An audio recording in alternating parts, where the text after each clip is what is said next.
Hello and welcome. It's Fireball Friday. Hello, everybody. Hello, Cody, Zebus, Bo, Legion, Varus, Atro, Lurker, Luna, Element, Dice God, Az, DC. Hello, Karen. Look at all those bees. There's so many bees.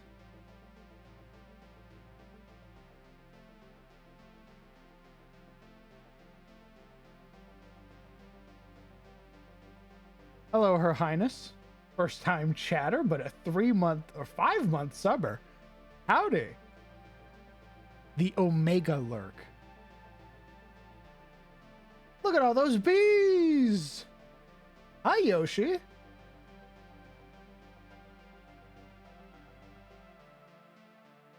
That's right, Fireball.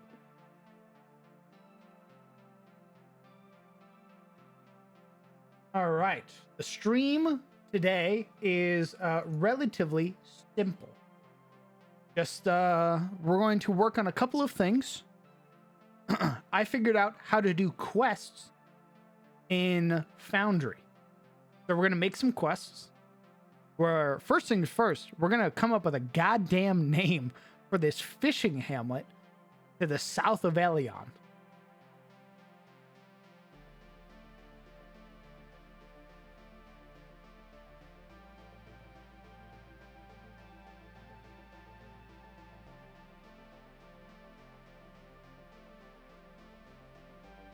Well, I hope you've been well, Yoshi.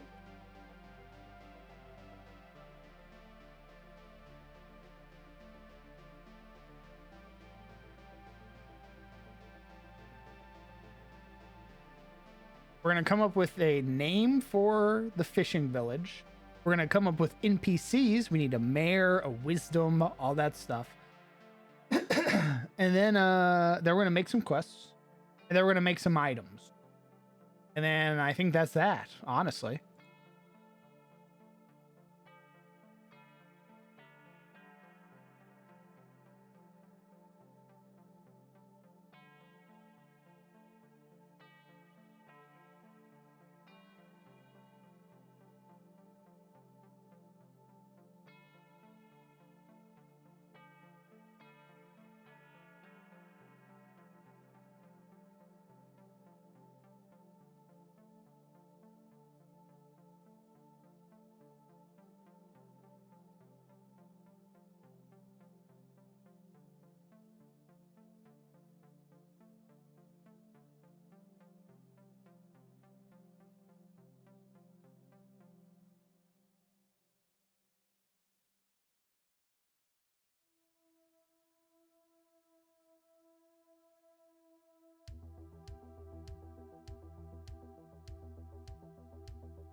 Sorry about that. Had a reply to a DM. Anything you're looking for in the naming process? I don't know yet. We're sort of just gonna put it up on a dartboard and then throw darts at it and see what happens. Be able to do this. Herb. Good.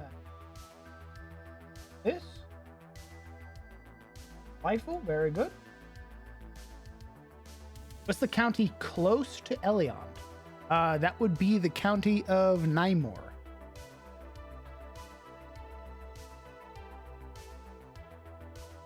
So this is our fishing village.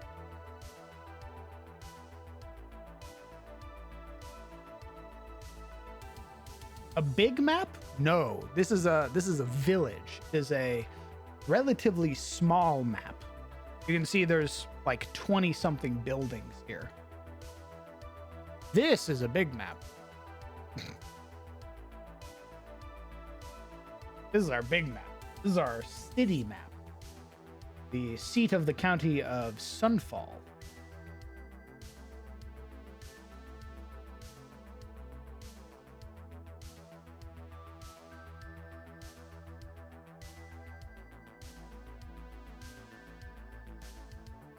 I'll find a sub. Thanks for the 27 months, brother. Appreciate it.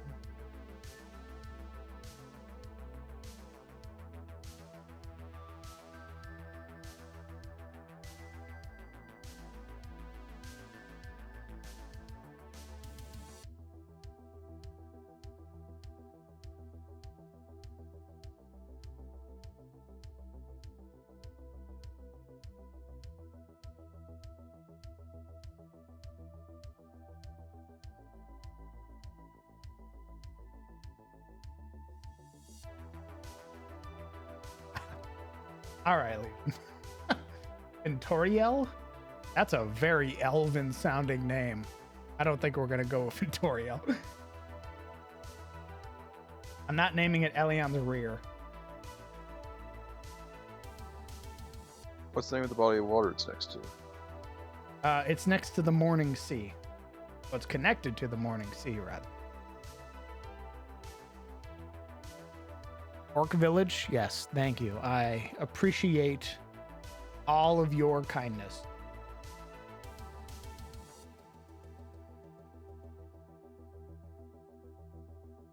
Enos, Deltos, Brenmouth. Okay, so let's gear it back a little bit. Let's gear it back. This fishing village is predominantly made up of half orcs and orcs. There are a number of humans and everything else that live here, but a majority of the sailors and fishers or fishermen out here are some heritage or ancestry of orc.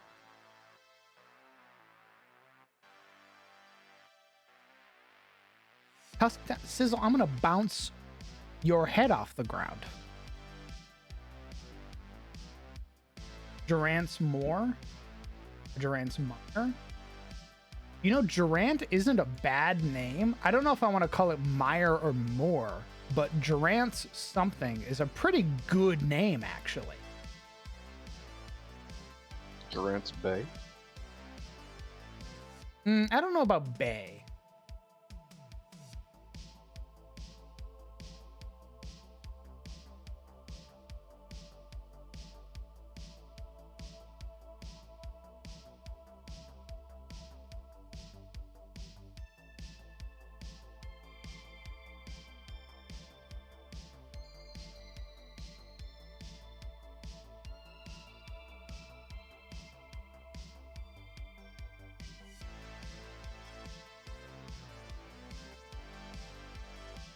Wogtown? I see.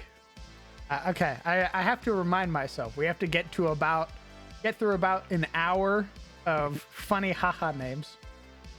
And then chat gives me some of the best names I've ever heard of in my life. Remember, and then it's another hour of haha funny names.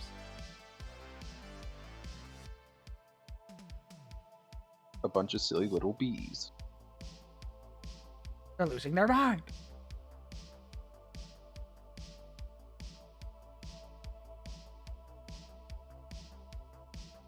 Durant's Pier. I don't know. I don't think I want to call, like, associate it with like bay or pier or like dock or anything like that. I wonder if I'm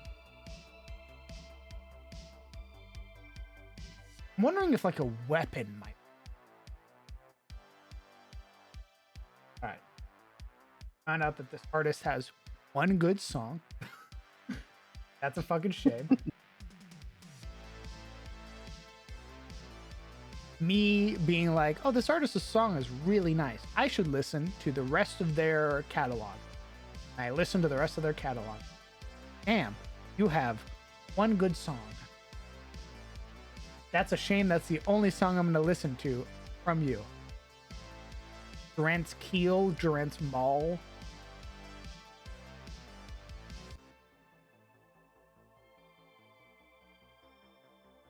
Aram's Ferry, Elion's Tomb. What if we did Durant's Spear? Ooh. Maybe it's a spearfishing town. I see Luna pulled the word from my mind.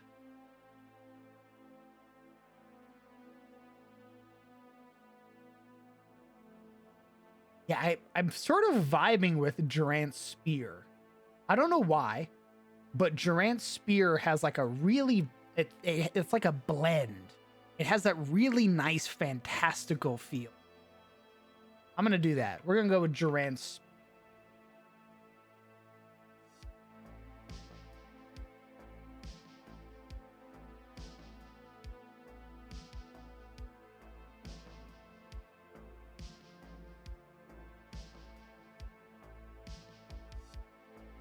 So when do we get the quest to find the spear that town's named after? Ooh. Great question. What's going on, Cater?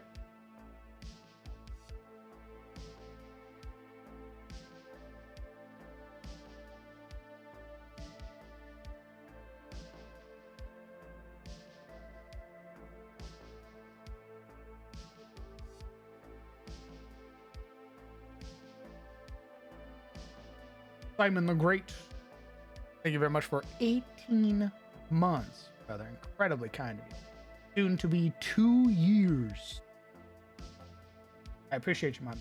Sticking around. Now, is Durant a first or last name? Do they still have any family there? Ooh. I hope work is dead for you, Luna. I hope that your Friday is a pleasant. What if they were a legendary fisherman? A legendary fisherman. I mean, I like the idea of Durant being the founder of this town, like responsible for basically putting this place on the map.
Durant's a tier 3 mastery spearman.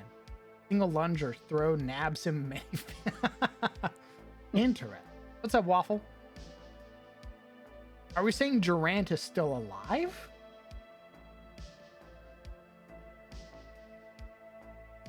Or is this like one of his kin? Also, hello, Hale. Was it breather?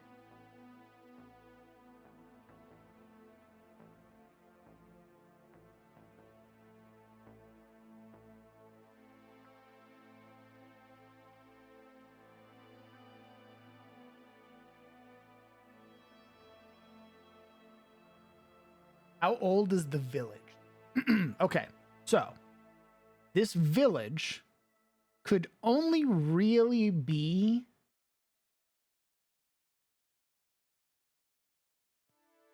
I mean, for a village to have stayed a village, right? Like, I don't know.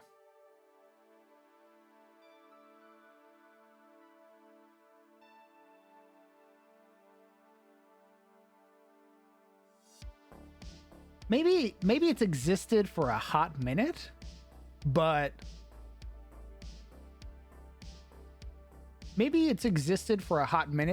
only within the last couple generations did it get its name. Like maybe this place was just referred to as the fishing village, but like when the Shadowed Age ended, it got its name. It got Duran's spear as it.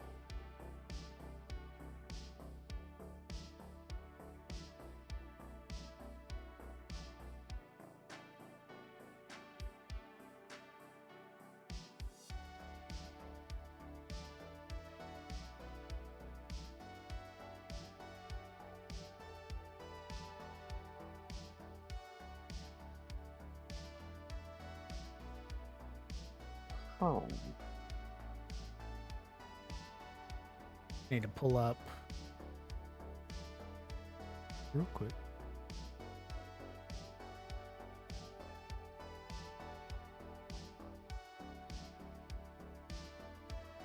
I'm gonna open that up just so I have a little cheat sheet.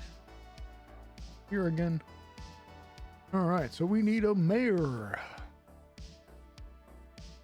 Fuck, damn it. Need to open a different one. Tables within tables within tables.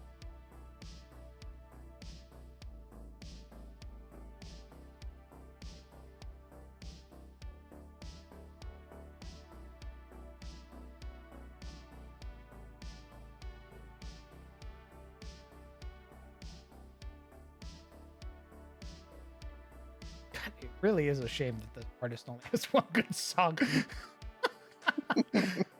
Damn, dog. That fucking sucks for you. I mean, I like your one song, but damn. You kinda peaked. Pity. Alright, so we do not have a Yalderman in this town because they're a village, so we only have a mayor.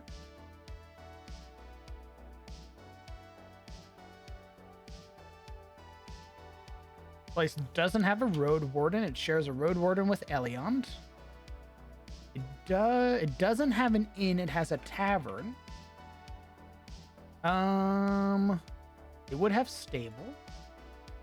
It would have a blacksmith, though not as more like a little like rinky-dink blacksmith. They wouldn't have a tanner. Actually, they would. They wouldn't have a baker. They wouldn't have a brewer.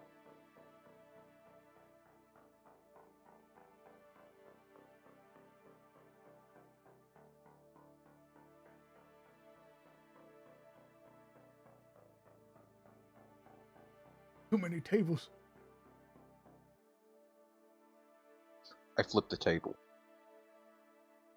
Referred to only by locals or by a number like how Maine, we have a town like Jerome's Creek. On the map, it's 32 AB, population of 42. Not enough to be. Yeah, I could see that. I could see this place having been around for a while, but only recently did it get its.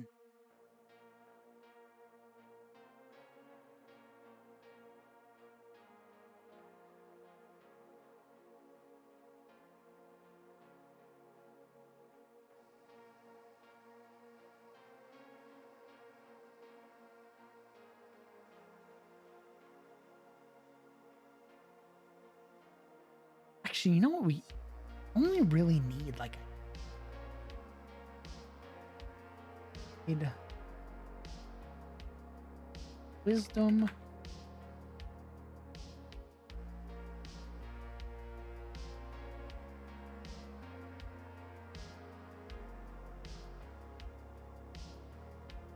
Wisdom. Okay. Tavern. General store.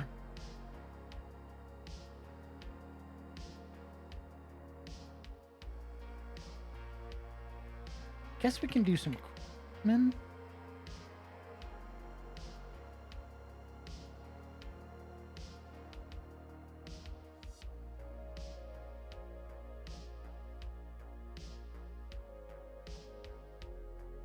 Beaver.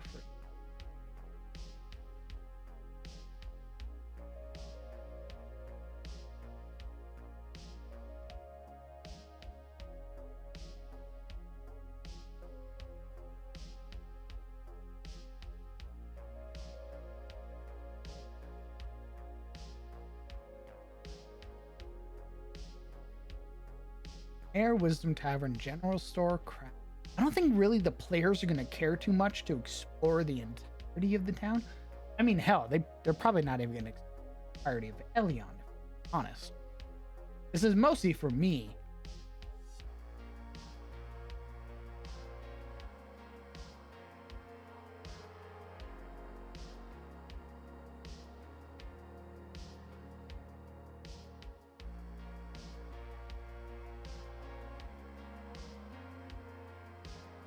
Yeah, I guess they could have a local stonemason.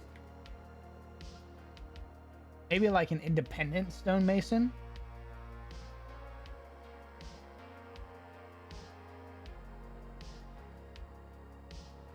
You and the community. True. Yeah, the community cares.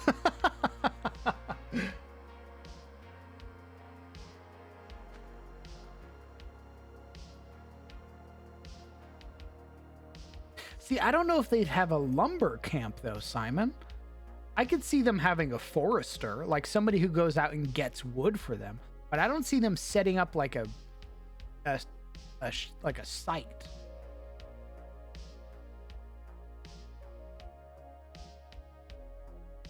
I could see them being like, "Oh, we need ash wood," and then they send out the forester, and the forester goes and chops down some trees and brings back the ash wood, and they're like, "Thanks." I don't see them setting up like a logging camp. So what I think these craftsmen are going to be independent craftsmen. I don't think they're going to belong to a guild yet. They're probably like local craftsmen. So they don't have like a lot of the privileges provided by the guilds.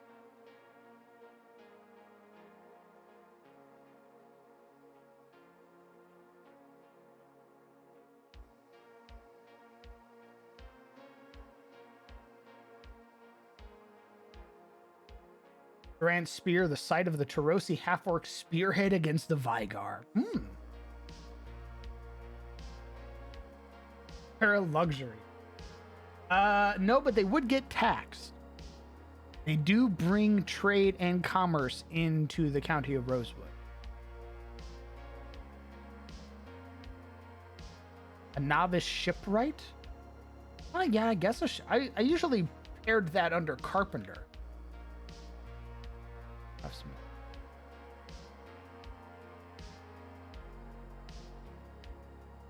Blacksmith, weaver, carpenter, stonemason, shipwright, and then we have a gatherer who's a forester.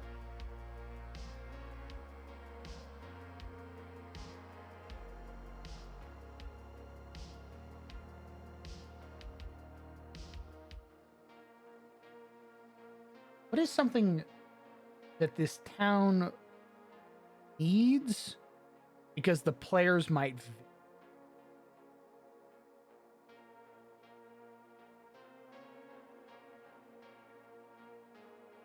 What are like some things that are like unique to a fishing town?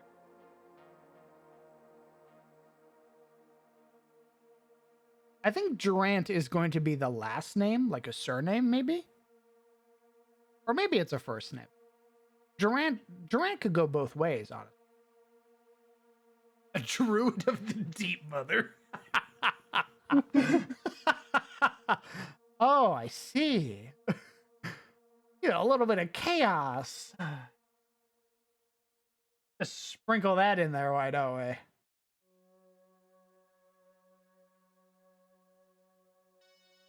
Oh boy, Eldritch Horrors from the water. Can't wait to fish those up. We'll do local druid. How about that? We won't say anything too egregious. But there's a local druid who resides along the shoreline. A purifier.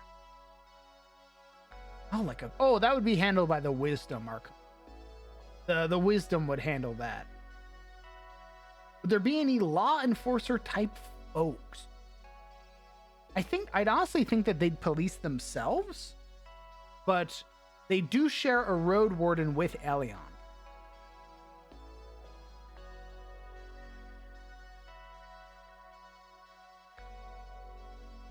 Can it be a bear? I mean, I don't see why it can't be shapeshifted.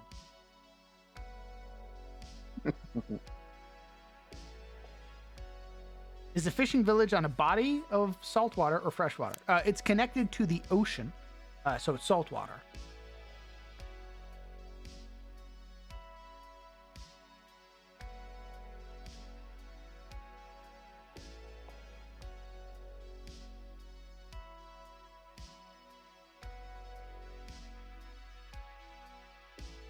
You could have a communal smokehouse for preserving everyone's catches.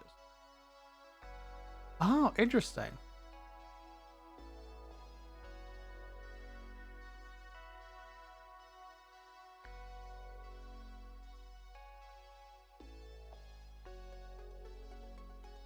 If I want to lean into meta world knowledge of fish, maybe some cows for butter. And I can see a lot of weaving and smithing. Well, we do have a weaver, and we do have a local weaver and blacksmith.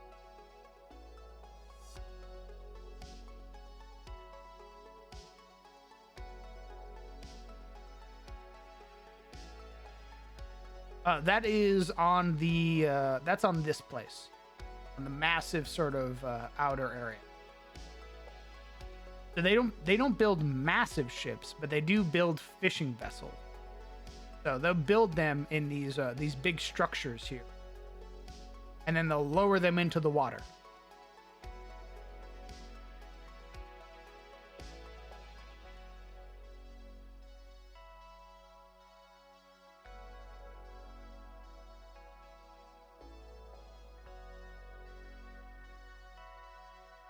Would they have a local law? I see them having a militia. I don't see them having a constable, though.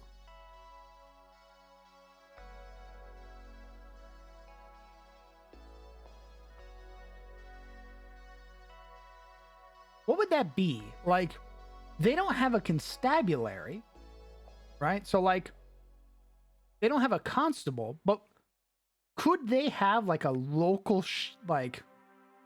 What's a sheriff without the sheriff's department?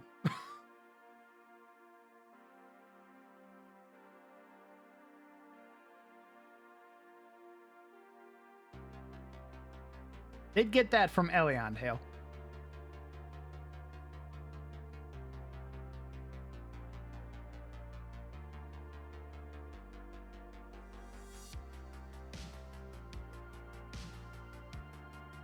I guess it would be like the neighborhood watch. I think that's what that would be. Like a guy who's recognized by the mayor and given some authority by the mayor to keep the town safe. But they don't they're not police, but they have the authority to basically be like, all right, we're going to take you to the mayor.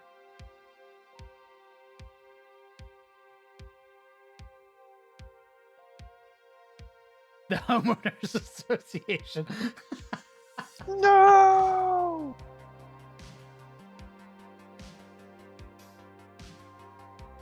A place that turns seawater into salt by boiling the water and using this salt to prolong the fish.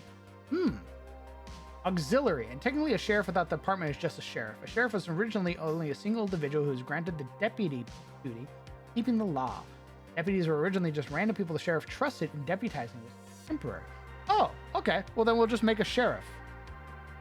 This town would have a sheriff. This town ain't big enough for the both of us. Draw. Big arm, big arm.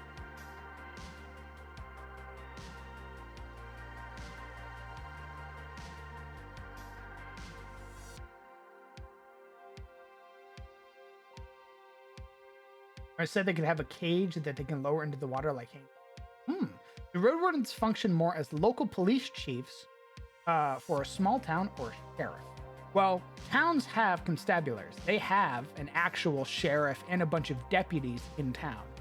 Road wardens act as like highway patrol. They patrol the roads and then they deal with threats on that road. So if there are goblins attacking the road, they're going to be the ones that come in. They muster the constabulary. And then them and the constabulary go beat the fucking shoes off of the goblins. And then everybody's like, good job, lads. Well done. And then the constabulary goes back to town. while the road warden patrols all along that road.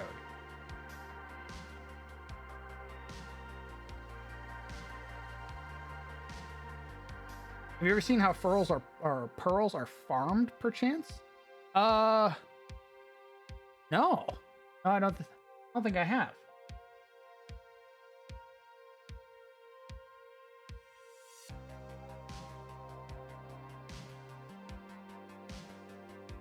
Lowest level of law enforcement officer in the Philippines. They are a watchman who is supervised by the captain and performs a variety of police functions. Oh.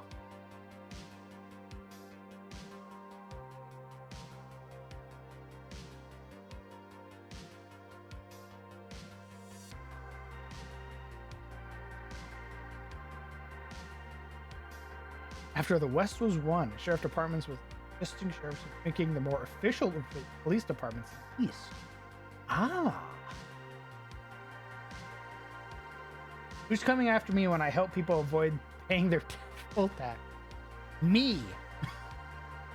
And the wrath of God.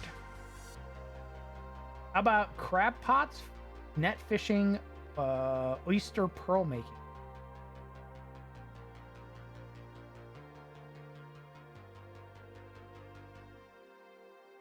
Oh, is that something you could do in a medieval setting, Yoshi? Have urchins as a luxury delicacy? Can you eat sea urchins? I had no idea. One moment.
Would there be a head of the docks, or is that more of a mayoral duty? Oh, would there be a...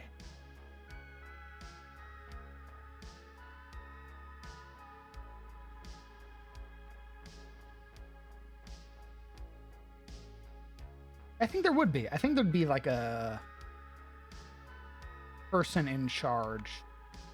Actually,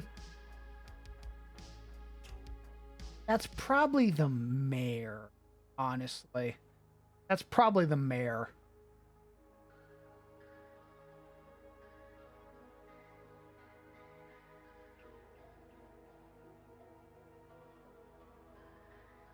Given that this place isn't an official town yet, that's probably the mayor's duty, given how small this place is.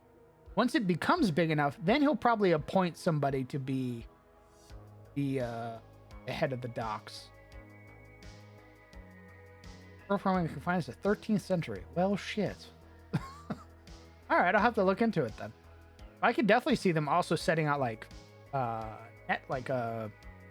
cage traps and everything too for crab and lobster. I guess RuneScape.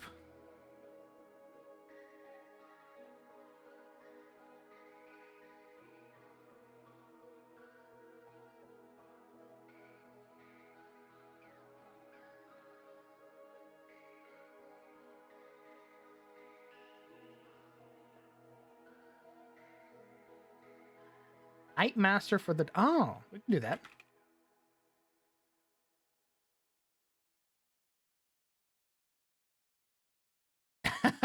That's right, Potato. Hell yeah. I'm about to put that on right now, in fact.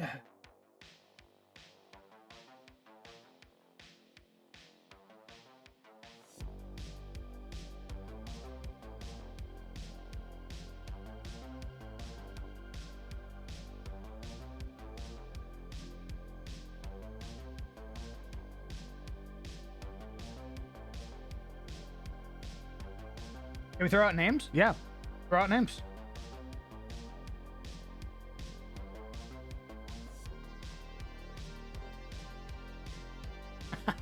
Hold on.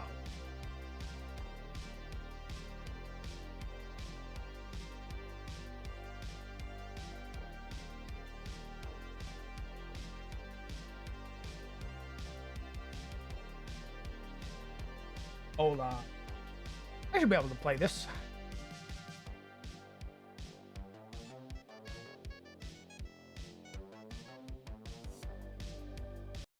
Get that shit out of here. Yeah.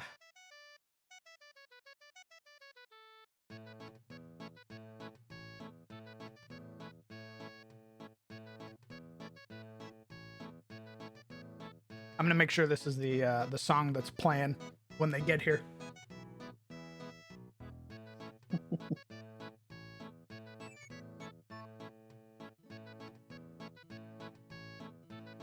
Hell yeah. Marina, Marina? Is it Marina or Marina Schultz?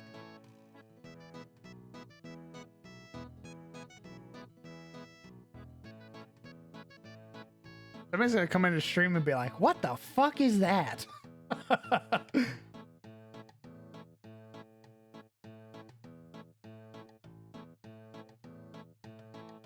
Would the people keep ancestral name or accept Tarosian names? What do you mean, Skullthrone?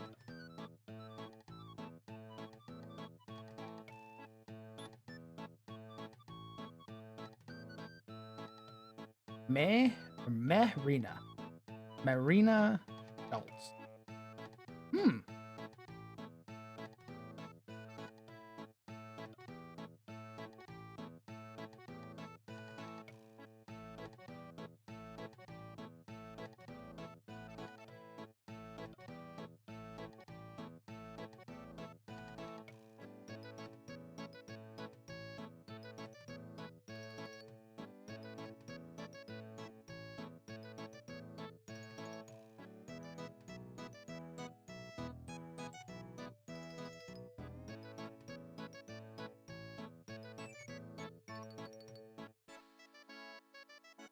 That's what plays in my head when I go shopping.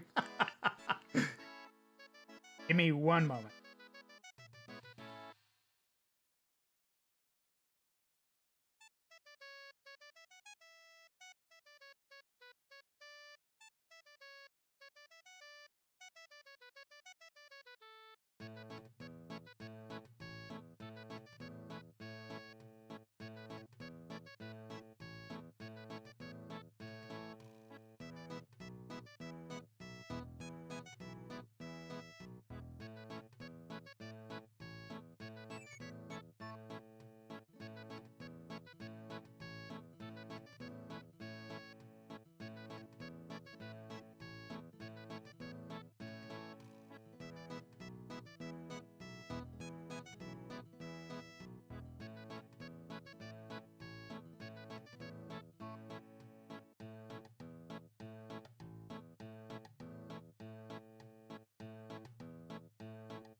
The orcs are from Yadagara. I mean, technically, yes, they are from Yadagara. However, these orcs are Tarosi orcs. They've been Tarosi orcs for a while.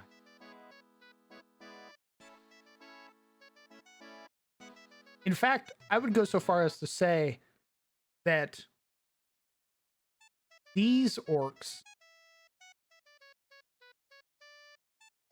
the orcs who live here are probably only Tarosia. They've probably never been to Yadagara.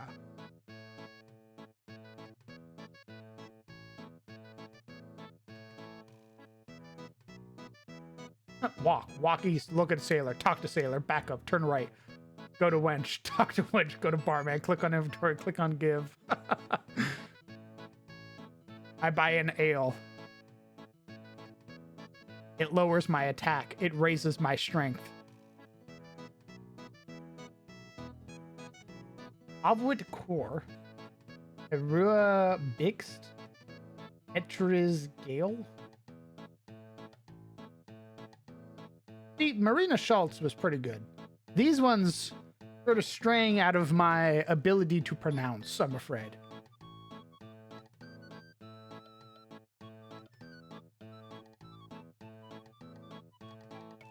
Reminds you of the F7 Chocobo music. Final Fantasy and RuneScape are very similar.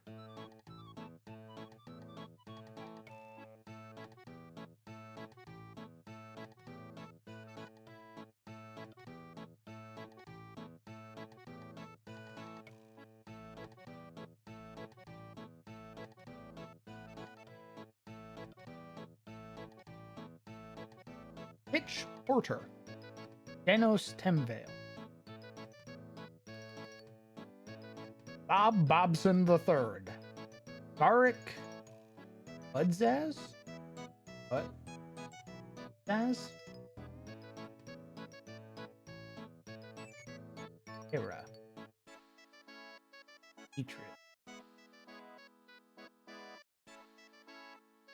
Budzaz? You typing it again, brother?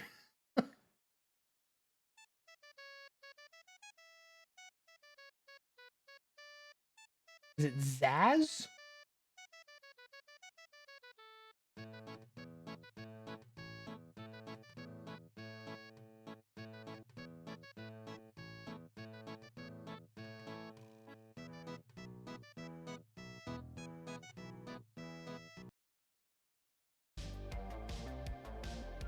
DM's choice.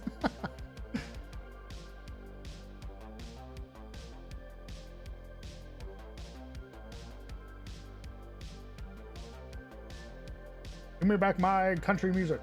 Thank you.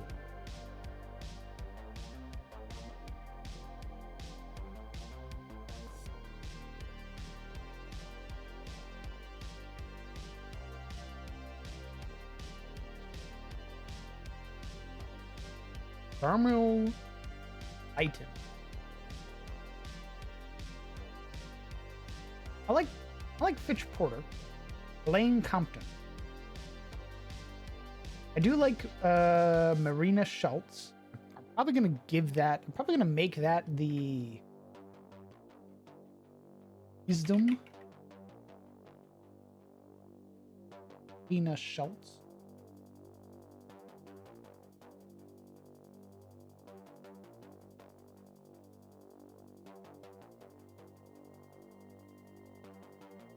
Barash Gluth. Barash is a great name. I don't know about Gluth, though. Garmel Lighton. Garmel Lighton's it.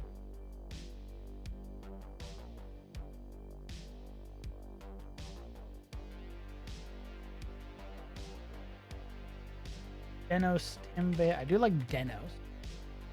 I don't know about Temvale, but Denos is... Pitch Porter. Vortrix? Fuck. Big Barash. Like Barash.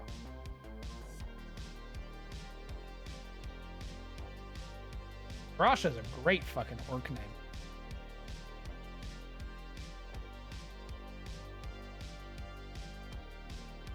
One moment.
Might be a place here.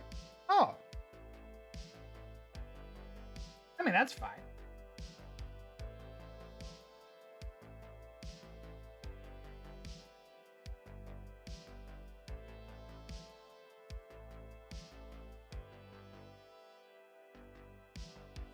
Alrin Barrett.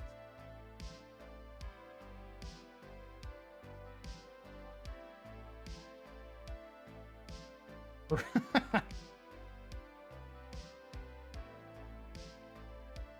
think we're gonna make Barash. Why is that fucking name? Did I name something Barash? I bet I named the. I think that's the name of one of the Kingsmen. Yeah, it does sound familiar. Yeah, it is. That's why I like the name so much. Barash is the name of the blue dragonborn who is in the Kingsman.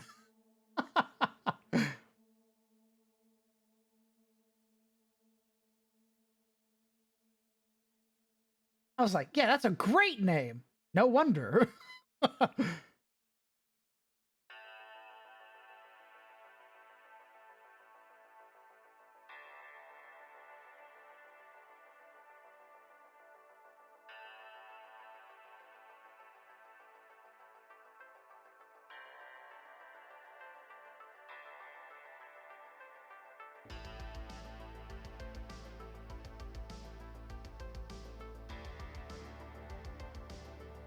More than one person have the name Barash. I know, Element. I was trying to figure out where I heard it before.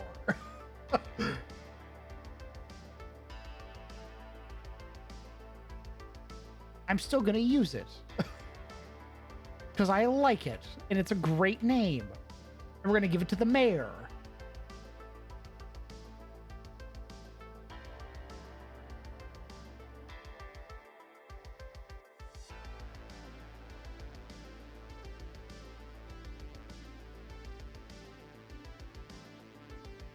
Raymond Oltis? Halloran Maximilian Deneric. Probably not Maximilian if I'm being honest.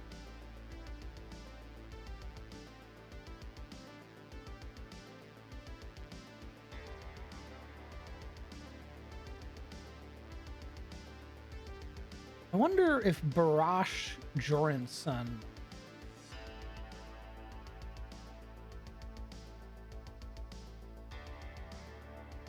would work. How about that? Barash Joran's. The mayor is the descendant of Barash.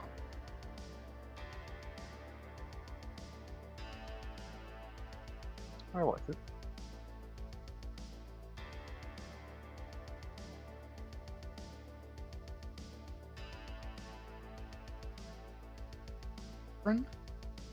Carlisle Delwyn. That's a pretty fantastical name. Carlisle Delwyn.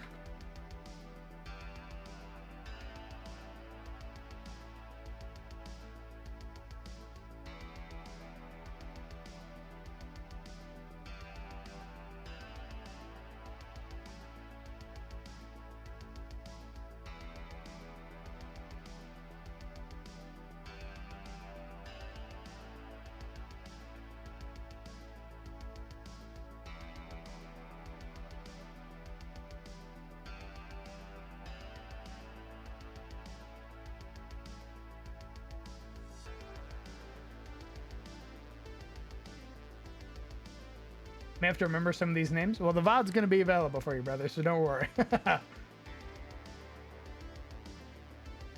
Davenport. What does that sound like? Davenport. Where have I heard that?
That's Jesus. The halfling from Adventure.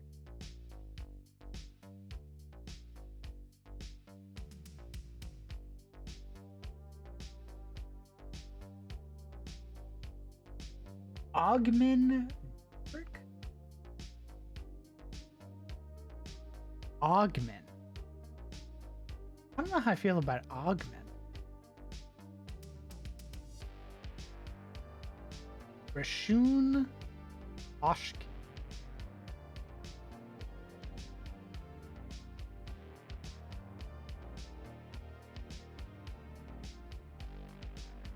Rakdar Priminox.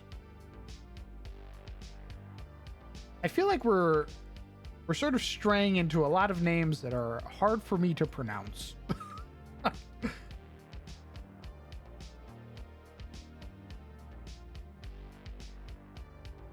Berg.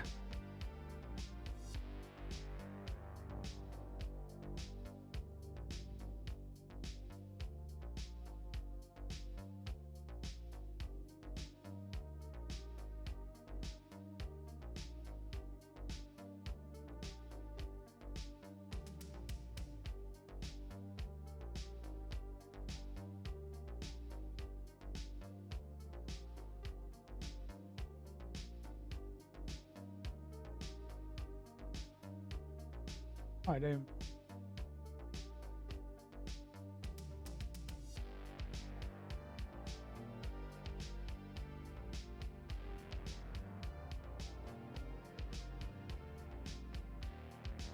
I would have a name for it potentially. Of course, Toby. Just popping in right before bed? Very good. Well, I hope when you do go to bed, brother, you have a fantastic sleep. Izosh?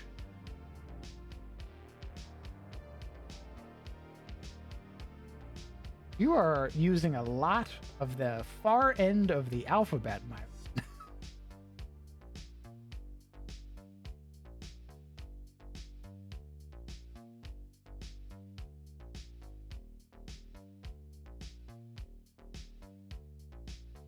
What do you think of Denkin from Freerun? He's great, and I love him in the manga as well. Denkin is an Imperial mage, and he's a pretty cool dude. He has a really dope character arc coming up. Not coming up, in the next season, I should say, when they do the next season of Freerun, because it only makes sense that the first season's about to end. At the end of the first class mage trials about to come to an end, I could see them easily ending the first season there. It'd make the most sense. But there's the next arc is El Dorado. And boy howdy, is it fucking awesome. And Denkin plays a pretty big part in it. So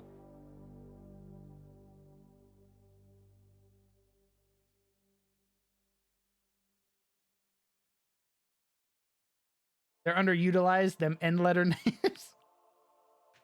Tim Tam Kawabam. Oh yeah, baby. Karambam Bram.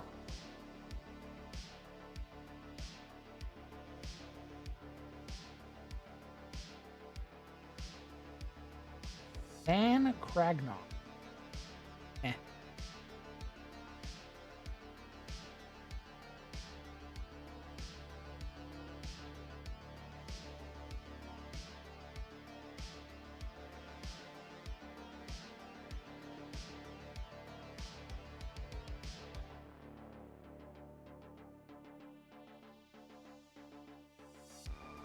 Louis Armsbuff. I see. Give me a moment. I'm going to open up my main PDF again.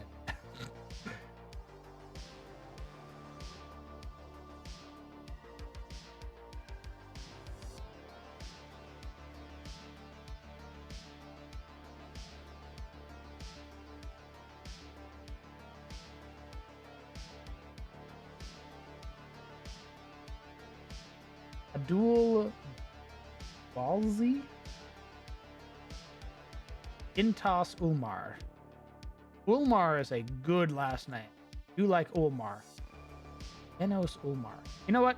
I'm gonna take Denos and Ulmar together. Denos Ulmar. That's gonna be our sheriff.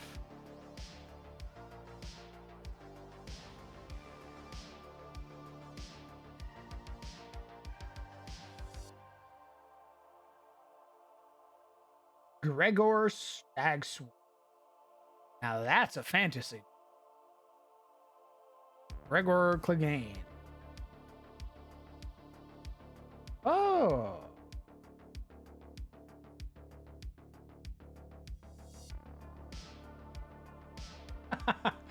We did it, chat.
See, some part of my brain is like, yeah, make the druid actually a bear.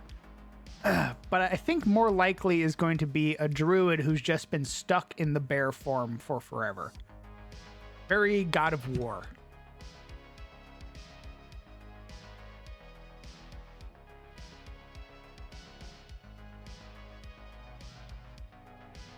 Womdre?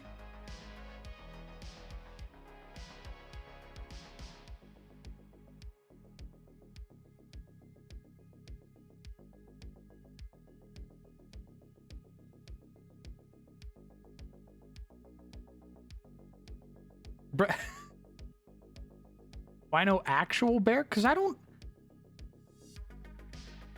Are you just trying to get Brynjar in here?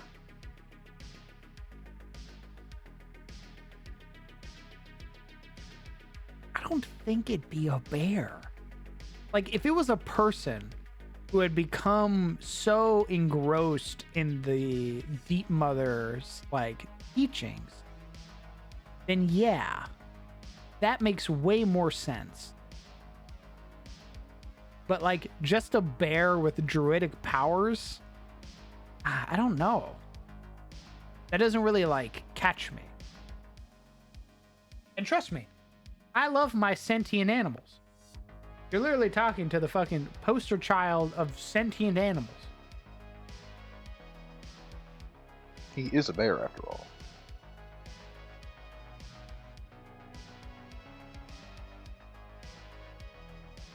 Throw it to a room.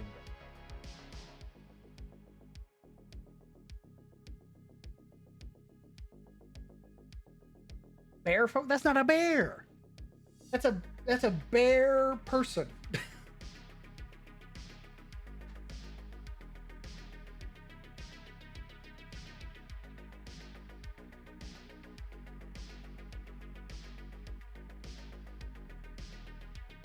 A bear person?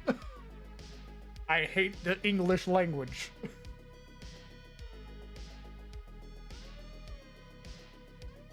Get that bear out of here.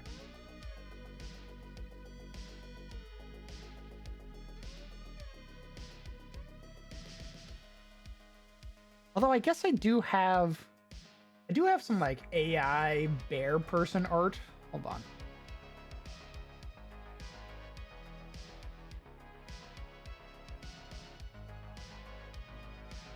A Tressum? I'm gonna make it a flying cat?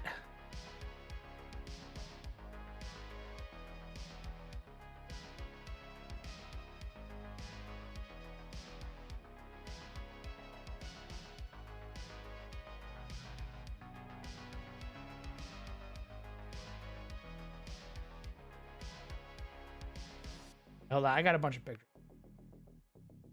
It's the cat from Dark Souls 1. Join my covenant. I'll give you a cool ass symbol that'll make sure you don't get hurt. Only if you hang out in my woods, though. What could possibly go wrong?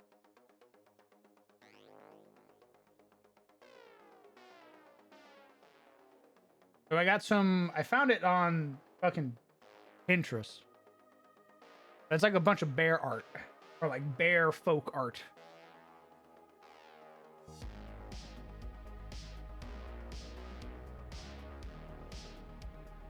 Get a ring to reduce fall damage. That's right, baby! It's very much AI art. Don't look at the hands. 100% AI art.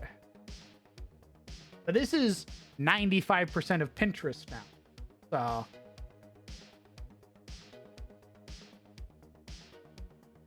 Unfortunate. But I do like these ones. So if we're making it a bear folk, it look like this. This guy's got some druid vibes going on.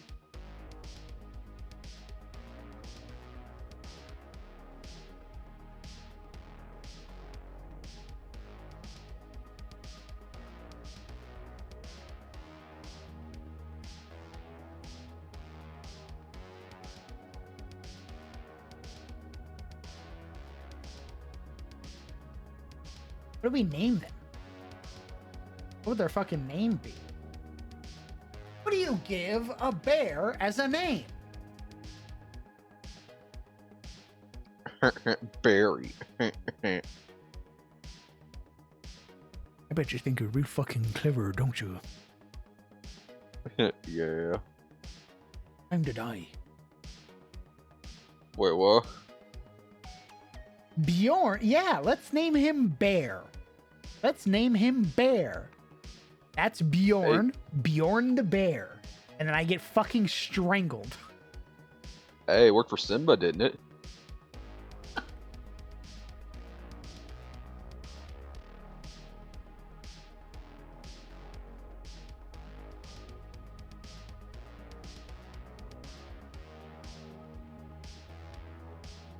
Ooh, yeah, let's throw the AE in there. Beayer.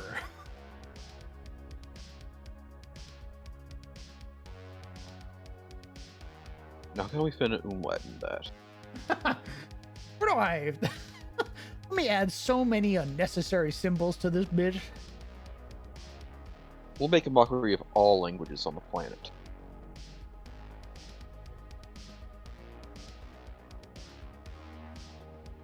Ben.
Okay.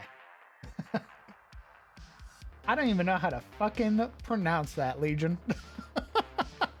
Add another one in there. Put another fucking mixture of symbols in there.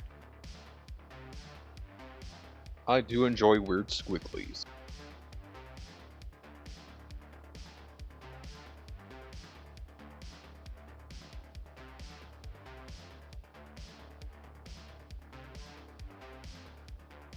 I like Stagsworn as like a last Gregor Stagsworn is a fan-fucking-tastic druid name.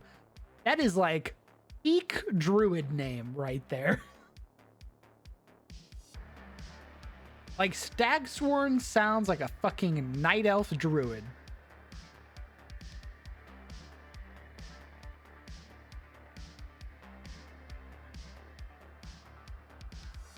But if we're making him a goddamn bear folk,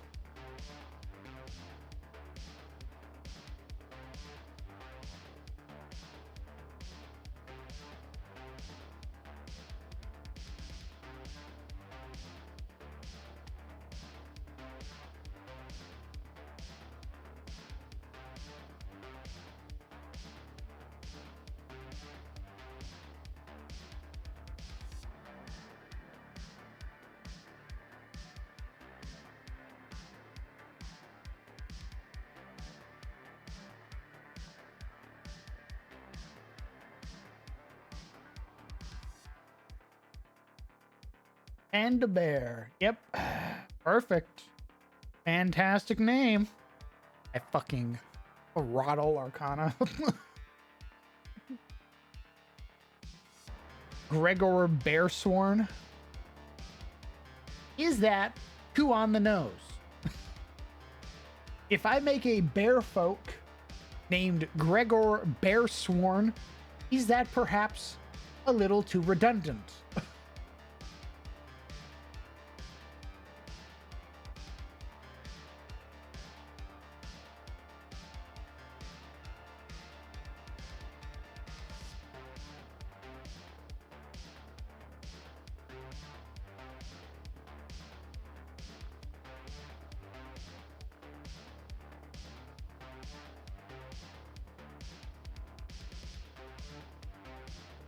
Barry McBareface.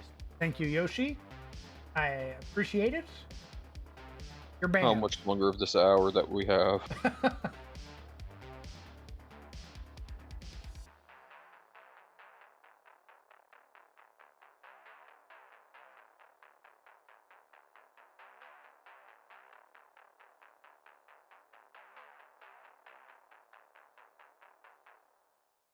Orin. Well, I love the name Orin, so Orin's a great fucking name. That was the name of my first dwarf character I ever made for D&D. Orin Bloodford.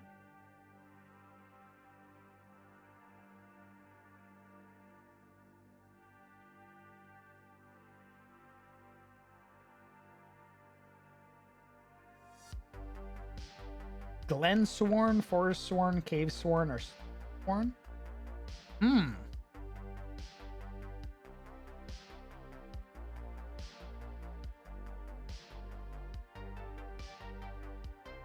Forest. Glen Sworn has a pretty good.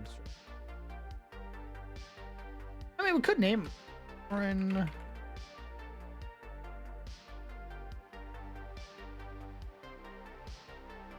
What do you think of the name Honey Sworn? Yeah, Waffle. What do we think of the name Orin Glensworn?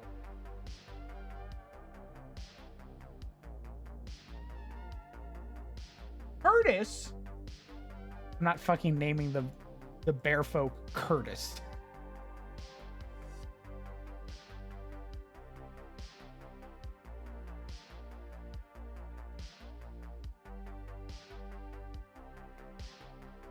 No Slav bear. I have to do it. Winnie the Pooh. It's copyright free. I'll fucking So kill I you. can put it on the red I'll shirt. fucking kill you.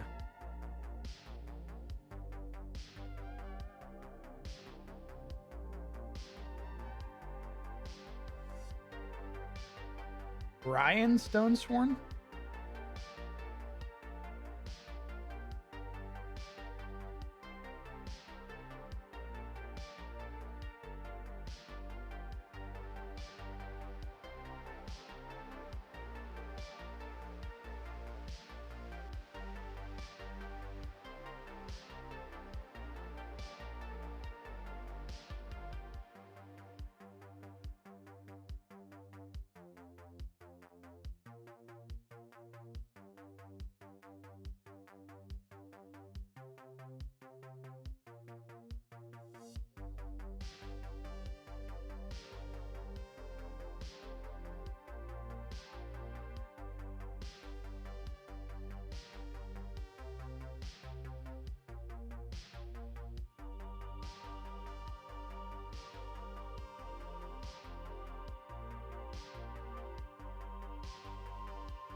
All right, who's in charge of the lighthouse? Me. You? Yeah. Very well. I'm putting your real name in here. All right. Whatever you say. Full name. Careful, that's a two-way street. They know my name. Can't tell you the amount of fucking times Adam has come in here and just said my name. Do they know your last name, though? And your address? That's the real gun. Yeah, I don't care if they learn my last name. If it's the address part that I'm like, oh. Oh. The doxing war has begun. Ethel McBride. Yeah.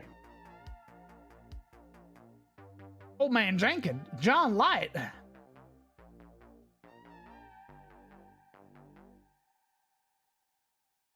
Ethel McBride. It's some fucking 85-year-old woman.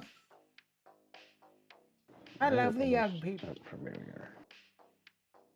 I attend the lighthouse. Oh my god, is that Granny Ethel? Oh my fucking god. Ooh, Petal. Peter. Nothing much. Just one of your little peepers. I'll let you sit in the lighthouse free of charge. Hoity toity toity.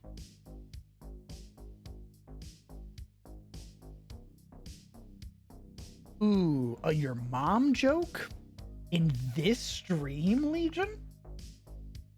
Despicable. How uncouth. Sweet old Irish lady. You know what? I fuck with that. Ethel McBride. She's crazy. Ah, I see. I see Dagonoth in the water.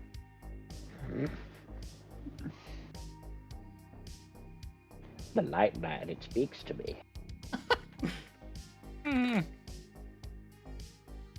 No one may go up to the light. People always tell me to go into the light.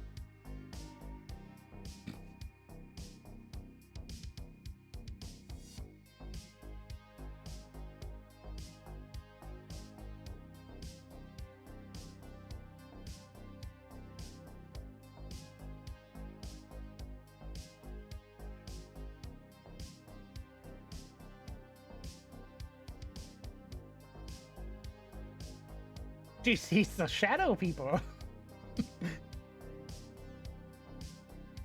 I have true sight. Holy shit. Ethel McBride is a level 15 sorcerer.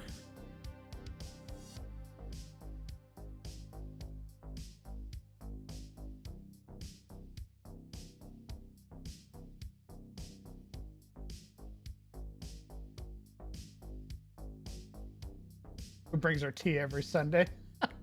No, we do have a Sunday. I haven't named the days of the week, but we still have 7-day long weeks. Emma Meir? I like Emma. I don't know about Mir though. Ooh. Yeah, lit house Yoshi. Yeah. Motherfucker. Chat's on a funny day today.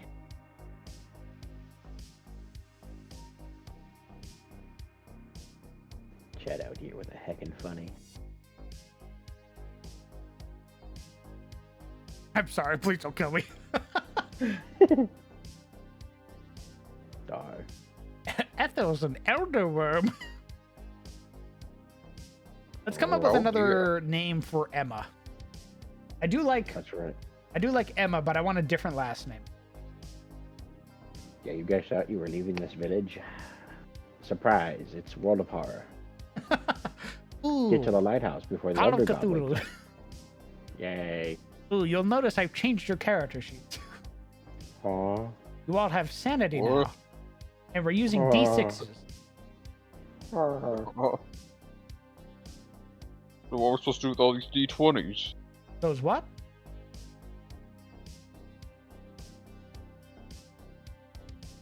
What do you want about?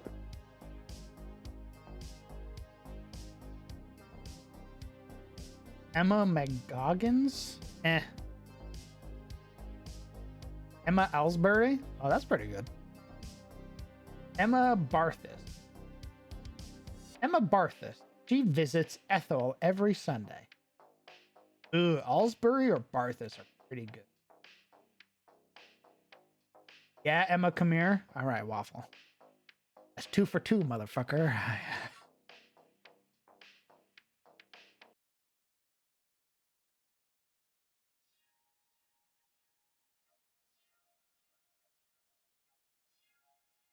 Emma Ellsbury. Yeah, I do like Ellsbury. It has like a nice, it's sort of like a nice flow to it.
All this town needs is a hospital with a sketchy but attractive nurse, and we have ourselves a Persa horror game, baby.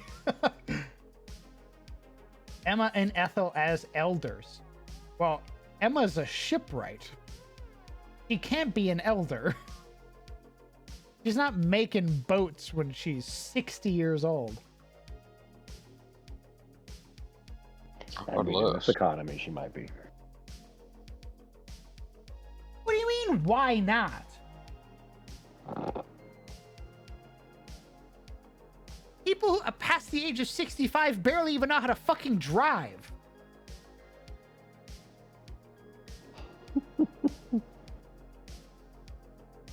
Have you seen old people drive? Yeah, but they're orcs. They're built different.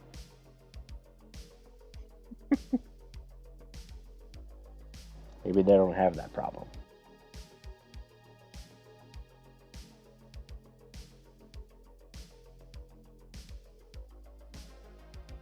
At most, I'm willing to say mature. Mature is like 40. 40 to 60 is mature. So 60. I'm fucking kidding you.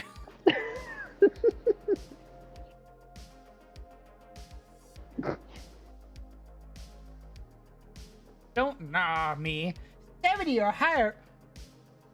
The only way you're fucking getting 70 or higher, Legion, is if you fucking draw her. Otherwise, she's mature.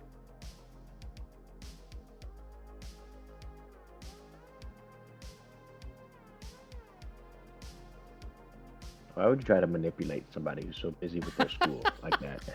The Why would most. you do that? I literally put my reel down. The most obvious bait known to man. Yeah, like what the fuck? That's messed up.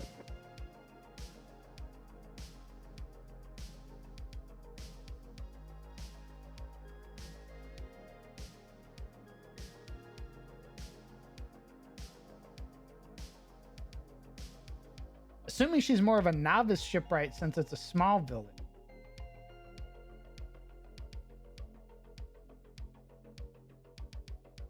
You better be some buff ass old lady, I swear to God. Oh.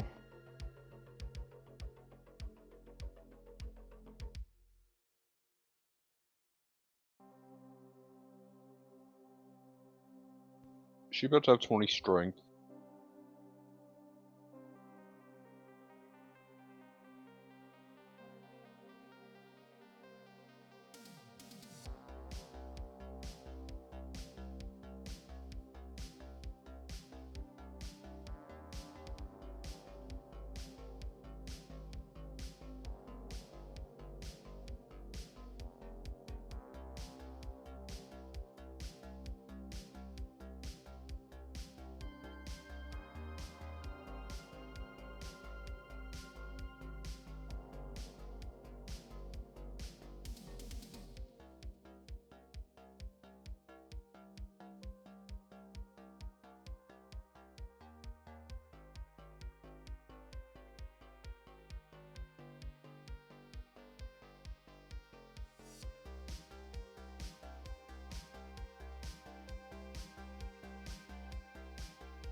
I can see Ethel being old, hence the ancient lady name. Ethel is, if you met anybody today named Ethel, your immediate thought is some 85-year-old boomer. If you met a young person named Ethel, you go, oh, sorry. Aaron Cather. See, I don't know if I like Cather, but Aaron Car.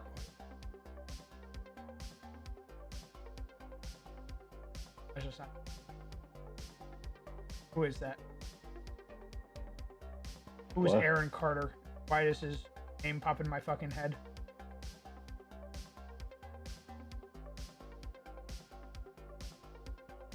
Who is Aaron Carter? It's a movie called Who is Aaron Carter?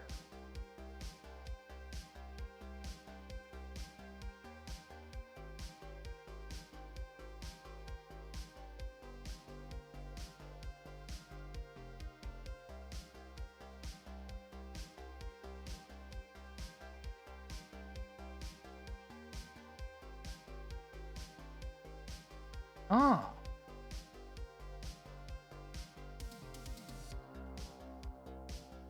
Oh. Yeah, when I read that, when I Oh. read Aaron Cather, my brain auto-corrected to Aaron Carter. Oh.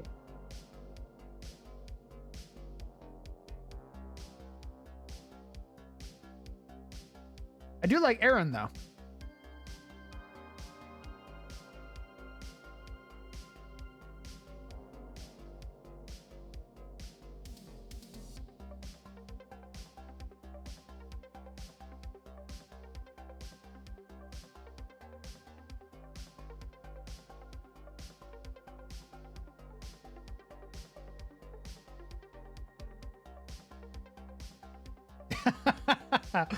Yeah, all right, Legion.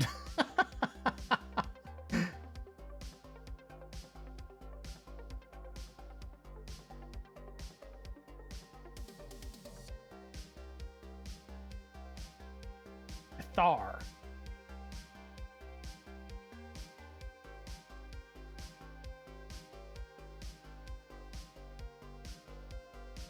Aaron Cathar.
Hmm.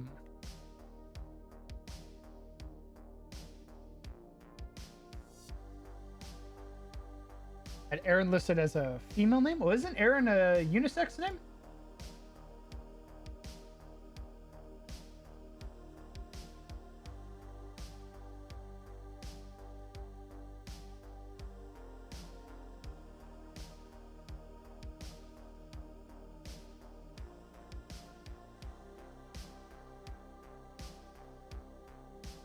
We can use it as a unit, like a. I meant for the NPC. Oh, sure. Let's give that to the tavern, to the tavern owner.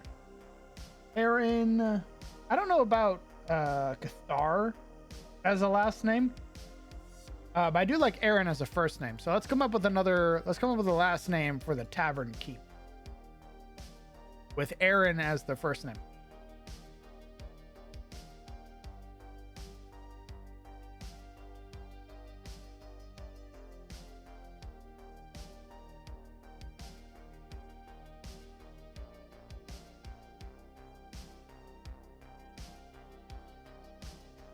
Yeah, Aaron Cox.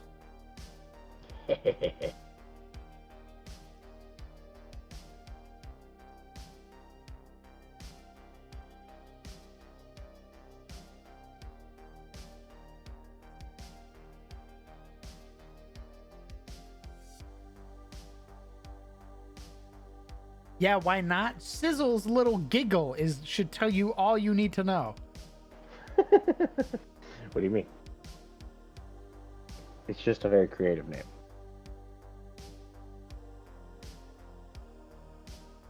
Aaron Martin.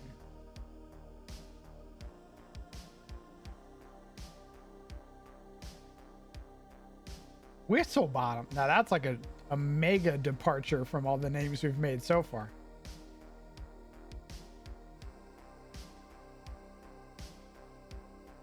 I guess that's a good question. What ancestry is Aaron?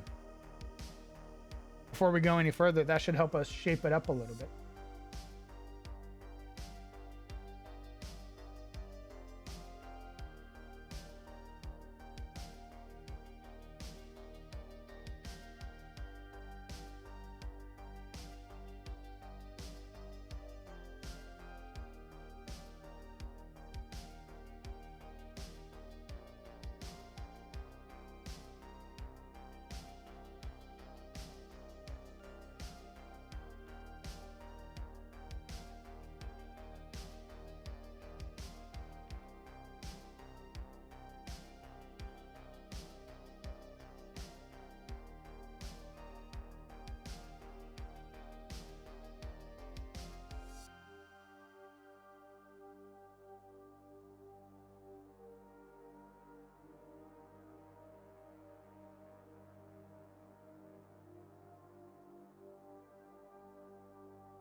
Anything but elf. Seeing Felinir, I'm seeing a lot of mouse folk. You guys want the mouse folk that turns into a bear? Oh, Why isn't the this druid a person mouse is running the tavern. Yeah, but why isn't the druid a mouse folk? Because the druid's a bear folk. Everyone does bear folk.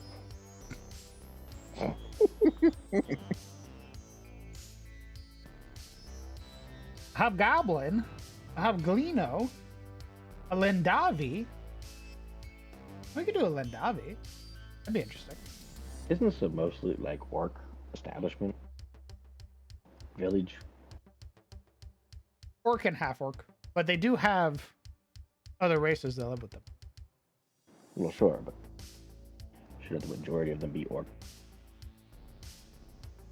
This is our orc village. You gesture to the village and it has like 2 orcs in it.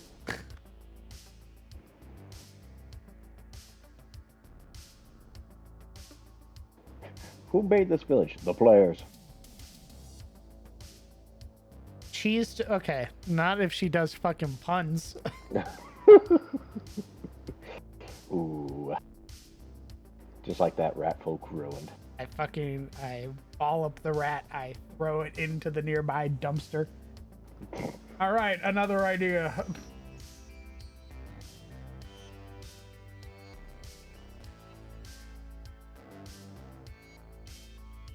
It's over.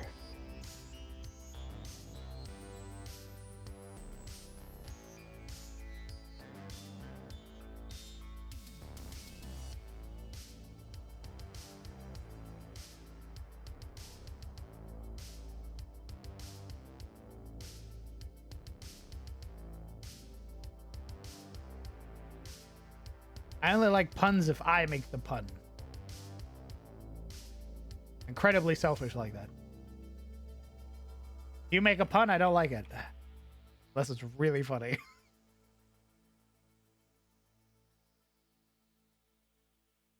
We're just gonna make her a half orc.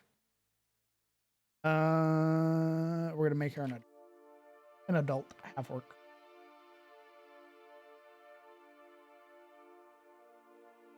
Sizzle did bring up a good point. We need more orcs in this orc town.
Don't typecast my village. What the fuck?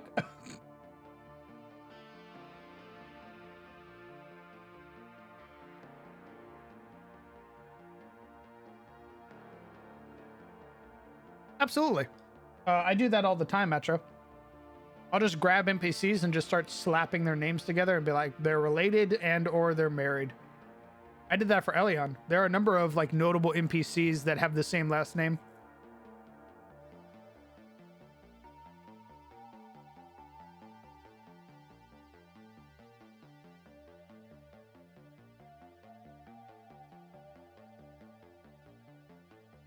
Be a bee folk. We don't have bee folk.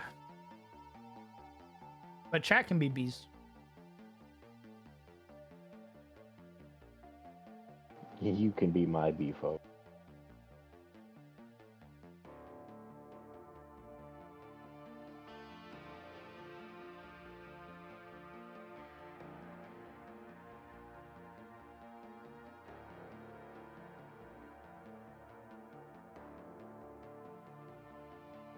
No, we have dire bees. They're like Minecraft bees.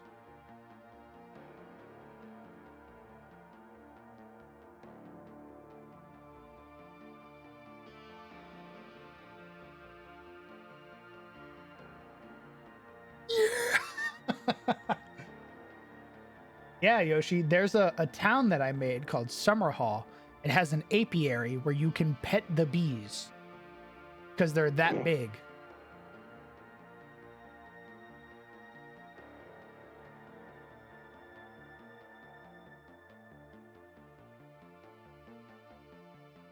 Yeah.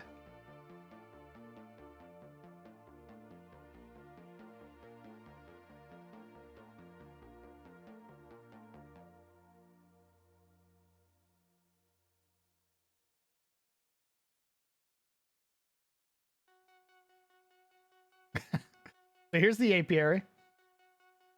They have like big old like dire bees that are basically responsible for pollinating all of the plants in Summerhall, because Summerhall relies so much on its like its plants and its sort of like industry that they've bred these dire bees that help with pollination, and they're so big that you can go to the apiary in Summerhall, and it's like a thing where you can go pet the bees. They're just like giant honeybees.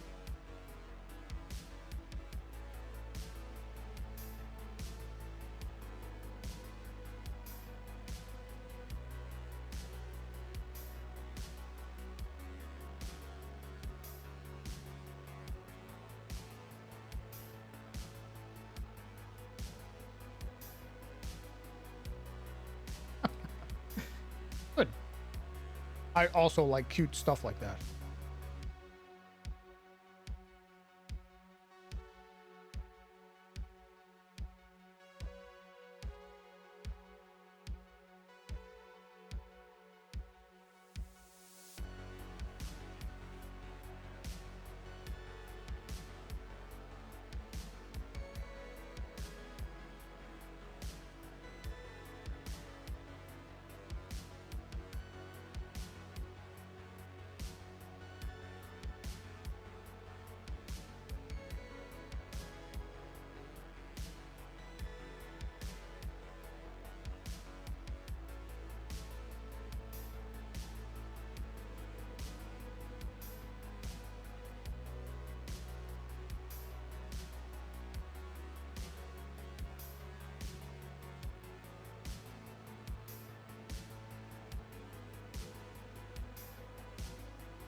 Don't the existence of giant bees imply the existence of giant plant life nearby too? Yes.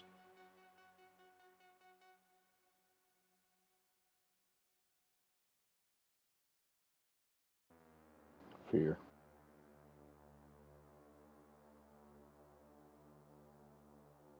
What's up, Mudkip? Gets to be on its tiny little baby forehead. That what was that like Twitter meme that was going around for forever? Where it's like the little Blorbo looking up, and then there's just this big ass like lipstick mark smooch on its forehead. That's what I could see Yoshi doing to all the bees.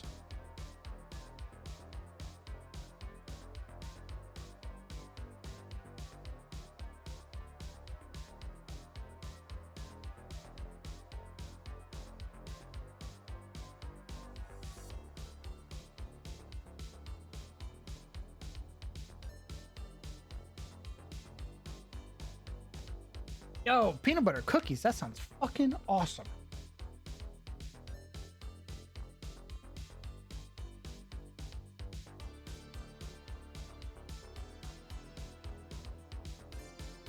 I thought I was a shady, nondescript dragonborn in the corner of the alleys convincing vendors to let them keep their gold and pay tax collectors. You motherfucker.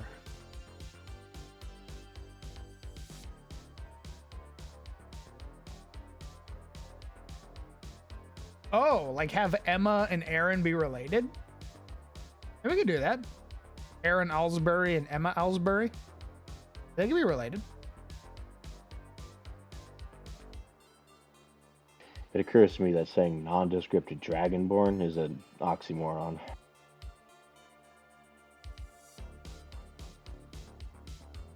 Leave him alone. Huh? I take my notes in Foundry. I'm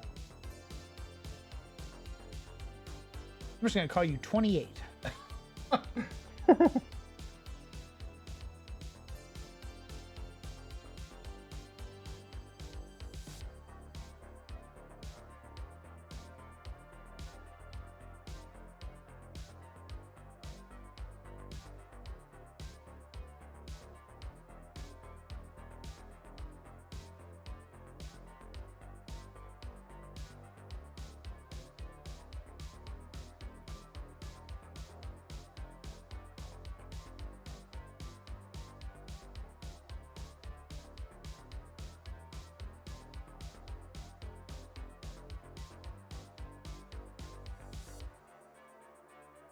We just need a Mr. Alsbury.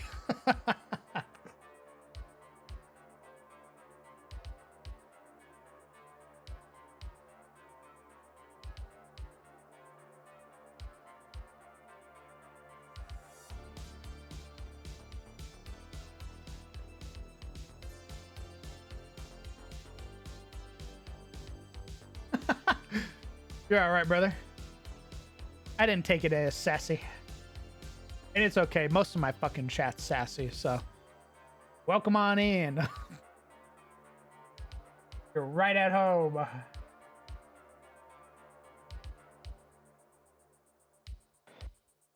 I don't know if Most we of need his to. players are sassy too. What the fuck did you say? I said most of your players are sassy too. I don't know Now if they we need to make Mr. Allsbury like a notable NPC. I think we can just have Mr. Allsbury be somebody who helps Emma.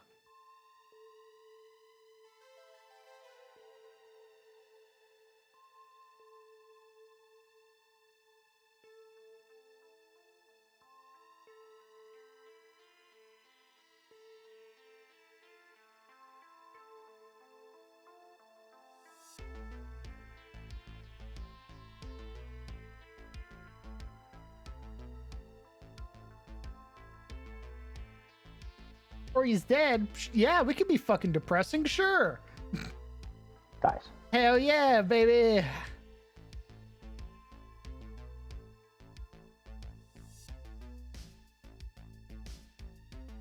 All right, who runs the general store?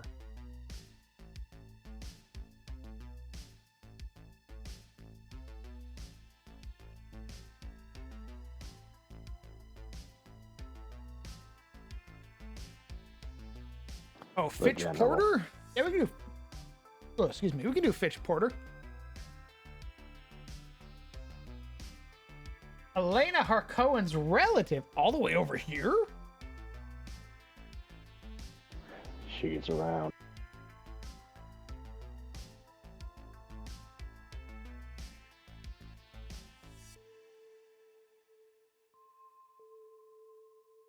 Ellis Walker.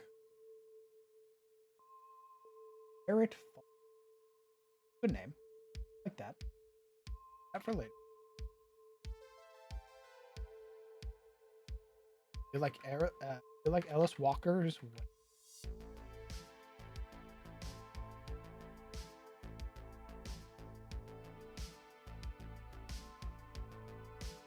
He sounds like a filthy capitalist.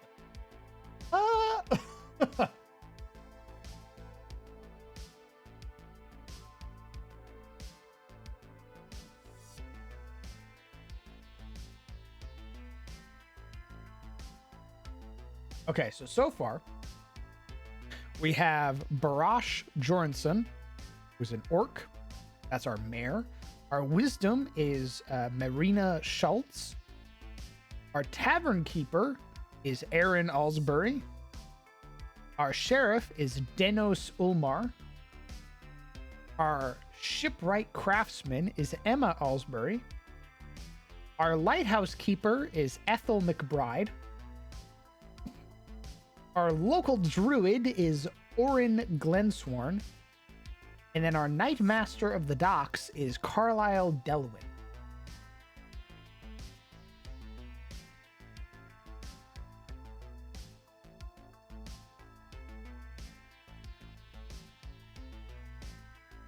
Actually, I think I'm gonna use Garrett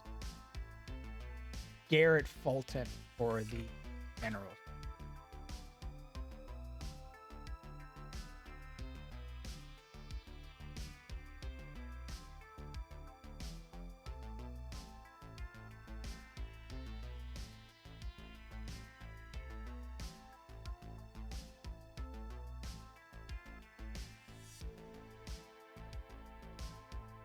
A lot of Harkonnen in there, or an Emery.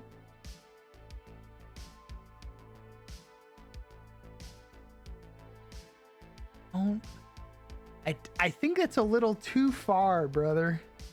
I think it's a little too far. If this was a bigger town, then I could say maybe. Like in Eliond, I can see slapping a Harkonnen in there.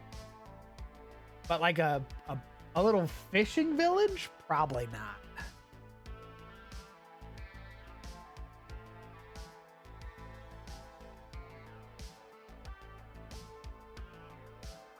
We could make the carpenter Fitch Porter.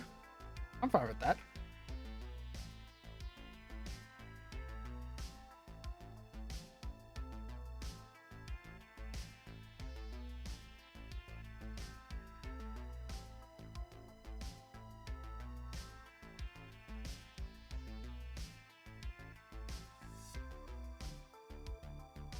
I gotta go focus on work. Smile. All right, Hubby. I thought, aren't you almost off work? Yeah, almost. What'd you get off work? I got like an hour. And then I'm out. 5 minutes. Take it or leave. All right. I gotta get some work done because we've been talking about fucking characters all day. So, and I'll be like, all right, I did work, and then I'll leave, and then I'll be back, and that's Alright. how it be. No, be here now. All right. Tell me quit. Well, Tell me quit. yeah, Tell them to give you a $2 raise or you're quitting. bro. I'll be honest. Every time, I'm like, this is it. I'm gonna leave. I'm gonna go find a different job. I'm gonna go get a work from home job. They give me a raise or promotion. And then I'm like, They know. Fuck. Every time Fuck. they know. They're like, we can keep that idiot with another $1.50. It's not $1.50 is the thing. It's like I was like 2 days away from being like, I'm gonna go back to college. Fuck this. And they gave me a 25% bump up raise, and I was like, okay, Damn. well, I guess I can't do that. Jesus. Never mind. And like this last year, I was like, all right, I'm done. I'm gonna leave now. I'm gonna get a work from home job again. And they're like, you got promoted to manager. I was like, fuck. Fuck. Pieces of shit. Anyway, bye. Bye-bye, Mr. Manager. Yeah, that's Bye-bye. me. Would you ever consider making a class druid based on the Morling? Oh, God. Druid based off the Morling. That'd be pretty wicked. I'm usually pretty dog shit at making classes, honestly. I'm way better at making like magic items and monsters than I am making like homebrew classes. But maybe. I mean, I'll never say never. Like, But you just did. yeah, that's the point, you fucking rat. I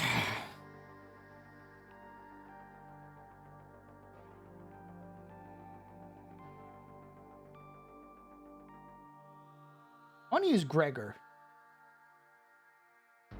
I'm gonna make Gregor the Forester. We need to change up the last name. Gregor what?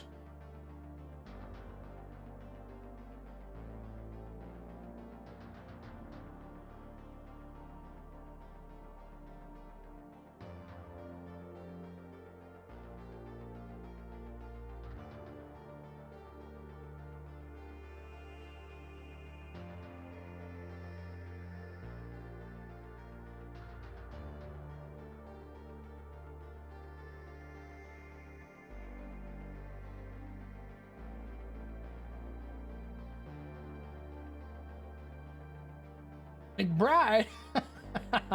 Related to Ethel McBride. Bugsbrin. Ooh.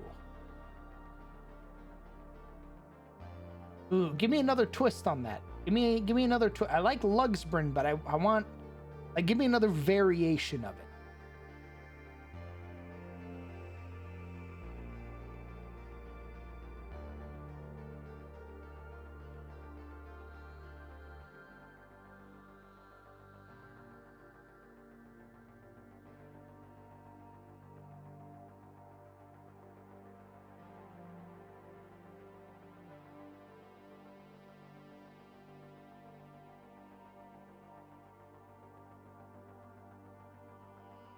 Gregor Lumber. Thank you, Atra. I appreciate it.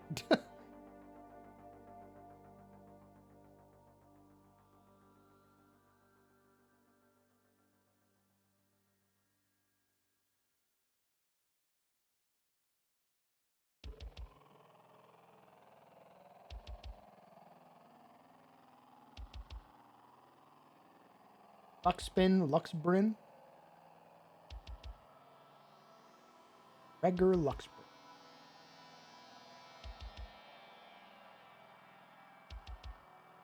Gregor Lux. Gregor.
McCarthy. Most of these orc names have like a Boston phone book already. I don't think. I mean, they're half orcs, right? They're sort of taking after the both sides of their heritage. Matt Damon. Gregor Lugden. What about Lugden? Lugden, Lugsbring, Lux. Gregor.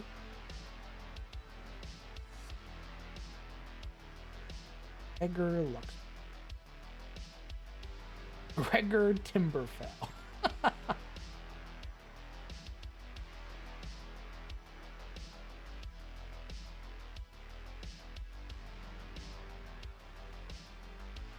Gregor Gorix. Rostar, thank you very much for the 27 months. Dear God. I appreciate you, brother. Thanks for sticking around for so goddamn long.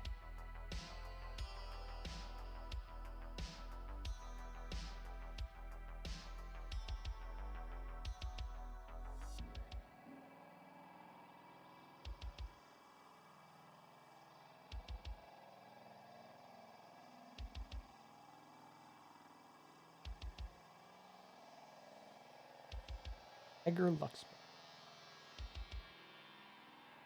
That's not a bad name. Luxpin. I don't know who Bron Luxpin is. Gregor Luxpin. What?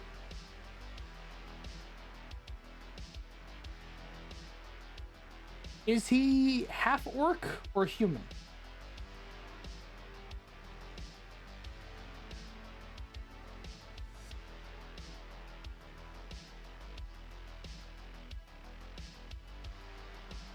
A full orc with the name Gregor? Very Tarosi name. Usually a human name, I think. Wood elf. Nah, probably not wood elf. Not an Aranai. Half elf, I could see. Half elf would absolutely have it. Like our Nightmaster's name is Carlisle. So. Minotaur. Rah!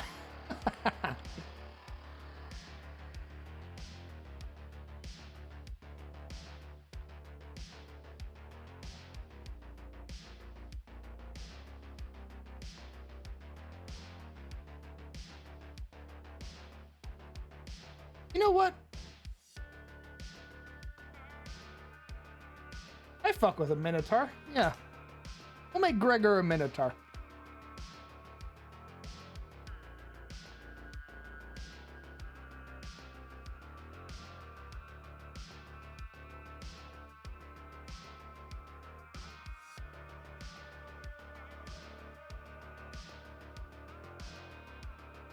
Tyrion. Somebody say Minotaur? Yeah, we made our forester Gregor Luxpin a Minotaur.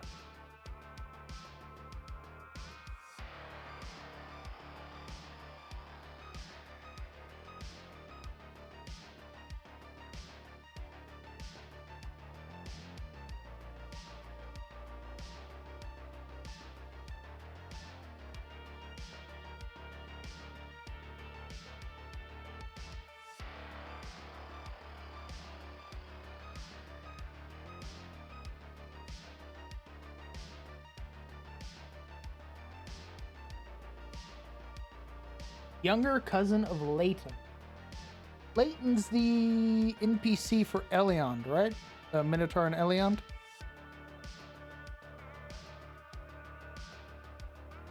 Leighton Bray.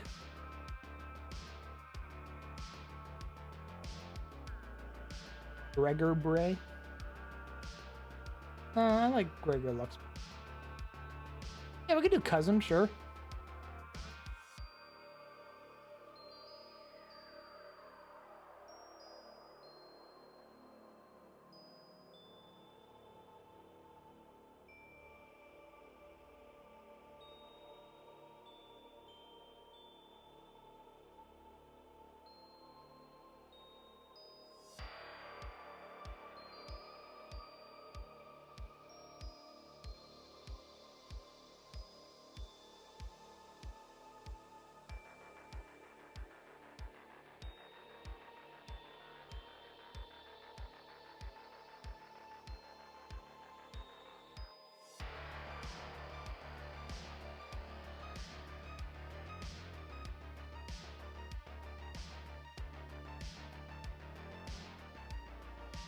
called. Lots of old people.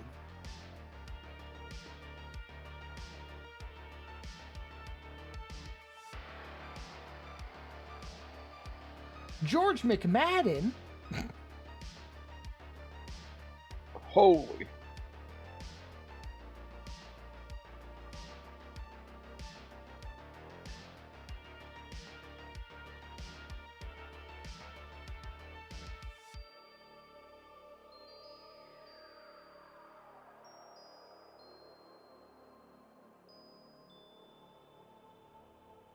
We're gonna roll.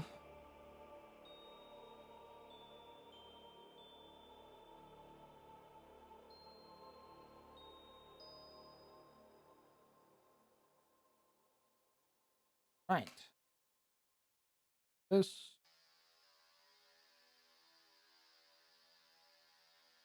Alt.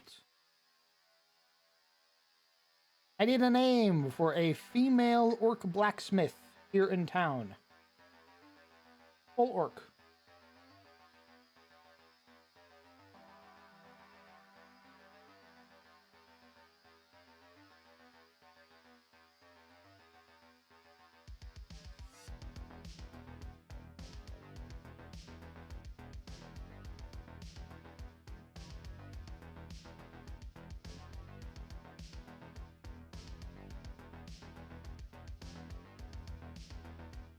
Grasha. Keep him coming.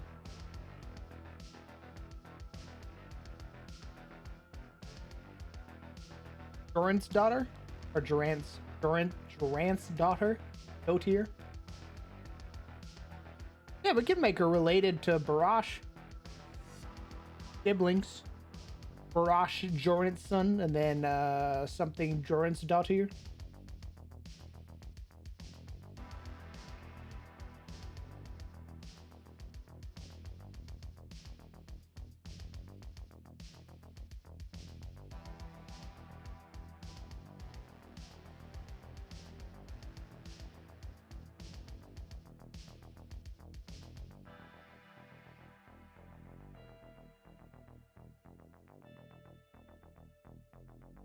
Ursula?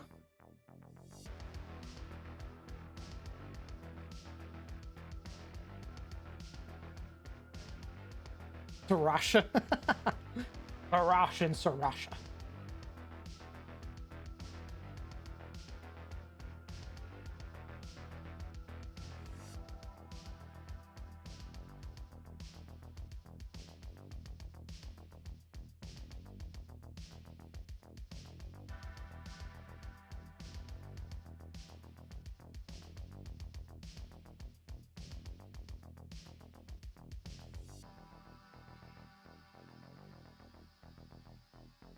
Reina.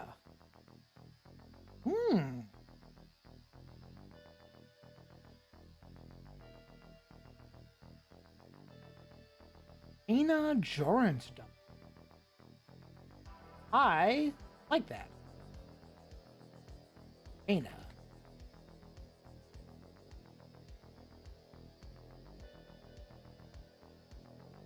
Arash Joransson and Reina Joransdot here.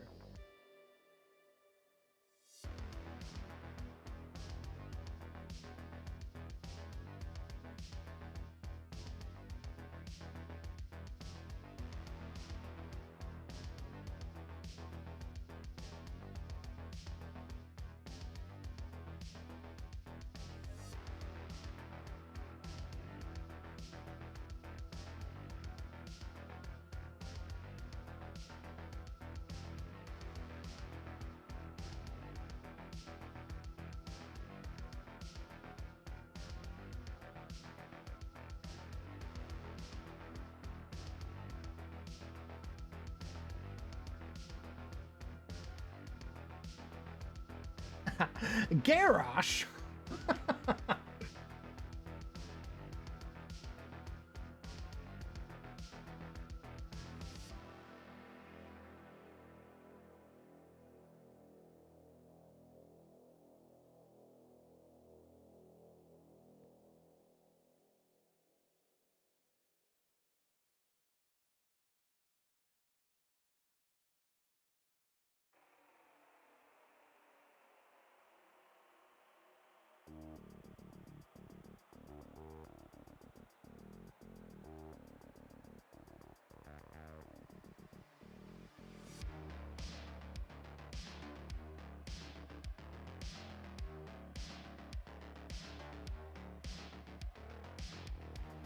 Amira Corbin.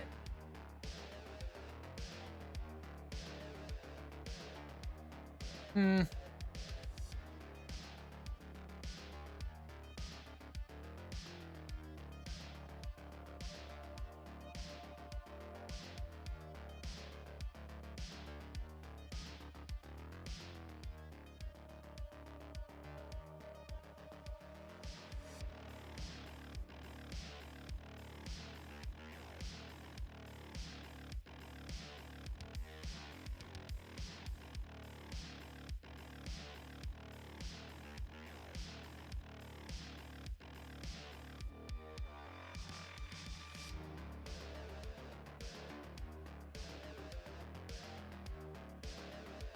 Dangerous?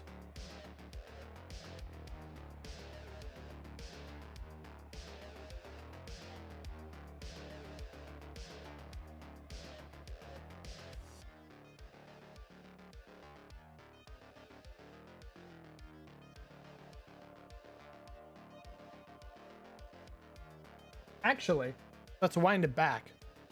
What's Marina Schultz? What's her ancestry?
Night Maiden? No, a Night Maiden would be a wisdom.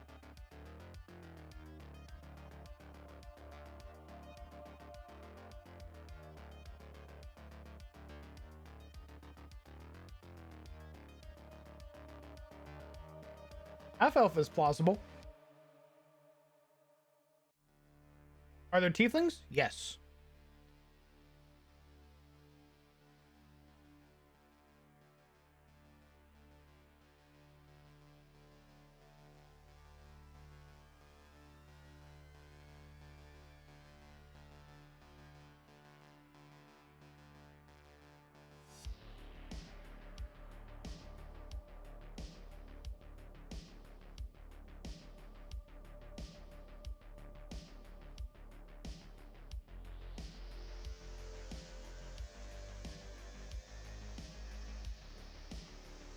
Because it wouldn't be a wisdom for a town of their, like, not their people. Like, they can be wayfarers, but usually they always go back to their coven. And the way that the wisdom works, it is a form of political office. Bugbear, a Lindavi, huh?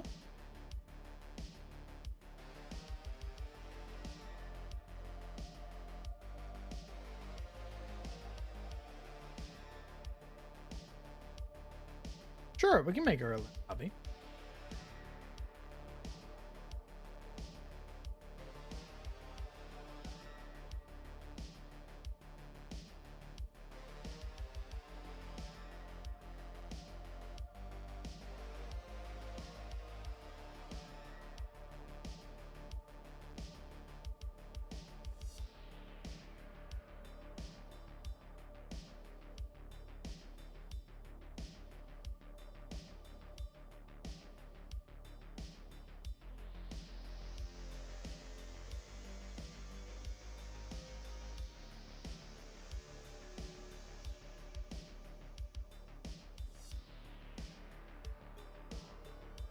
Usually because bugbears are pretty like hard to find good art for.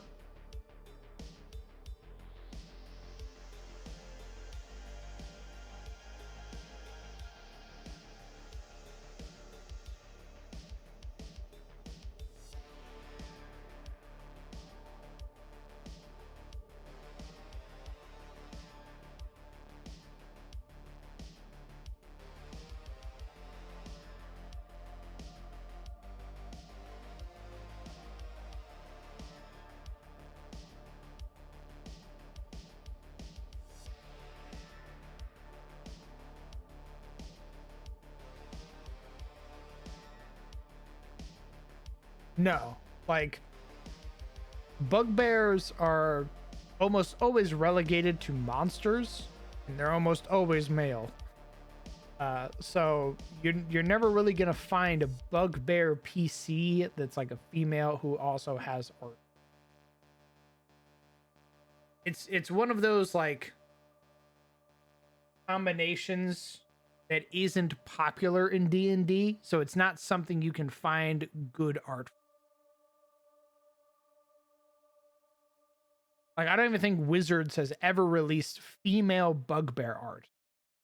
Meaning there's not like a Magic the Gathering card that I can take art from.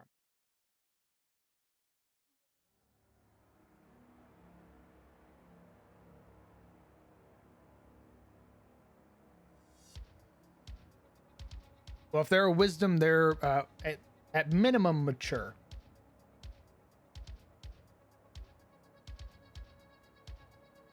Unless you're talking about how old bugbears are, then I think they're from first edition.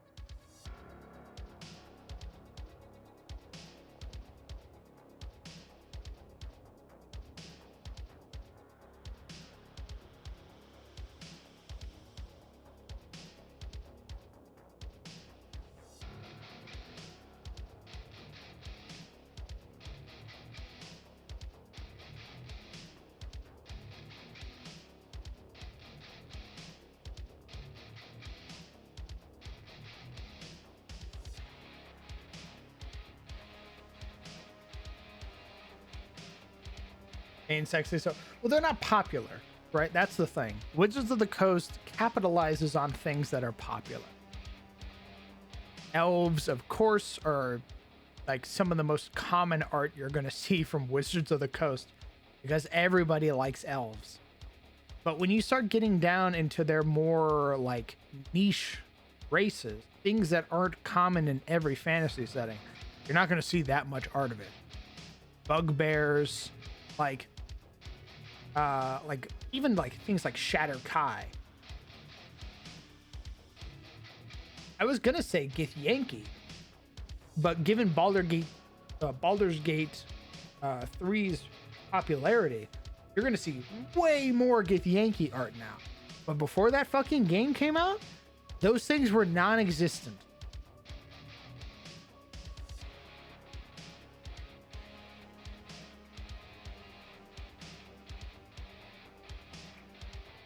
Basically, if Wizards can't turn you into a marketable plushie, they're not gonna do art for you. There's probably like 2 Bugbear Magic the Gathering cards. Like, period.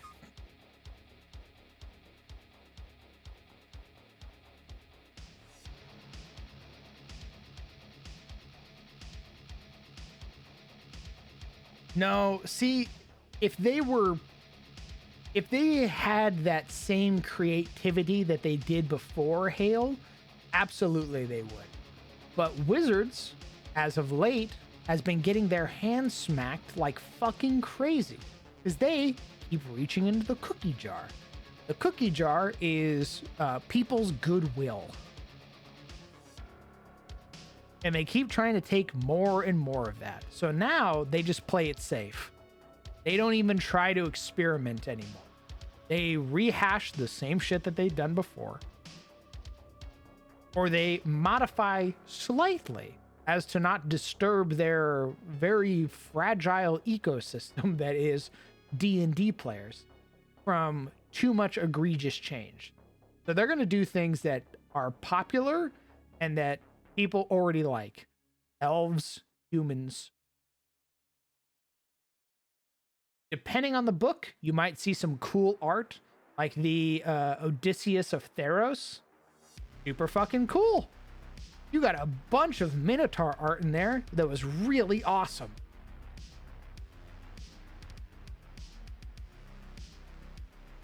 But otherwise, it's humans, elves, dwarves, and goblins. Goblins are very popular, so you're probably going to see a lot of goblins, especially in Magic the Gathering. Goblins make up like a majority of red decks.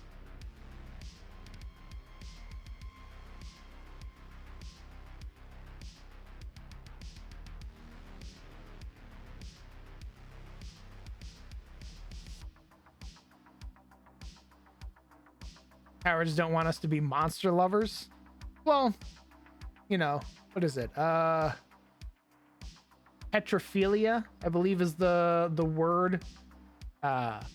While very like accepted and common on the internet sphere, is lost on the salespeople for Wizards of the Coast. So, you know, I think like they look at goblins and they're like, yeah, goblins are marketable. We'll do that.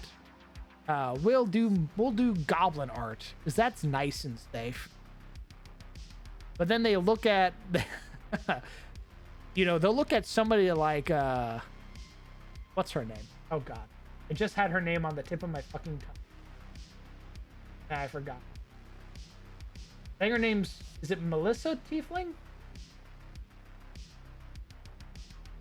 Fuck, I'm so bad with names. Jesus.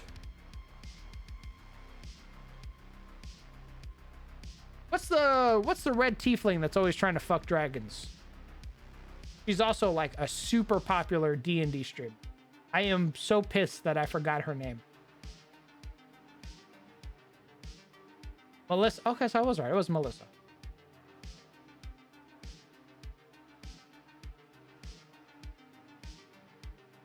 Yeah, somebody like her scares Wizards of the Coast.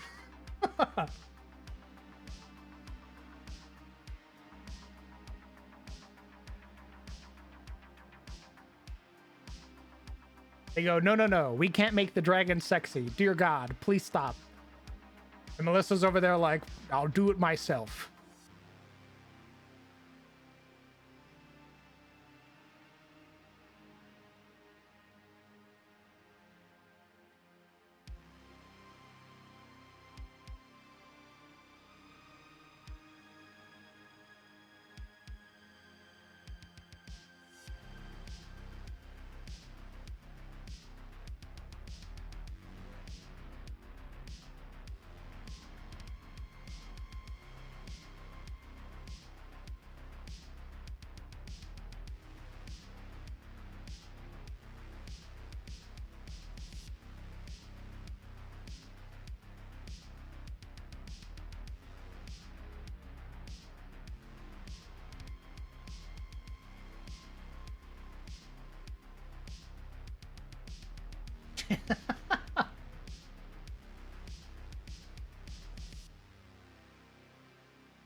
Yeah, suddenly the Lethal Company song gets fucking directly imported into my brain again.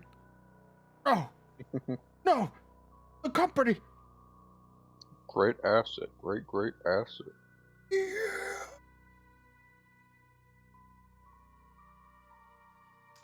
Oh. Hey, the Incarnate just did another beta rollout and welcomed another 5,000 users to the beta access phase. Go check your Incarnate and see if you got invited.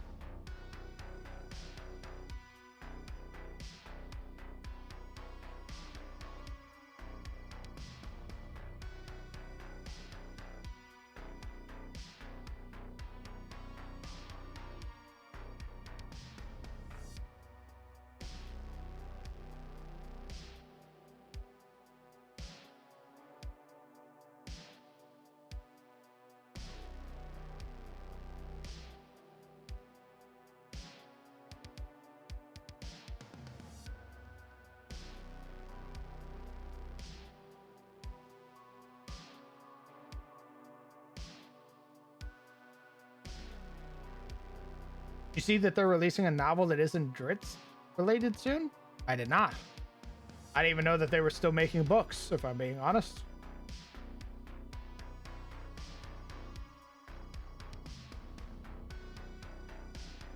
I also think WotC views it as a kid's game. That would be moronic for them if they believed that D&D was still a kid's game. That'd be so tone deaf. Yeah, obviously, we want to get these Zoomers into D&D. That's what this game is meant for. I look over to all the 40-plus-year-olds that I know that still play Wizard or still play D&D, and I go, "Are you fucking dumb?" Is there a bard in the tavern/inn? Like a local bard?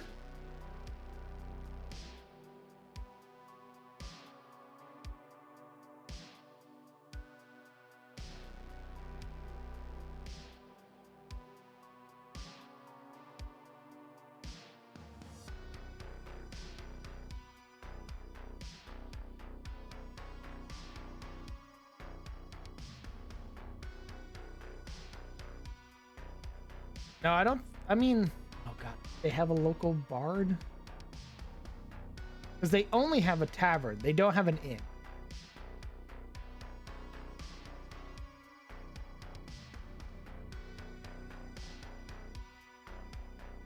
Like, they don't really have a place for like people to stay. Usually what happens is that if you're an outsider or you're a visitor, most people will like welcome you in to like stay at their place, or they have a cabin and stuff that you can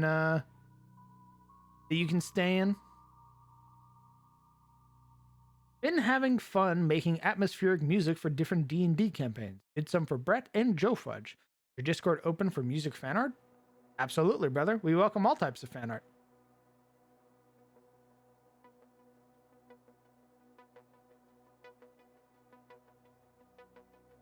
Ooh. Fails. Time to die. Yeah, yes, I know. Kill me now. I Okay, hold up accept the it. rat trap. Right there around the neck.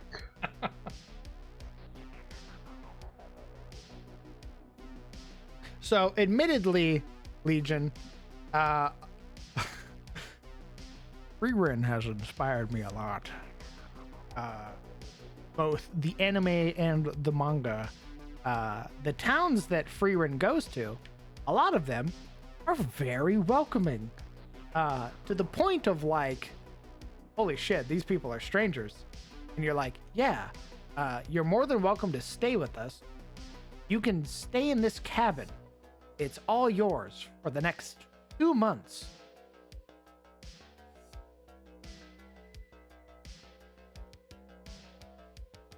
I gotta binge your campaign. I've only been to... Ooh, I will say, Rablet, while I appreciate your enthusiasm, the campaign episodes are like 6 to 7 hours long. They are very hefty in length.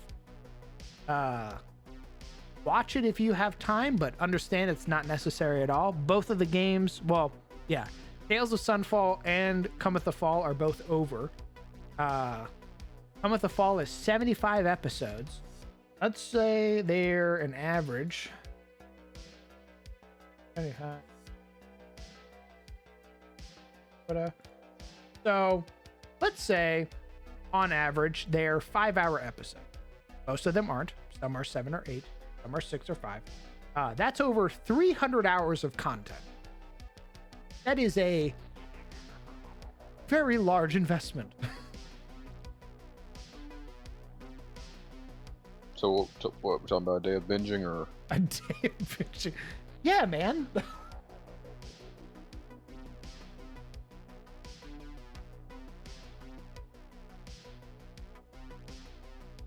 I'll put them on while I do other things.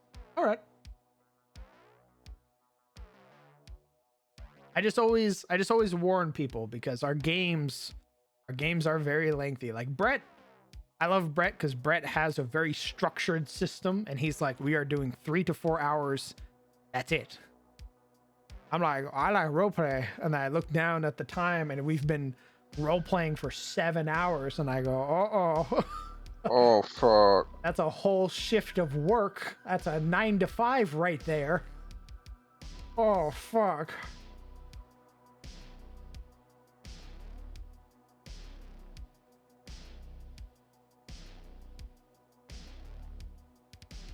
So long enough that you can watch it while waiting for Helldiver 2 queues. Damn, man. So true and real. Me and my friends had to go 7 or more hours when we play D&D. When you get really into it, absolutely. Like, I think Brett is probably the first, like, Brett's games are probably the first games that I've played where it's been sub 5 hours. All of my real life games and the games I run are like fucking massive.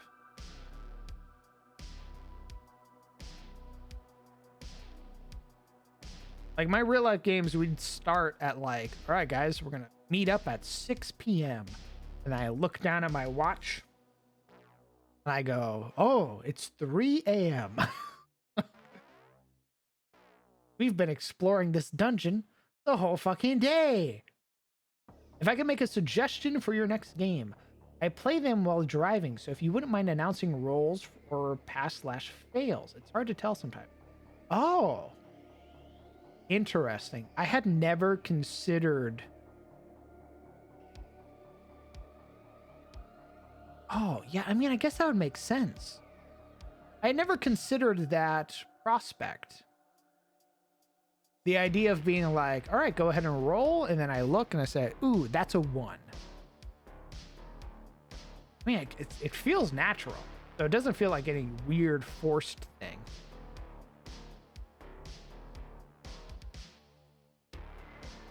Yeah, I guess you just got to treat it like a podcast.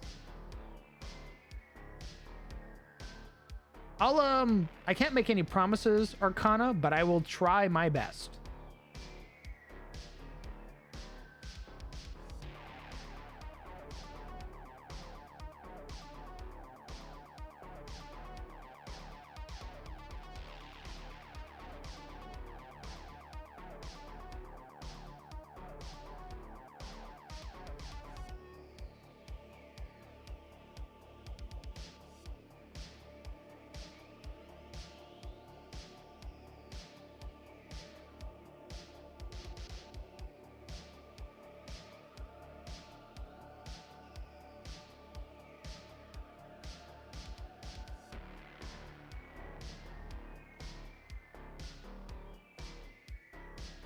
I tuned into my Crown radio.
Dire B mounts for mouse folk?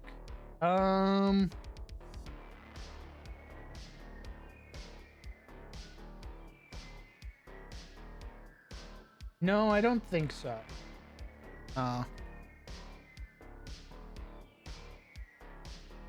No, my Cavalier Fighter.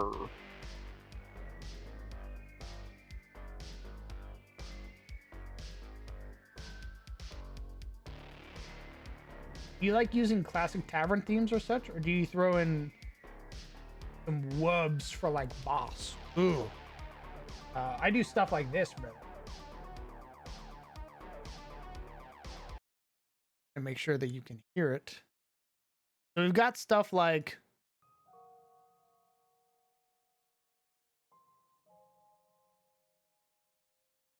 Go to my common ambience. We'll do.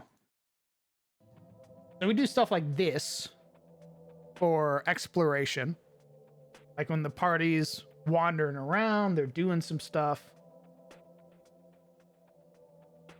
I'll generally use Final Fantasy XIV music.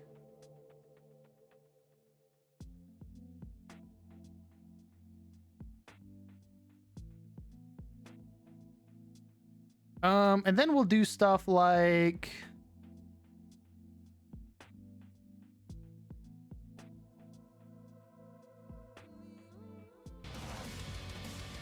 shit like this for boss fights. This was Samuel Haynes' theme at Haynes Keep.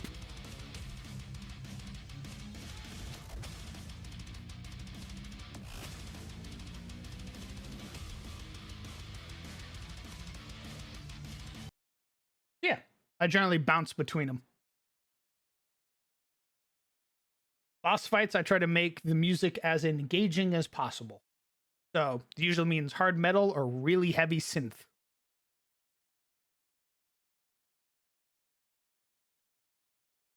Yeah, if you want to see the first use of that, Rablet, I would say watch episode 10 of Cometh the Fall. That's the first time I use a Killer Instinct soundtrack for a boss fight.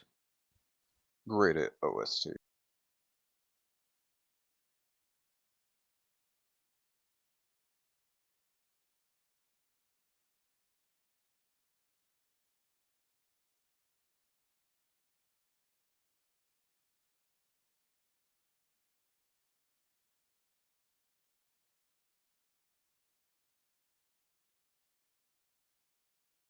But why? I don't know, brother. I just don't see it in my head.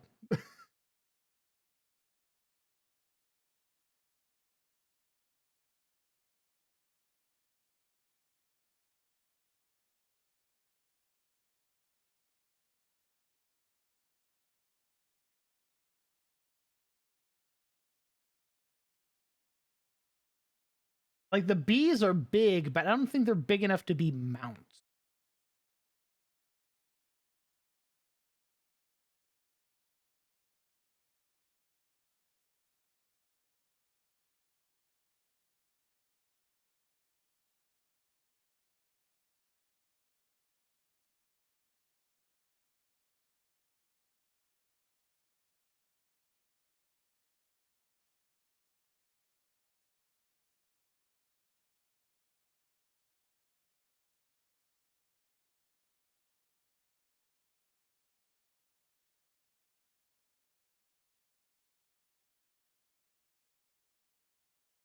Make them bigger. We can't make them too big.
Stream is quiet. Oh yeah, I forgot to turn back on the music. I beat.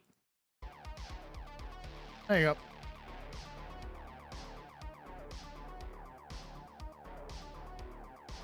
I thought bees don't care about the known laws of aviation. If bees were large enough to pet, then beating of their wings would likely hurt your ears, outright damage your eardrums.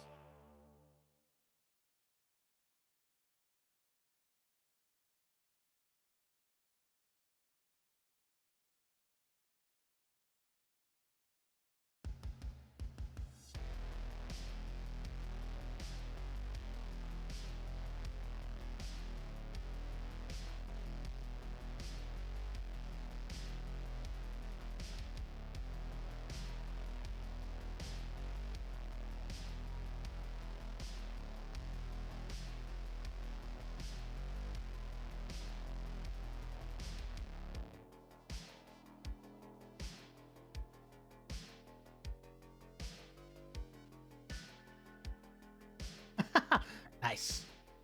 I like this thing a lot.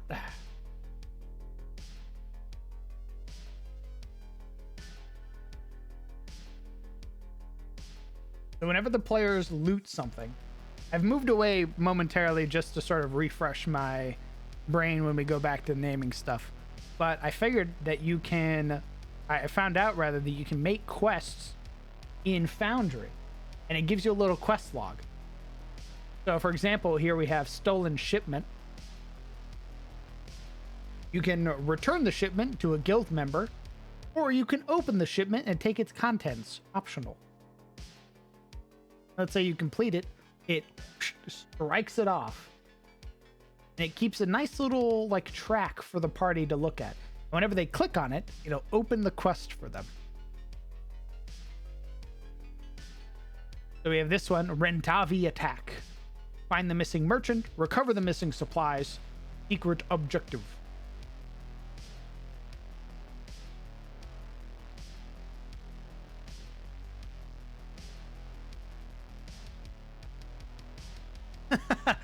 Do the quest. Unless. You get double EXP? Nope. Oh, I see. We're robbing the guilds. Why, yes, that's a great idea. Oh, hey, what's your alignment, by the way? Just ask. Surely nothing bad will happen. You know, the people responsible for infrastructure and our daily lives. Let's rob them. That's future me, probably. Nice, very good.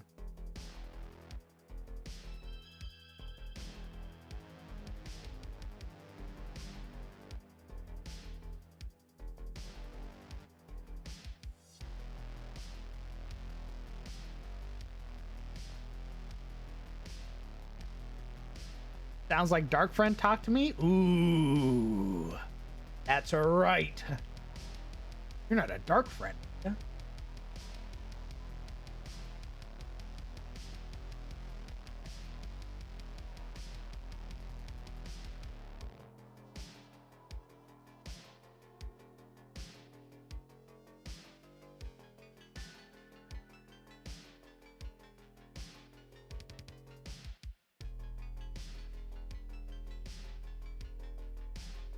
A band of Rendavi raiders have attacked a merchant caravan coming from the south along the road.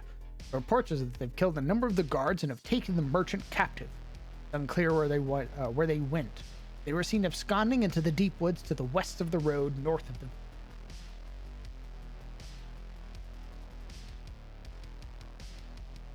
North of, now that we have a name...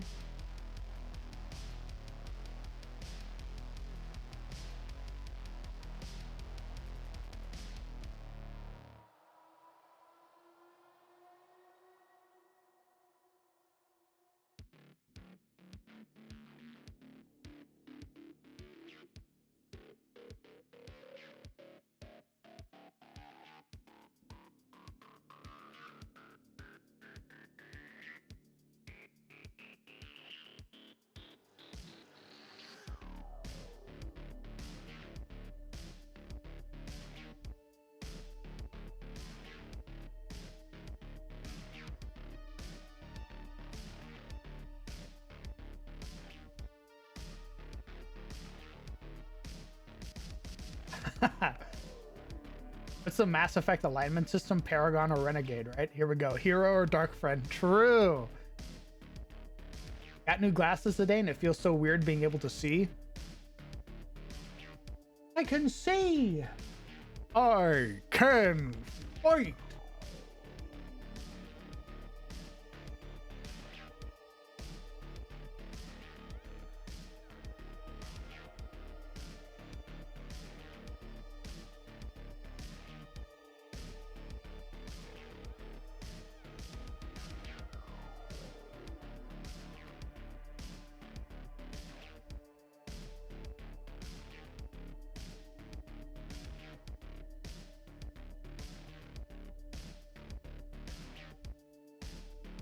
Oh, vision restored. Crit percentage increased by 2%. Yo, that's pretty fucking based.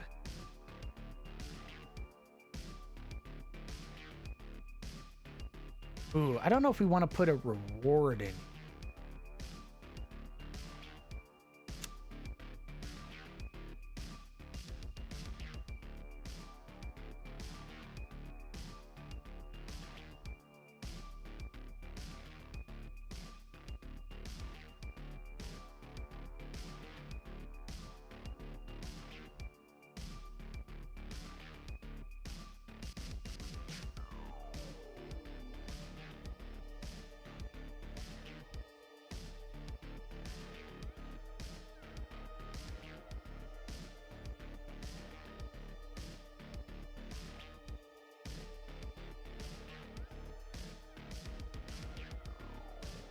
Okay.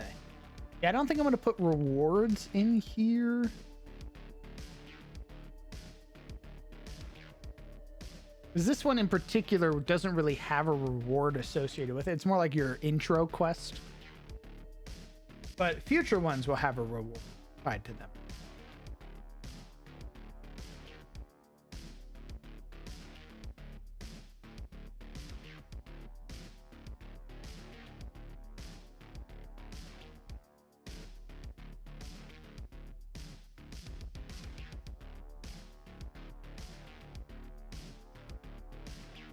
Reward exposure. Reward reputation.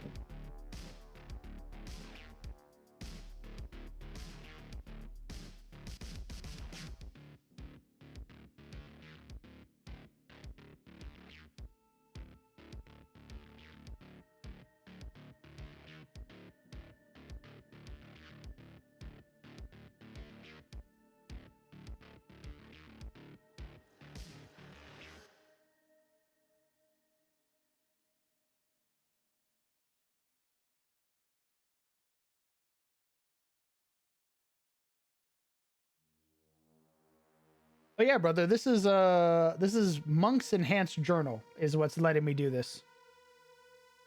I do all of my stuff in Foundry.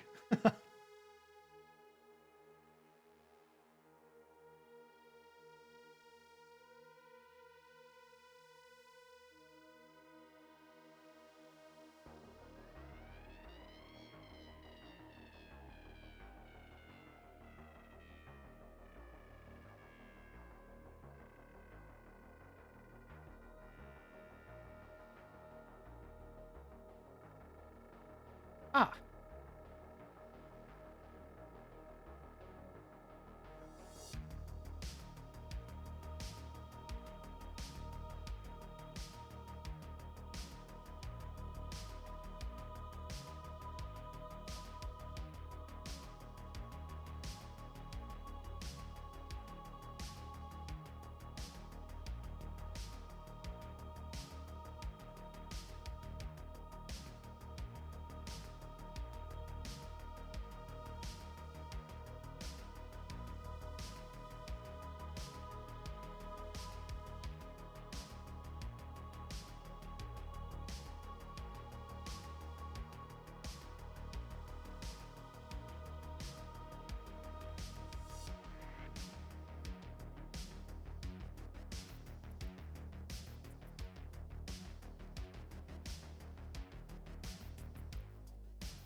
Within the bowels of this ancient structure, a series of massive mechanical doors block your progress.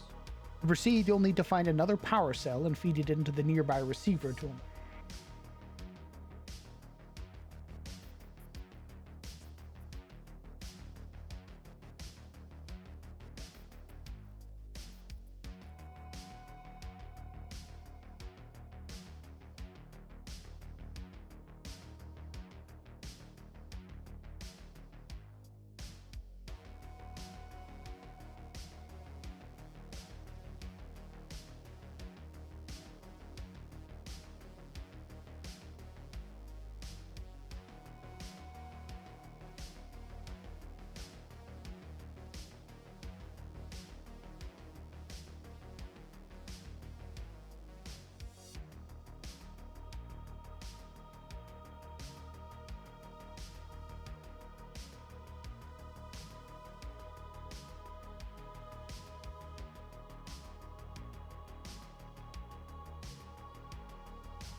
Hello, Mocha.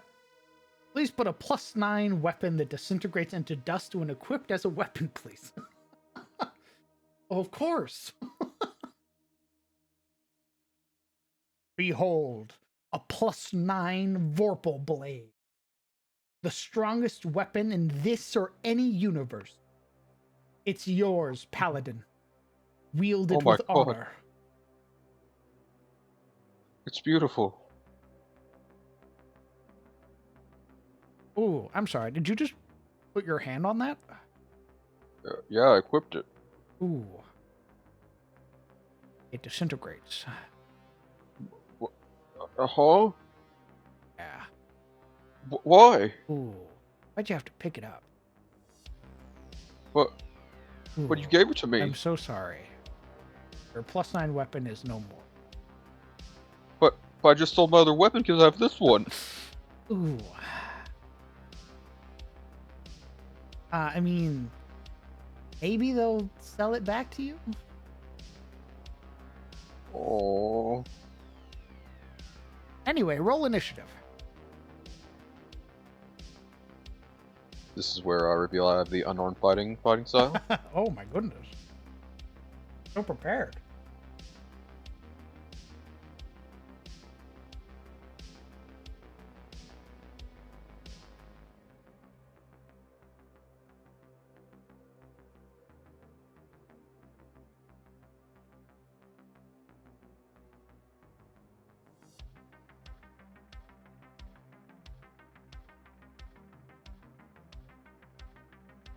What if you use Mage Hand? Ooh. I mean, you could, like, keep it on you, right? Like, ooh, look at my cool +9 weapon. It's basically a transmog, is what you have. You have a transmog. That's all you got.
Hey, power cell. Precursor storage facility. Within the bowels of this ancient structure, a series of massive mechanical doors block your progress. To proceed, you'll need to find another power cell and feed it into the nearby receiver to unlock. There appears to be only one of them. Need to locate another one somewhere else to proceed. Over the dungeon that we've made.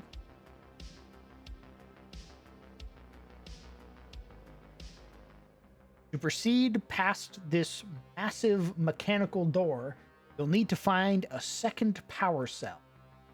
Feed it into the nearby receiver. When you do so, the door will unlock.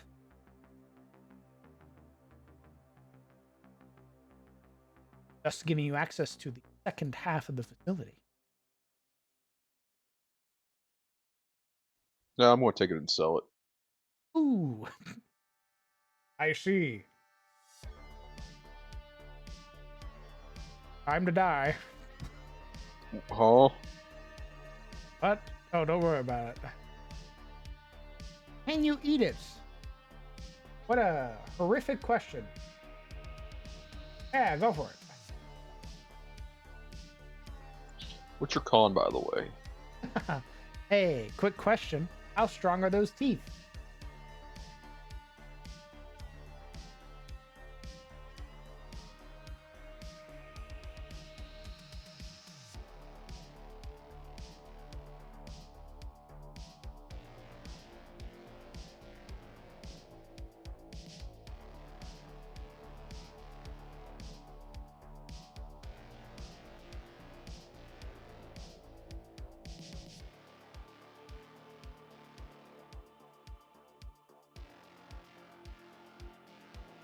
Jesus. Sorry, I just had to sneeze like crazy there for. Oh, Bless you. thank you. That shit hurted it.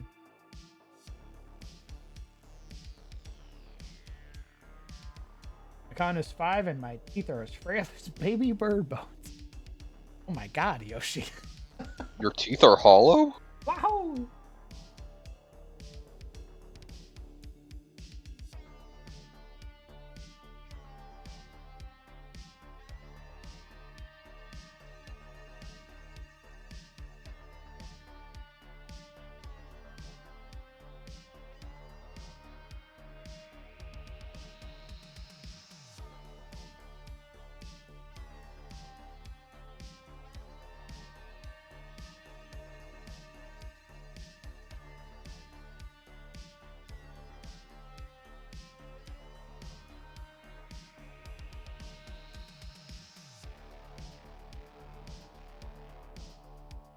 Are power cells only able to be placed into their appropriate receptacles, or could someone possibly jerry-rig something to use it as a power?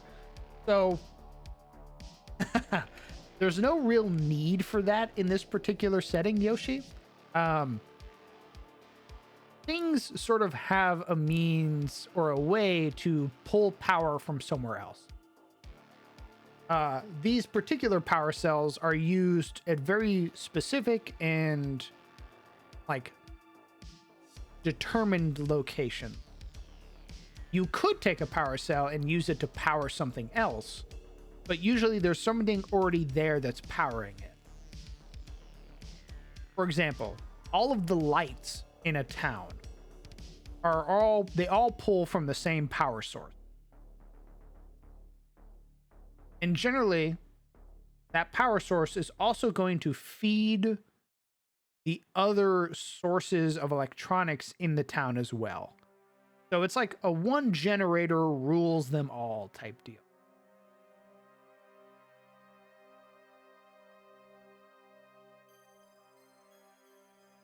But let's say your generator runs out of power. You could take the power cell from the precursor facility and plug it into your generator, and it works perfectly. They're basically built for each other.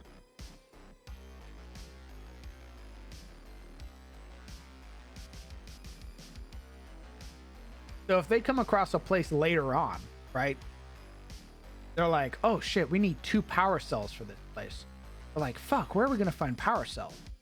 One of the players could be like, oh, let's go back to the precursor facility that we found really early on, and we'll just take both of those power cells and use it at this place. We just need to haul it over here, basically. Think of them like keys. Like the stone key from Elden Ring, the one that you feed into the little golem head. That's basically what these power cells are.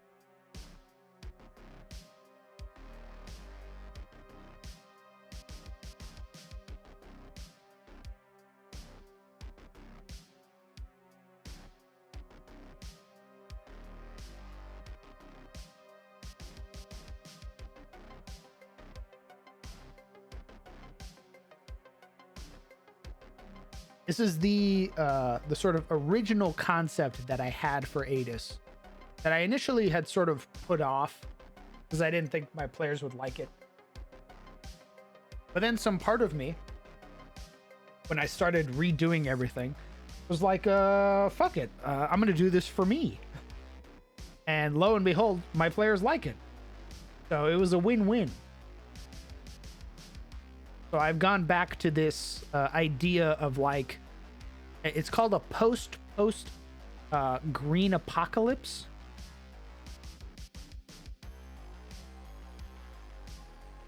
Basically, the world has gone through 2 calamitous events that have basically, so much time has passed that everything has sort of healed.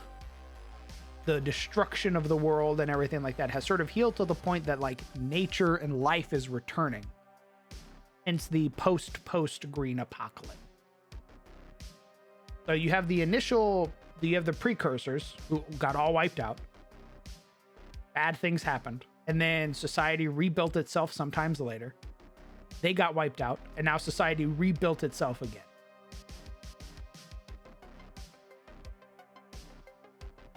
But all of that technology from the precursors, who basically have perfect technology is the way to describe it. Like imagine if your phone lasted forever, well into the future. Like a caveman finds your phone and it still works. Not only does it still work, it functions perfectly, just like the day it was made. That's what the people of Adis are dealing with. There's all of this leftover technology that's sort of scattered around the world that still functions and works perfectly. Hence why towns have like lampposts or like indoor lighting and plumbing and everything, because it's all things that are already there and they've just sort of built off of its skeleton. What's going on, Tatsuya? As well, when we do our session 0, every character is going to roll. They're going to roll for something called genetic memory. And genetic memory is your character's aptitude with technology. Because some part of you has a connection to precursor tech. The higher the roll, the better your connection with that technology. So a character with a really high genetic memory can roll up to a console, a keyboard, and start typing into it. Because they know, oh, this is a keyboard. And I can type commands into this computer, and this computer is going to relay that command to the rest of this place. I can tell it to turn off the lights. I can tell it to redirect power, because something in the back of my mind has given me this information. Versus somebody with a low genetic memory who might not know what a keyboard is, who might not know what a console is, but knows that if they tap the colorful buttons on this machine, it's going to do something useful.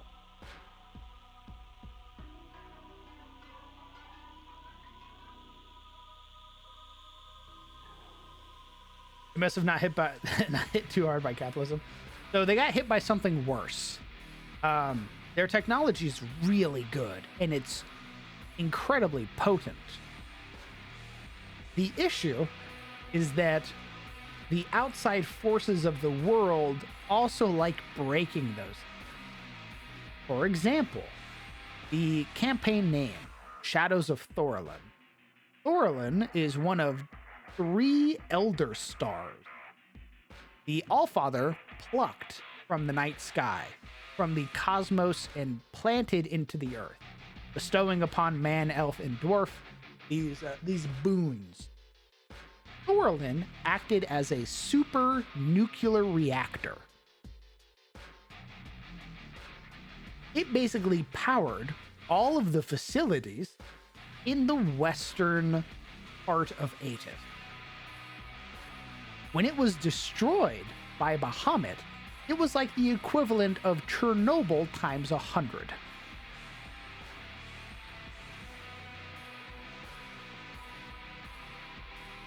Yes, Job. Hades is a post-sci-fi setting. It has gone full circle. It is a post-sci-fi setting where right now we are playing knights in medieval time.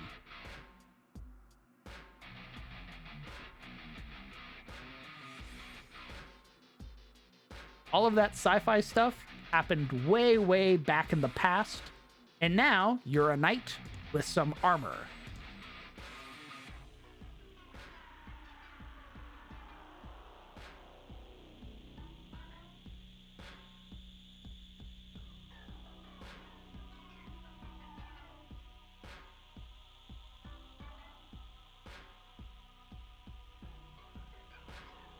We finally have an explanation. Oh, brother. I don't know if you've been here for most of the world building. The reason that illithids sort of have a place in the world is they are one of the oldest empires in the known galaxy.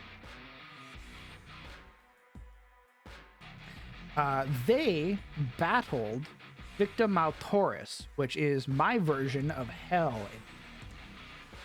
The Illithid Empire was getting their ass whooped so bad that the Illithid Empire is responsible for tearing open the Eye of Terror, center of the universe. And in doing so, they unleashed the Abyss. The Abyss swallowed most of the known galaxy. When the Abyss consumes a planet, it adds it to its abyssal layer. For example, the first planet ever consumed, the closest to the Eye of Terror, was a planet known as Yggdrasil. It is the first layer of the Abyss. It is my settings version of the Feywilds.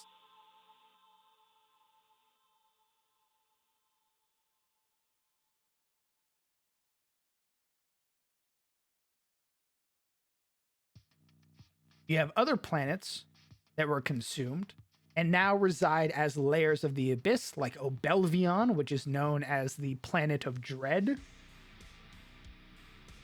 You have Yornmalar, which is the Giants planet that they got. They basically made this Faustian deal with the demons, and then they found out that they could subjugate demons because they're stronger than them. And basically turn that deal on the demons, and now have a planet as a result. There's oh god, what was the other place? There's like a Titan planet, where like Kuatoa reside, and they basically make these massive monolithic Titans fight each other. Because Kuatoa create things with their imagination, right? They basically worship a thing into existence and make it a god. So this Titan planet is basically a bunch of these Godzillas running around and like battle royaling.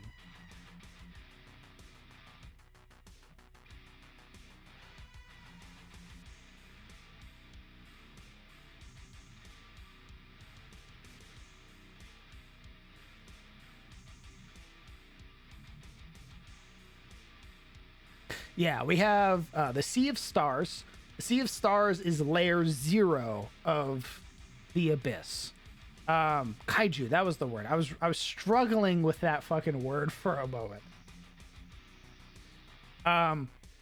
So you have the Sea of Stars, which is layer 0 of the Abyss. It's also referred to as the Howling. It is the It is the membrane that separates all of the layers. When you go from the surface and you pass into the world below, which is the Underdark, you pass through the Sea of Stars. And the Sea of Stars is where you find things like astral dreadnoughts and or like star gorgers and everything. It's also where Victim Altoris, my version of the Hells, resides. They reside in Layer 0 of the Abyss. Then you have Yggdrasil, which is my Feywild. You have Obelvion, the planet of dread or the realm of shadows. You have Yornmalar, which is the home of giants. And then you have the kaiju planet name, by the way, was named by Sizzle. It's called Buwakal. It is the Plain of Titans.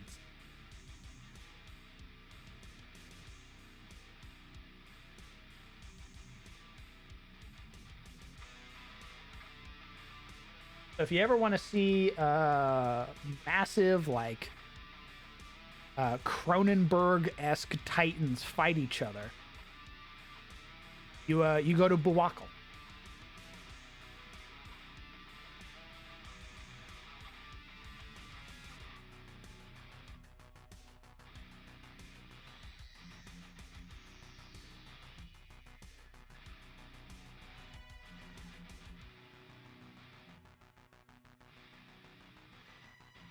I need to finish up my Olinar as well.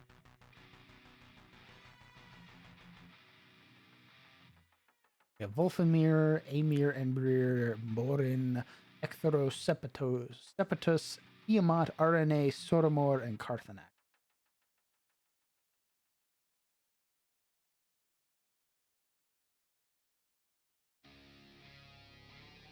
Yeah, one of the first planets to be consumed was a planet teeming with megafauna and flora, which was to be known as the Feywild. The demon who controls the planet is the form of a massive world tree, creating and spawning all manner of strange creatures to run through its forest.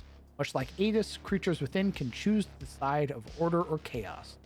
Yggdra for the denizens, Yggdrasil for the plain. Oh yeah, if you're from there, you're Yggdra. Each planet consumed by the Abyss is added to the infinite layers within, thus creating new folds every time a planet or moon is consumed. However, Maltoris possesses the knowledge and ability to restore planets and remove them from the Abyss. They are in search of their home planet. Illithid Empire is responsible for finding the center of the universe and opening the Eye of Terror. The Proto-Brain, the creator of the Empire, in an attempt to destroy Victim Maltoris and wipe the slate clean, tore open the center of the universe and flooded the known galaxy with the Abyss, thus destroying not only Maltoris' home planet, but consuming all planets in its reach. This guy destroying timelines again. Not timelines, planets. Oh. Okay, that's fine. We're gonna make another one of those. Yeah, I was explaining how the Abyss works in my... Oh, cool. Fuck. I would dare say Big Pog. Thanks, brother. You're welcome.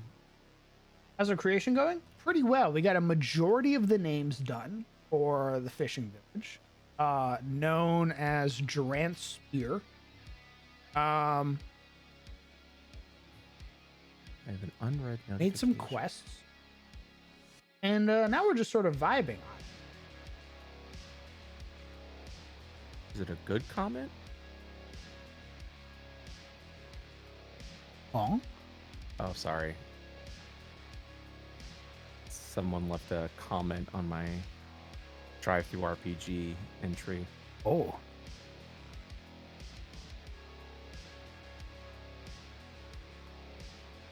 How does the Abyss work? Well, you pretty much hit the nail on the head. It consumes planets, and every time it consumes a planet or a moon, it adds it to the infinite layers of the Abyss. And they're usually warped by the presence of whatever demon is ruling that planet. So, Yggdrasil was already a planet teeming with life, right? Megafauna, megaflora. When Yggdrasil came to be, the world tree there, It basically kicked that up to 100. That's basically what happens. What's up, Mind's Eye? Tuning in between work and cooking dinner. How goes it? Goes pretty good. Stress items? Yeah, brother. We use the stress system from time to time. So these are items that alleviate stress for players. It's literally 1-for-1 with Darkest Dungeon.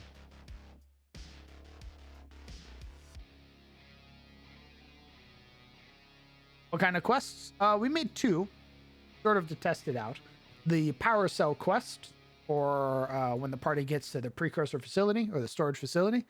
And then the Stolen Shipment quest, for when the party finds some waylaid shipment. Oh.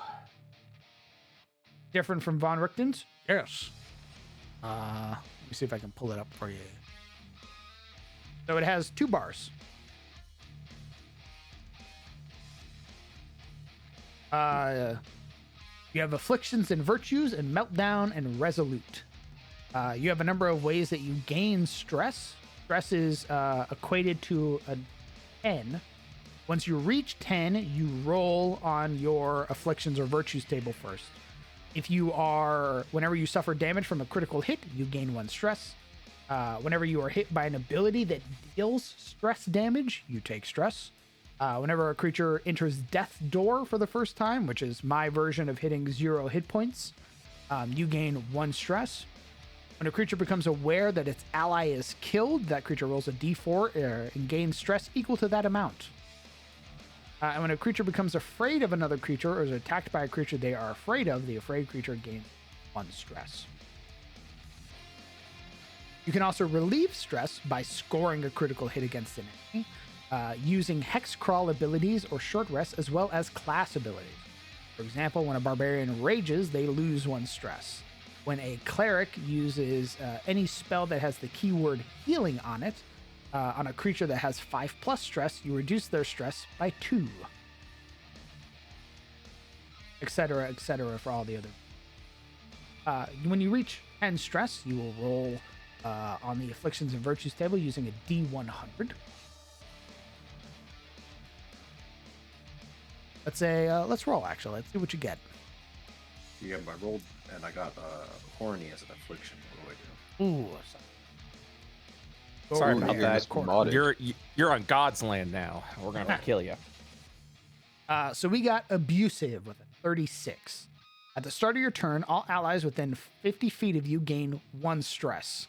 The creature affected by this, then rolls a d6. On a 6, they suffer disadvantage on their next attack roll or ability. Once you reach 10, you then get a second bar, and you begin to fill that up. Once you reach 20, you roll on something called Meltdown and Resolution check. Jesus Christ. At that point, once you reach 20, we'll roll again. Well, we're pretty much saying his life's a nightmare. We roll 36 again somehow, which means we have a meltdown. Our stress immediately becomes 0. We reset it. We're no longer at 20. A creature's health is immediately reduced to 10% of your hit point maximum. So if you had 100 hit points, you now have 10 hit points. The creature suffers a -1 to their death saving throws until they camp. A creature gains a 40% stress resistance. So whenever you roll a D100 when taking stress, on a 40 or lower, you resist the stress. And you have a 40% chance to gain a negative quirk, which was something that was being worked on. Negative quirks were also a little flavor to add to your character, some little temporary roleplay moment. They were also pretty debilitating.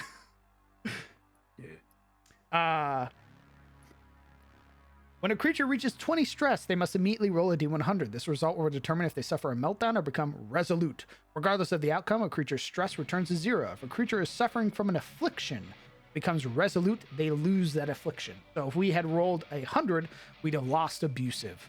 If a creature is benefiting from a virtue and suffers a meltdown, they lose their virtue. If a creature is suffering an affliction and then suffers from a meltdown, that affliction remains until the character camps. If you reach 30 stress, meaning you've gone to your meltdown and resolute, you then gain an additional 10 more stress. You have a heart attack and die. Unlucky. Life is pain. Look, That's harsh. It's meant to be. But also getting 30 stress is pretty fucking insane. Yeah, you have to be trying at some point if you do that.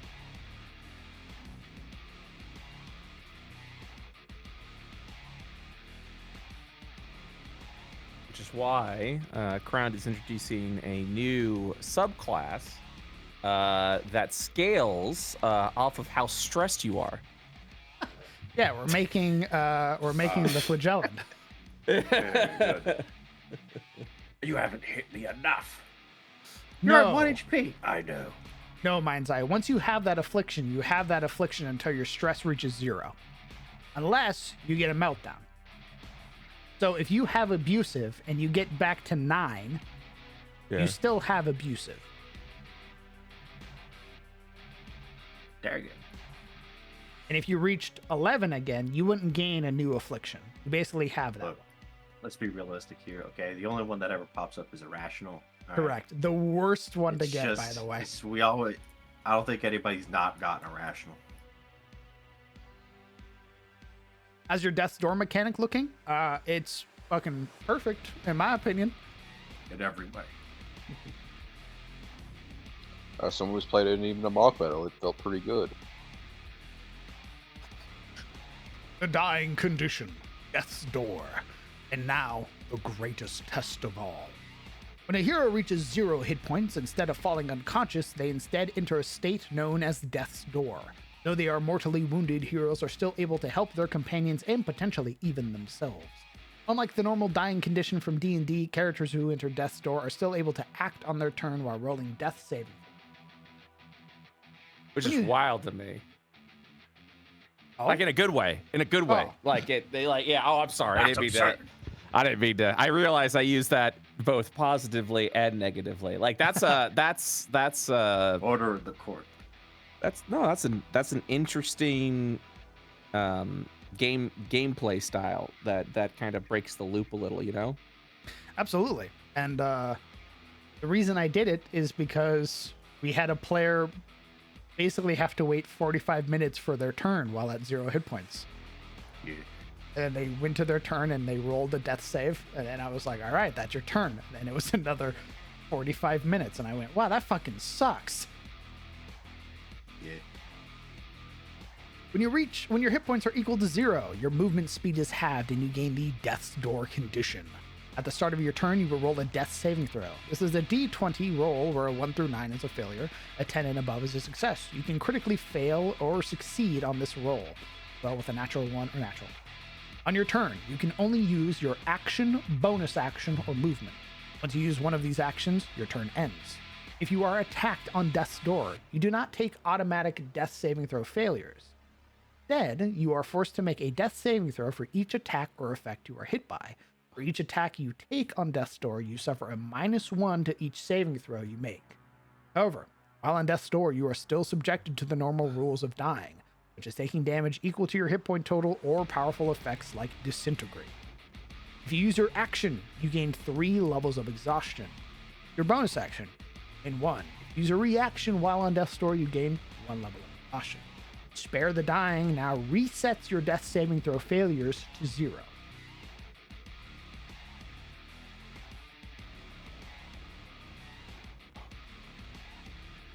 Oh. Imagine being a character that has advantage on all of their attacks if they're at Death's Door. There are items like that. I have made items that benefit from you being on Death's Door. Excellent. Oh yeah. It's there are a number of items that like they allow you to act normally on Death's Door, meaning you don't incur exhaustion, and grant you benefits like a higher AC and shit like that while you're on Death's Door. That's very I could risky. see I could see a charm of like a charm of flight item where like it gives you your full movement speed if you're on Death's Door. Run away. I can see little Ratman having it.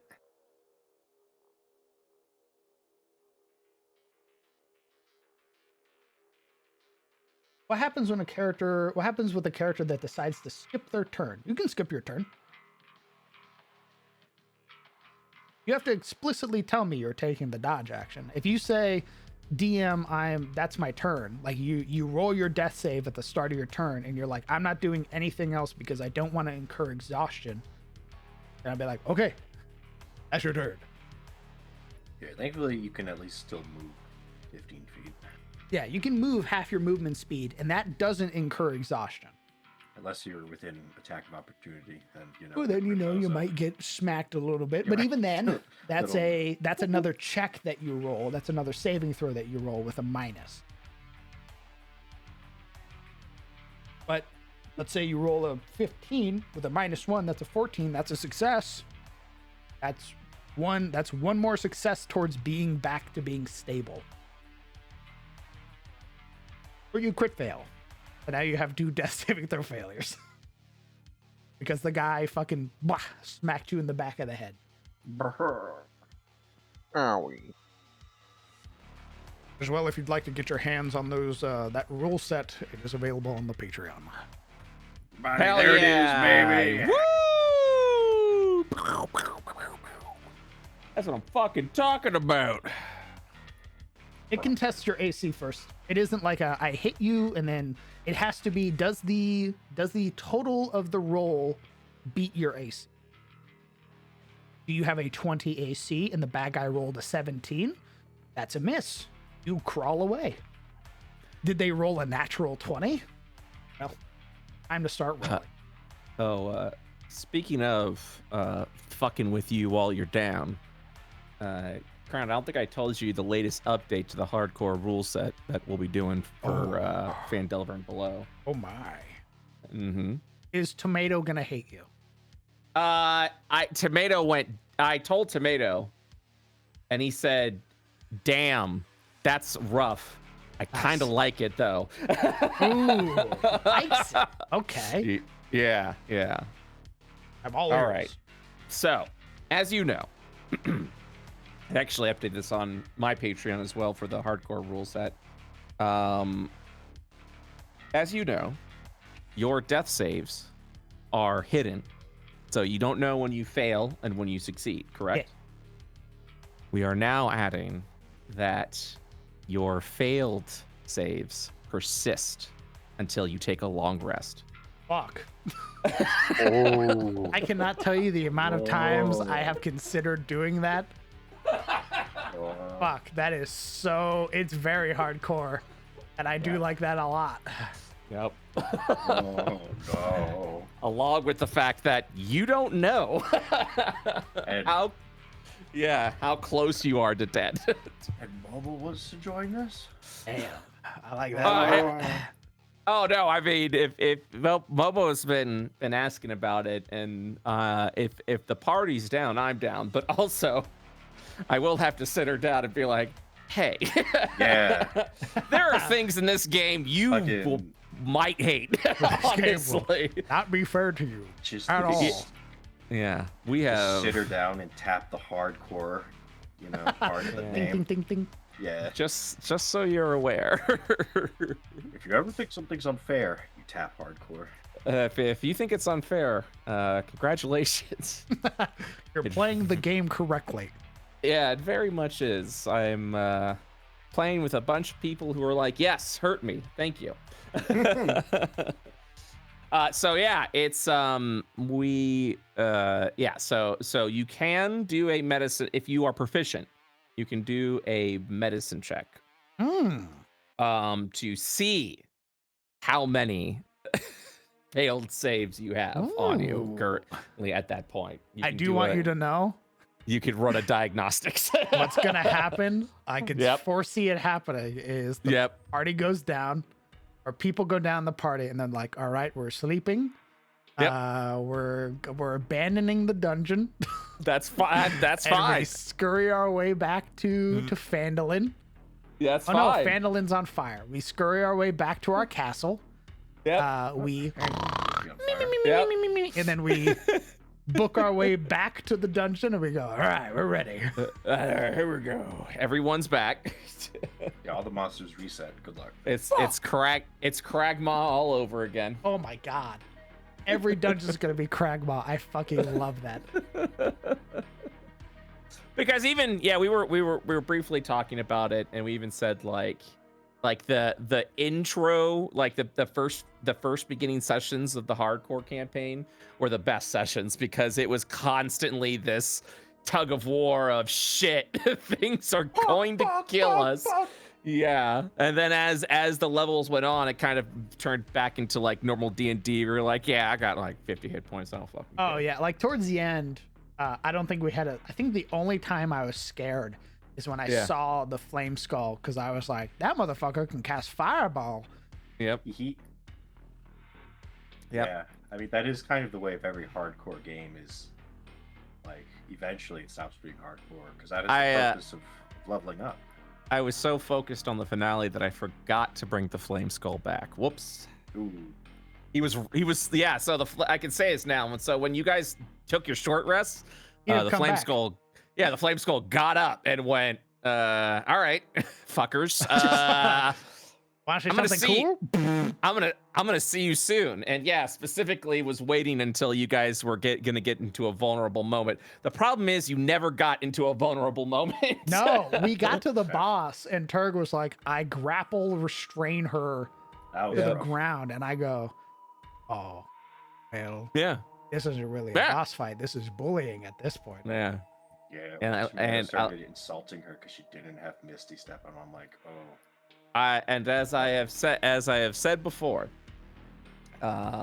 people at the end, some people, not everyone, some people were really upset with the finale because the boss didn't body all of you. Oh yeah, didn't fucking insta-gib somebody?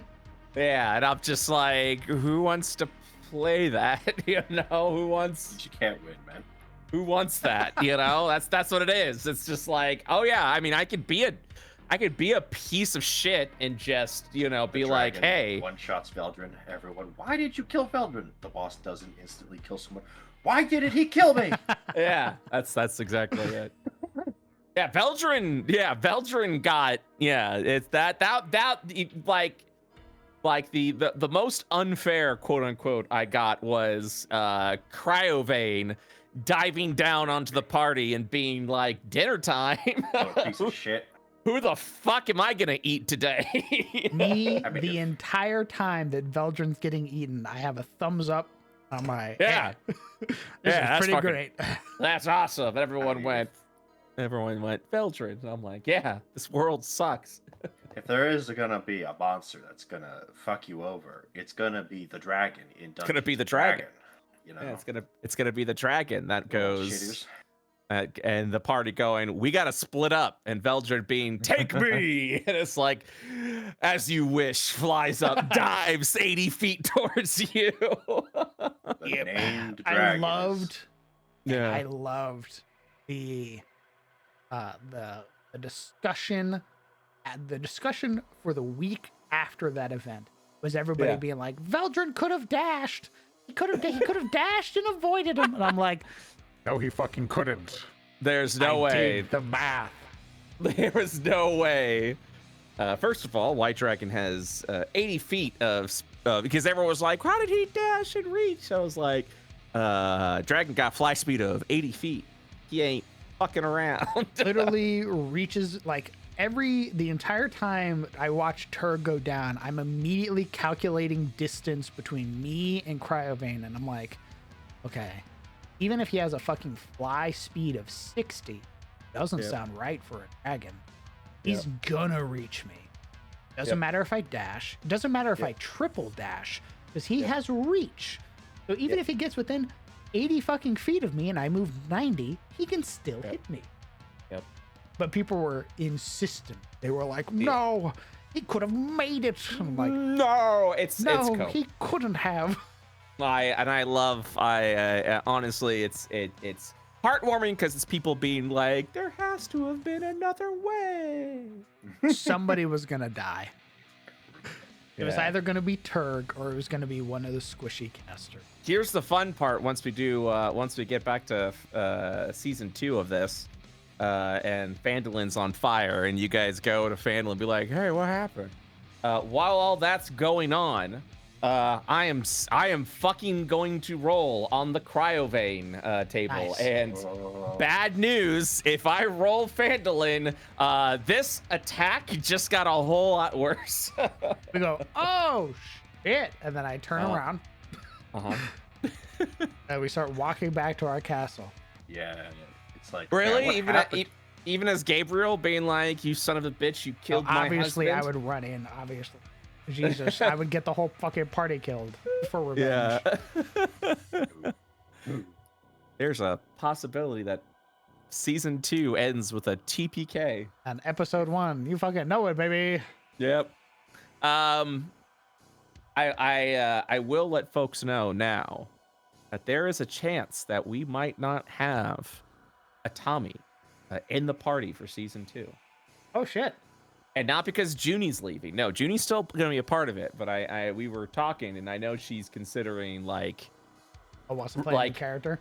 Like retiring Tommy. Exactly. Like Tommy's done all that he Tommy needs to do. should retire, honestly. Holy fuck. The fact that Tommy lived. Bro, Yeah. that's the best thing about I Yeah. respect your opinion, obviously, but Yep. I would love to see Tommy just through the entire, like the only one who has survived from second one Welcome. of the campaign. You are now part of the YouTube comment section. I would be. Yeah. Well, I mean, the difference is that I'm not going. We all laugh at the people who are like, "What the fuck? Why didn't you end everyone's lives?" And I go, "Haha, yeah. By the way, Tommy might retire." And you're be like, no, I don't think so." Why is Tommy not staying for the rest? Their return now. I'm just saying. It's ultimately it's up to Judy, but I figure we would temper with, there's a chance Tommy might just peace out. I'm gonna It miss makes- that little psycho. Yeah. It makes so much sense. Yeah. For After Tommy. everything that happened, and then at the end of the adventure being like, "What was this all for?" And the dwarf being like, "Oh, for money. It's always about the money." Tommy looks down at their hands. Oh, Tommy was having a crisis, I think. the gallons of blood. Why everyone lost their lives to this? But why? Holding a For fucking- the money, of course. holding a gold in their hand. Is this all we want? Is this all we wanted? Yeah, Oh, no, we're gonna get them. We're getting paid in perpetuity. Maybe we're gonna cut of that mine every month. Yep, that is correct. Until it blows up. Yeah, until Cryovane rolls on in. They're making too much money. And And going, we hey, lose it. Where's my cut? yeah, Fuck. yeah. Cryo Where's my becomes the tax collector. Where's my protection money? You're what? Ooh, I will be right back. I'm all out of water and I gotta piss. Honestly, I would Oh. love it if the white dragon came down and said, "Hey, I will fly away right now. You You give me 500 gold pieces." pay me and I'll fuck off. Yeah, pay me and I'll fuck off. No? Well then. We don't have that kind of money. Then you'll pay with a pound of flesh. Racks the gun. Shame. Real shame. I don't like to do this to you, but That's a lie. you've given me no choice. That's also a lie. This is your The fault. narrator pulls back. Cryovate actually loved doing this. Yeah. Good luck. Good luck. So we'll see. That'll be. I think we probably have another few months before we do that game again. Nice. Yeah.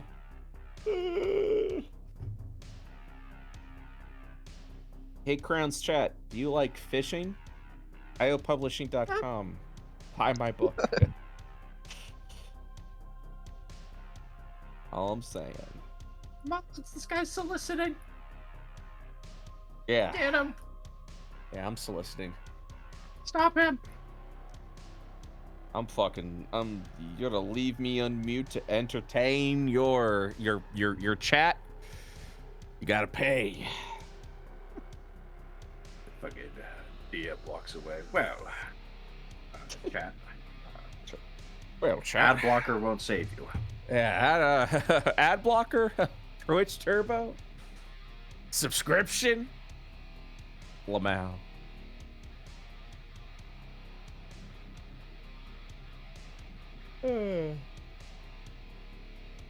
I can't wait for the comment that's like, Brett sucks. He came in and talked about his book.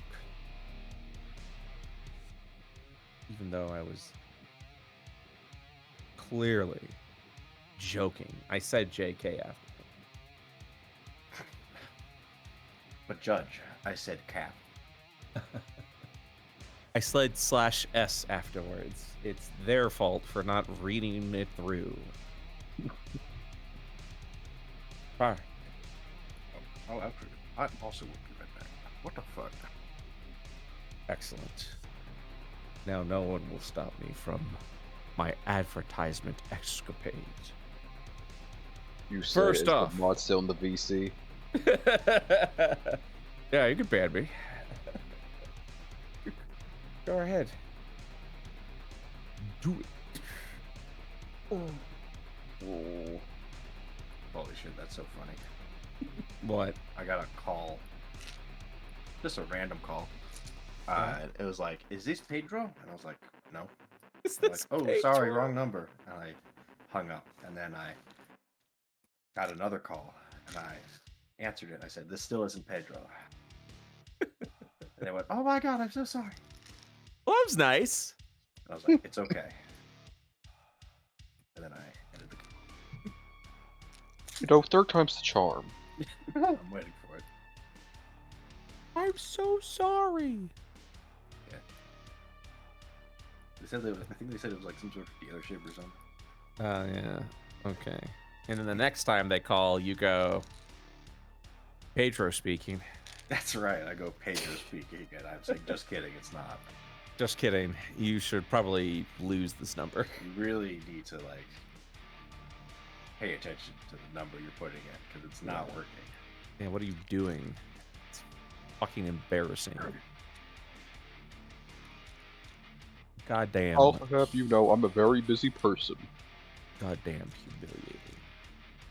I want you to look at yourself and question your choices leading up to this moment. I am working on a D6 system.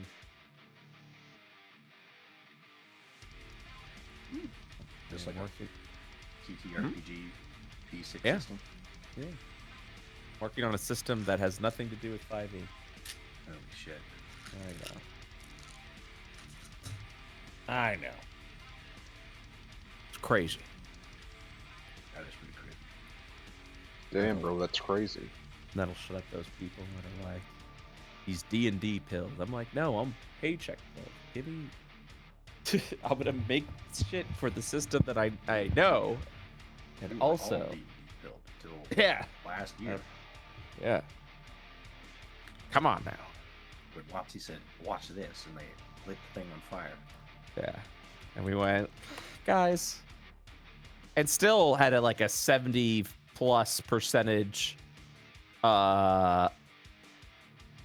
profit increase. Yeah. And then they fired everyone. Yeah. We went, we can't afford this. TV. We have to pull the lever, TM. Yep.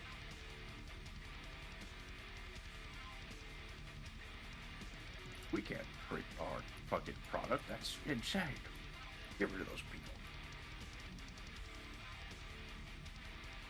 Hiring actual artists, but AI is so much cheaper. And it Getting just caught is just as using good. AI art like 3 times in a row, going, ooh, my bad, and then doing it again.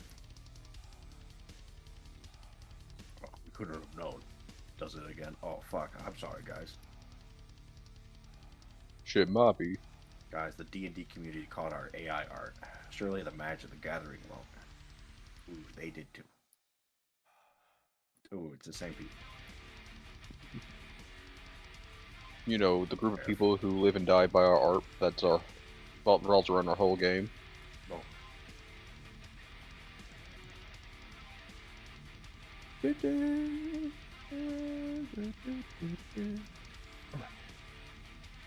Welcome back. I advertised in your chat. I apologize. What'd you advertise?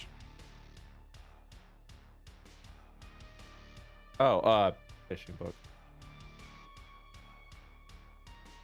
This town where we're gonna be using the fishing boat. So Yeah. Yeah. And then I forgot what else. Oh yeah, I'm working on a D6 system. that's the new RPG idea. No. Oh, okay. My brain works Psycho? in. I already forgot about that. Didn't write it down. I think I. Oh, yeah, now I remember. Now it's coming back to me. Hey, that was like weeks ago. Come on, man. Already moved on. Yeah, I think why Slay Dragons when I turn it into an official system will be a D6 system. Nice.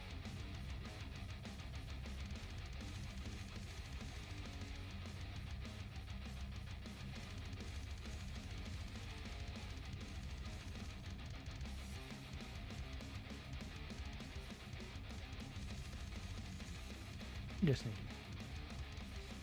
There's probably something. What are you gonna do? I need to make. So, I'm what people would call a biased DM. Okay. I like marshals. Okay. I like marshals a lot.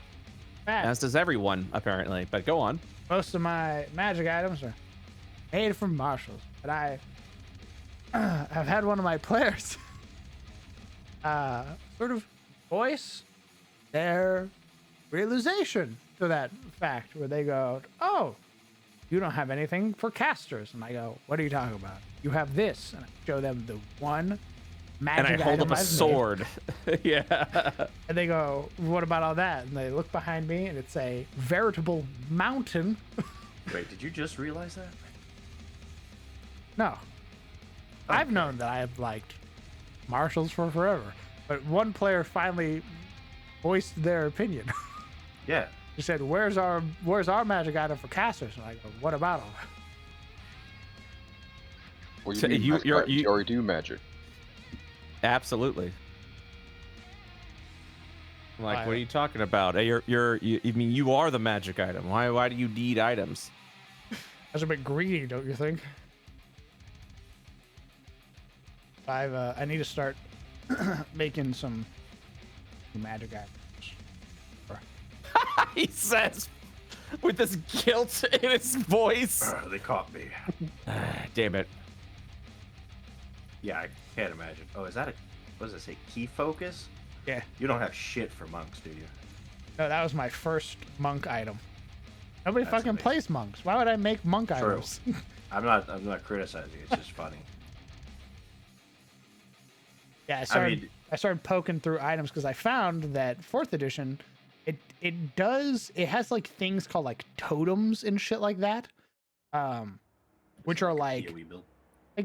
neat little trinkets that like amplify your shit. So like the key focus gave you like an extra key point. Whenever you crit with it, whenever you crit with an unarmed strike, you did an additional D6 damage. And you had like a daily immediate reaction ability that you could like set people on fire. I was like, oh, it's basically like it's 4th edition has a bunch of really cool fucking items for like monks that 5th edition just fucking forgot. Like they're like, oh, we're gonna give you fist wraps. And it's like, yeah, but what if they don't fight that way? Well, get fucked. Who asked you? Wait, what are you talking about? Magic items for monks. Mm. How 5th edition handles it versus how 4th edition. How does 5th edition handle it? They say, here are your fist wraps, monk. They go, Yeah. what if I'm not that kind of monk? And they go, fucking figure it out, loser. Yeah, And they idiot. throw the +3 fist wraps at you, and go about their day. Fourth edition's like, hey, just have this on your person, and however you want to fight will be improved. Hey, now, timeout. There are tattoos. Tattoos are for everybody. Everybody benefits from tattoos. Fist wraps are technically for everybody. Who No, wants to these are fight things unarmed. like, ooh, you get +1 key points, shit like that. Oh, I see.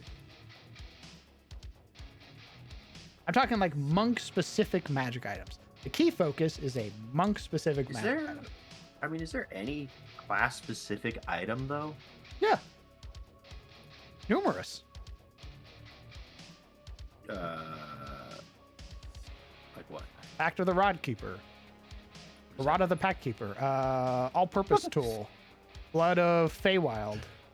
Oh, that's right. There are like You the bard literally are instruments. just saying items that raise a specific caster's attack. Yeah, but he bonus. said there are no at class-specific DC. Yeah. items. Those are class-specific items. You need to Those be your are class to attune to those. So boring, though. Yeah, man, that's Yeah. 5th edition magic items. Guess what? They're Bro- all fucking boring. Bro. 5th edition magic items Bro, suck snooze. dick, and not in a good way. Crowned. That's I so think boring, though, man. I'll play Points devil's at- advocate and say that the bard instruments are actually pretty good. They're not. Yeah? Yeah. What do they do? They give you extra spells. Like they give you free cast of like invisibility or fly. They give you more spell slots. Smile. And they're instruments. Boring. All right. So boring. 4th edition was ahead of its time. Should've It's been sad. edition at least now. Yeah, it's sad that we're only realizing this now, though.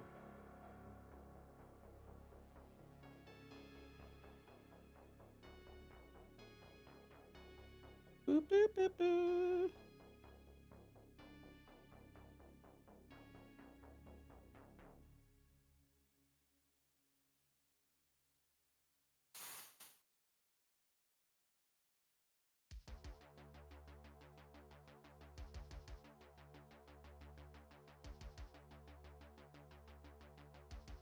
Fucking lame ass.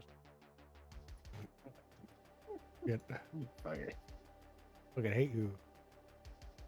So boring. He's just stewing on it.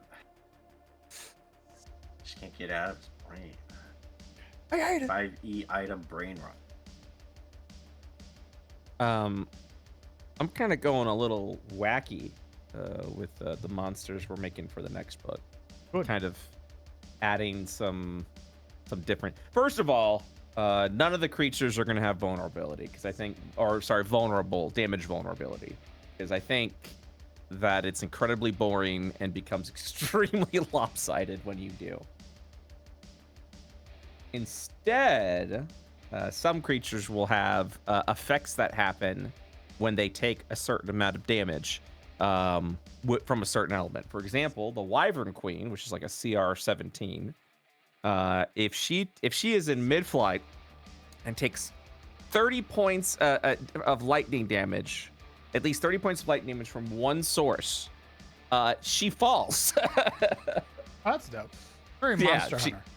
Yeah, that's what it is. So she falls to the ground, is knocked prone, and takes falling damage. Me beating the fuck out of Tigrex. Come here, you Yeah. son of a bitch. Yeah, so I mean, little shit like that, you know, little shit like that. If you, for example, the Quaddle Hydra, if you cast Lesser Restoration on it, it is unable to poison you for like a minute, I want to say, because I'm you've taking your literally, poison, idiot. yeah, you've cleared the poison out of it. And if you cast Greater Restoration, oh, sorry, that's the, I'm sorry, not the Quaddle Hydra, the Chimeric Cockatrice, which is like this 3 bird-headed thing, and each bird head does something different. And it has the vulture has a poison spew. So there's 3 heads. There's a parrot head, the rooster head, and a vulture head. The vulture head spews poison. The rooster head petrifies, and the parrot head has like a psychic scream attack that like weakens your attacks. If you cast Lesser Restoration on the Chimeric cockatrice, it's unable to poison you, essentially, for a certain period of time. If you cast Greater Restoration, it's unable to petrify you for a certain period of time. Nice. I will take your abilities away from you, you piece of shit. Yeah. Yep. So just little fun shit like that. Oh, also save for half effects. So instead of save for half, I'd say save for a flat amount of damage. Nice. Yeah, so that you're still, some attacks will still deal damage even if they miss. But, you don't have to, but it's not as variable. It's just like, oh yeah, you failed, or so you succeeded. You take 10 points of damage from this. So you can speed things up a little bit if you want to. But just wacky shit like that. Or yeah, the clockwork spider I was talking about. If it steals a thing from you and attaches it, you cast light. This motherfucker. Yeah, if lightning damage is dealt, it discharges the magnet. It's metal bar sound effect. It just drops everything onto the ground. Clang, clang, clang. Yep. Just fun little shit like that, and then it doesn't take much, and you know, you could do that with magic items too. One of the magic items is, you know, the what is it, dark mantles. So we're gonna have we're gonna have a blood mantle, so it looks like just dripping blood from the ceiling. One of the magic items you can craft from the parts of a blood mantle is a sanguine umbrella, which literally takes the blood mantle and makes it into an umbrella. Oh. Yeah.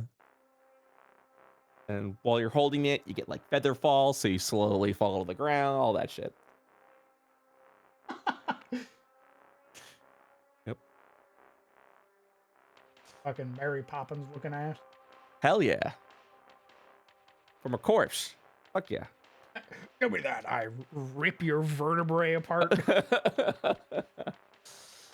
Yeah. It's gonna be a fun book. I'm looking forward to it. I'm hoping people will back it.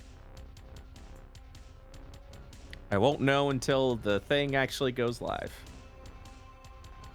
Is the worry. Yep. But I believe. Everyone, yeah, you believe. Massey believes. I mean, that's So all you need. You have your partner and then you have your husband. What more do you want? I'm just trusting, you know. I'm trusting, put my trust. And if it doesn't succeed, I'm gonna go to Tibet and not talk to anyone ever again. Take all the fishing book money and retire to Malaysia. Never see me again.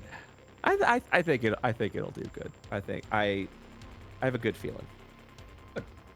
Now that we've released this book and people are checking it out and people seem to be enjoying it, I'm hopeful.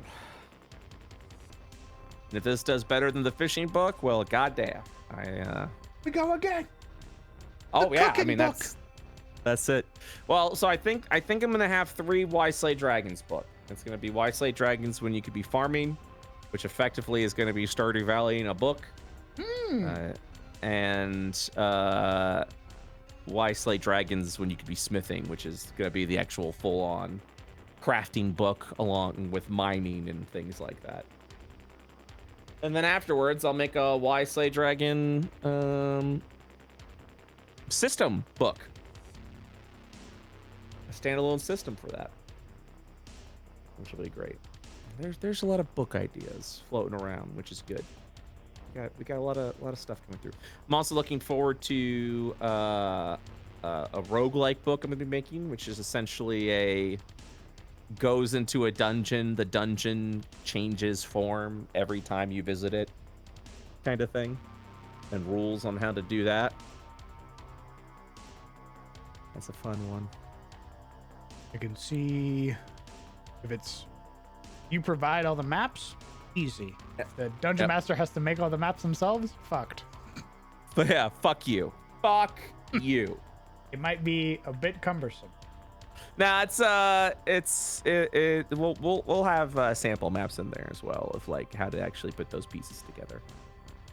But it's also more like, you know, things to generate within the dungeon and stuff like that. That one's gonna be more of what if I made a Fear and Hunger game, but without, you know, all The fear and all hunger. of it. Yeah, without all of it. Without the rest of the evil game. Yeah, without yeah, exactly. So it'd be less about about the maps and more about the content within. You know, Absolutely. and that would be more of like also like a card thing where like you draw and you're like, all right, you're in the main hall. You know, oh, you're in the abandoned armory. You're in That's the sort blah, of blah, like blah. God, was it Arkham Asylum is what we were playing? Oh, Arkham Horrors is what we were playing, right, Sizzle? Oh yeah. You had a bunch of modular pieces that you basically slapped together that made the map. Good thing World of Fun, I think. Oh, Wait, it was no, the one that's- we played when you were here. Oh, the board game. Yeah. Yeah. Yeah, it basically gave you like little like module pieces. But I think the whole map was still like the layout was still predetermined. Oh, was it? I thought it was. Well, like, cause like you're still going. Cause like Crown's the second best map- customer because he's like, yeah, these features are insane. Like half of those don't even exist. You know, I'm like, oh my god, I'll buy that. They buy it, it's not that. They're like, what the fuck? You're like, not my fault. least- I didn't fucking say that. And I Maybe- become your worst enemy. Yeah, exactly. Come on, But dude. then it's too late. See, you should go into consulting like that. Oh yeah, I just get paid to do nothing. Well, you find out what the customer wants, tell them what they want, decide how much they are willing to pay it to have them told what they want it double. Yeah, and then you come to me and be like, this is what they want. And I go, we'll make it. The people want the cooking. Tell them. Yeah. Yeah. Cooking would be in the farming book. Raise of hands in chat. How many people want Why Slay Dragons when you could be cooking? You could grill. You could be grilling. That's right. Slay dragons when you could kiss the chef. Yeah. Why slay dragons when you could be grilling these meats? These yams. These fucking yams. Well, I mean, it might be hard to get your hands on basilisk meat, but you never know. That's true. Well, I guess you could substitute it, right? Like if it was like some glazed basilisk like deal, you just be like, yeah, I'm just gonna use fucking brisket. I know in Fiendish Forge, one of the items you can create is what's it called, takanaki? Or I'm probably saying it wrong. I apologize. The octopus balls. I don't know. It's a fried ball with octopus meat. Calamari. No. Calamari. Is it fried? I mean, this is Is there breaded? How do I you? need the What'd you say it was? cloves. Takanaka? No, I think it's called. Yeah, there you go. Takoyaki. I've never heard of that before in my life. Oh, I have seen it though. Yeah, you probably have seen it. That, but out of aboleth. That's how you become a fish person. That's how you lose your fucking mind. Nice. That's amazing. You definitely are never the same. Yeah, we'll put like one little food piece for all the creatures. I do want to make a blue mage class. Ooh. Just Yeah. oh, you know what? I mean, it's possible because Yeah. there's already a rule set that I'm going to be using for the upcoming game, and has that in it. Oh, I bet. Very nice. I bet. what's that? Talent. What's Wait, that? is the talent the blue mage? God Yeah. damn it, Yeah. MCDM. Yeah, the you talent wish, has the ability that if a creature casts an order level power that the talent can see, the talent can roll an ability and then potentially learn that ability from the monster. That's Pog. So if they watch an Yeah. Olithek, which is his version of an Aboleth, cast Piscine transformation, they could potentially learn Piscine transformation themselves. you know, for the Very fraction cool. of seconds that they live before they are Correct, murdered before by the you are Piscine. fucking obliterated. Guess what I just. I can turn people into a fish as your head explodes. As you turn into a fish. But that's what I wanted to do with sorcerers, because I think sorcerers would also benefit from that ability because they're limited to how many spells they can get, which can be pretty fucking stifling as a sorcerer. So for them to be able to learn a spell from seeing another spellcaster cast magic, that'd be pretty interesting. I think we should make like D&D shit until people don't want D&D shit anymore. and then True. we'll make That's. something I mean, else. honestly, we'll just keep going until the last person is there outside of our soapbox. Yeah. They go, "Hey, can you talk about Cyberpunk?" And I go, "Oh fuck, it's over." Oh, More shit. modules, Morty. I mean, once I cut back on my DMing, later on, I definitely would love to check out and peek at new systems. It's just very challenging because to like build an audience and build a presence, you kind of have to play the D&D game. And I feel like people have, I feel like people are now talking about this on Twitter and stuff like that, where like, journalists are also talking, like TTRPG journalists are also talking about this, where it's like, people are like, why are you reporting on D&D? I don't like D&D. And it's like, yeah, you don't like D&D. However, it is still the most popular system out there. And, as we're making impacts and shit like that, you kind of have to play the game. That's not saying I don't like D&D. I really do. But there are moments where I'm like, I would like to take a peek at other systems. And I probably would if it wouldn't be detrimental to my career.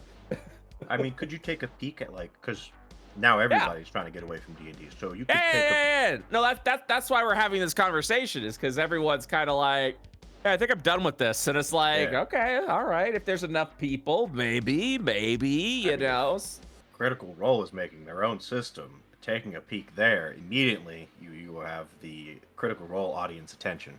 At time. least some of them. I can't tell you the amount of people I've met who are like, yeah, I stream in the D&D category and not play D&D. Pathfinder's fucking dead, or whatever niche system I'm playing doesn't have a category on Twitch. Yep, that is correct. That is correct. But there's more to it than that, right? Because the audience isn't dumb. If you're playing Pathfinder and on the D&D category and they go, ooh, what's this D&D game? It looks interesting. Finds out it's Pathfinder. You're either going to go, oh, I'll check this out. Or you can go, that's not D&D. Next. I'm reporting. Yeah. I don't think anyone's actually reporting. It's the same thing with like the Pokemon community. When anyone's doing a Pokemon game, they don't put the category as that game. They put it as whatever the latest Pokemon is at the time, because that's where the audience is. So if you're doing like a randomizer or a Nuzlocke or whatever, you still put, I think it's, I didn't play the last one. Violet and Scarlet or something like that. I don't know. I don't know anything past Ruby and Sapphire. I didn't play this last one, so I'm kind of Pokemon'd out personally. Yeah. But Words is now where we're at, baby. But I mean, that's that's why we're making all these books and building a publishing audience, and then once we have the audience go, all right, now we're gonna do this, and you'd be down to check it out, right? Well, because MCDM also kind of showed like there is a demand for something else. Yeah, because I think that was their like most popular crowdfunding was their system. Yes. They raised like 4 million or something like 4 that. million. Which to me is, it definitely does. And I can, not to be parasocial, I don't know Matt, right? Is that his name? I don't know him.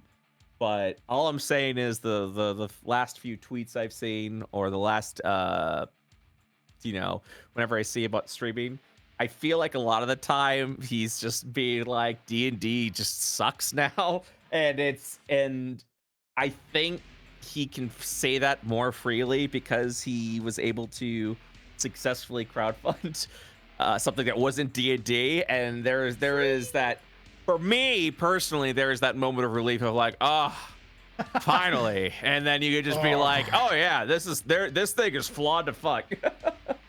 Yeah, removing the shackles. You're like, so I'm not there yet, and I still like D&D, don't get me wrong, I'm not bashing it, but there is definitely the desire to see what else is out there, because after you play D&D for so long, you definitely, especially designing for D&D and releasing content for D&D, you definitely see the cracks.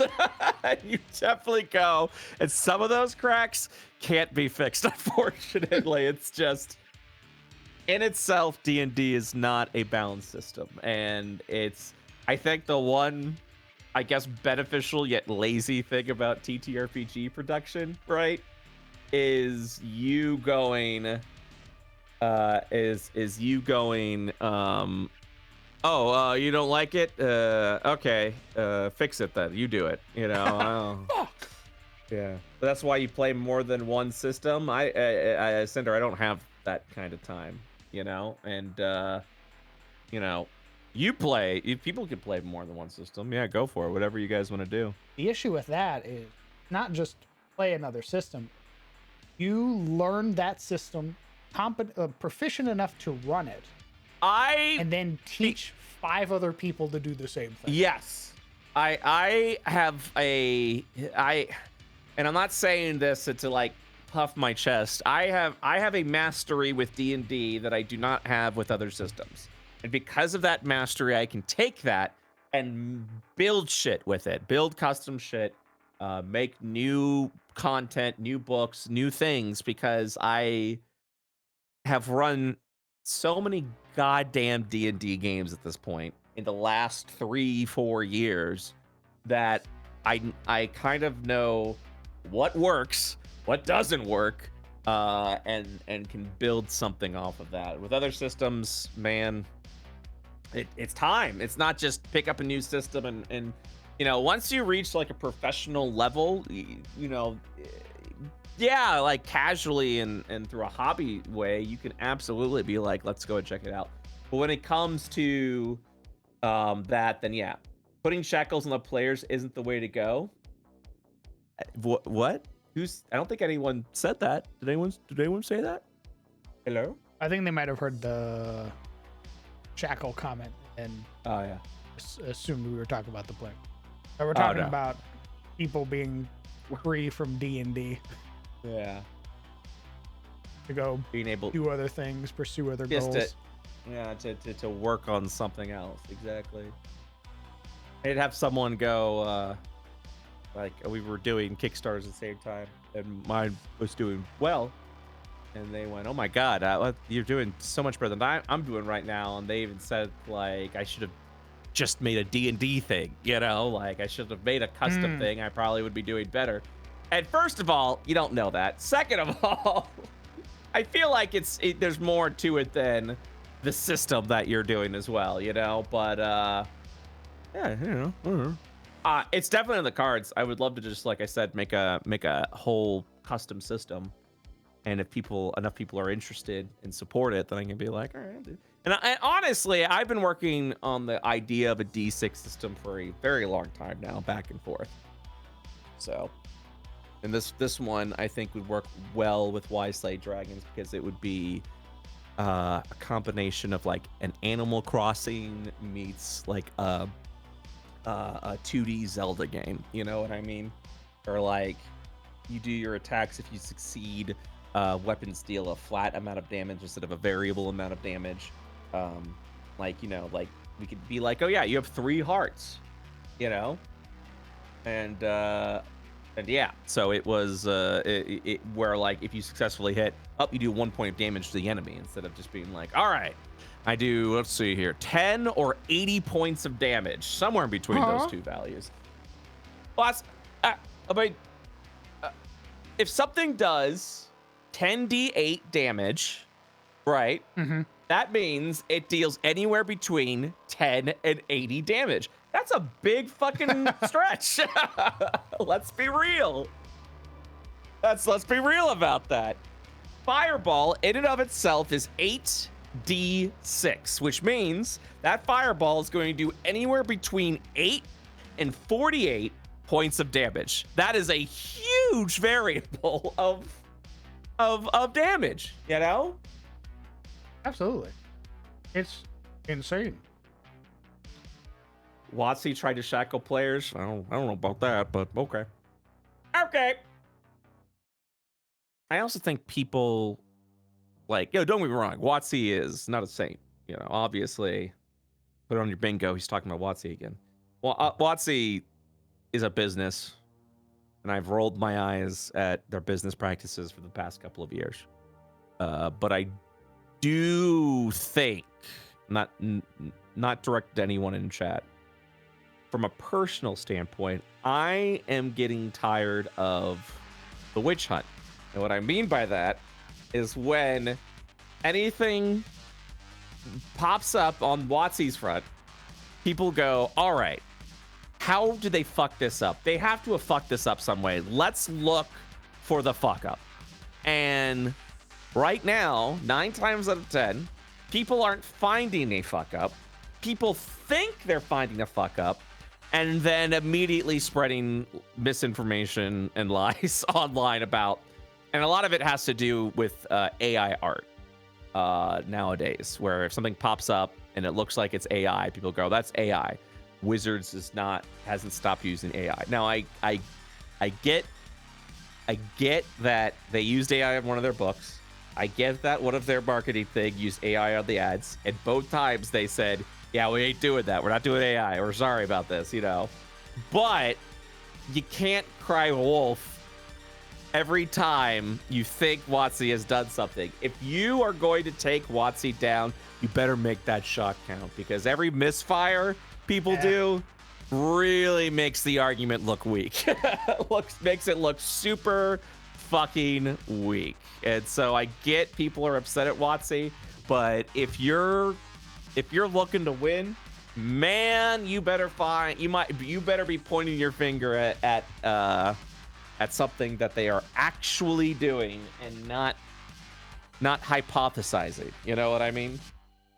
And every time I have said so, like, hey, let's not do that, people go, well, we need to be on WotC. And I'm like, I agree. I absolutely agree, but that does not mean firing from the hip, because it does make it does make your argument weak, and all it does is makes it sound like you're just looking for something, anything to be like, see, I was right, they are wrong. And at the end of the day, we all know they're wrong, but you gotta pick your battles. Pick your battles. Specifically, pick a battle that you know is something that they did wrong. It's tricky. Fire into the darkness. Yeah. Give them no quarter. Don't do that. Don't do that. Don't fire in the darkness. Flame everything they put out. Man, I am nervous about 2024 D&D. I hope it's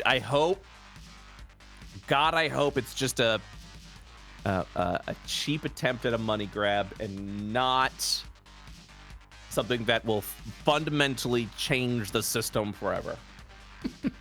You know? God, I'm hoping. Really hoping. I already feel bad that I'm making a monster book on a year that a new version of D&D may be coming out. Well, I mean, there's always the chance they delay it again. Yeah, true, but they won't, because that would make a lot of shareholders unhappy. So I'm pretty sure they're going to stick to the date come hell or high water. I don't know. I just don't like big companies nowadays. I also don't like big companies. Don't get me wrong. When someone goes, man, we failed this year, and you go, oh my God, what happened? Did you lose a lot of money? No, we only made 70%. We only had a 70% increase in profit. You go, what? How's that a failure? You know what? The shareholder said so. How is that a failure? So I'm just saying, like, you cannot like a big company, but don't start slinging lies just to try and to try. They'll be slinging misinformation, and that's about everything. It makes you seem opportunistic, and it makes you seem misinformed. It quite literally is the boy who cried wolf fable. That's all I'm saying. But I'm also just an angry little guy. I scream from my soapbox. Woo! Anybody will listen, and then it's me sat there at the base of the soapbox, and I go, yeah. He's right. Well, for me, when the OGL, first of all, the OGL shenanigans was just that. It was absolute shenanigans. What I especially did not like from that were all the people that came out of the woodwork to take credit for how the OGL news went down. I was like, hi, you're doing this for the wrong fucking reason. Because if you're gonna come out and be like, yeah, see, I was the one that did XYZ, I'm the shit. Now you say that. You say I'm the shit. It's where I just go. No need to thank me. I get it. Popularity is neat. But It's me. I'm the hero. Yeah, but you're doing it for the wrong fucking reason. There's like a handful of people that I'm just like, God, you are so fucking annoying that I won't say names, obviously, who literally for the past year or so were like, yeah, I was the one that outed the OGL. And I go, good for you. You don't have to keep singing that, just continue on, continue to, because there is, I respect confidence. I do. I do not respect ego.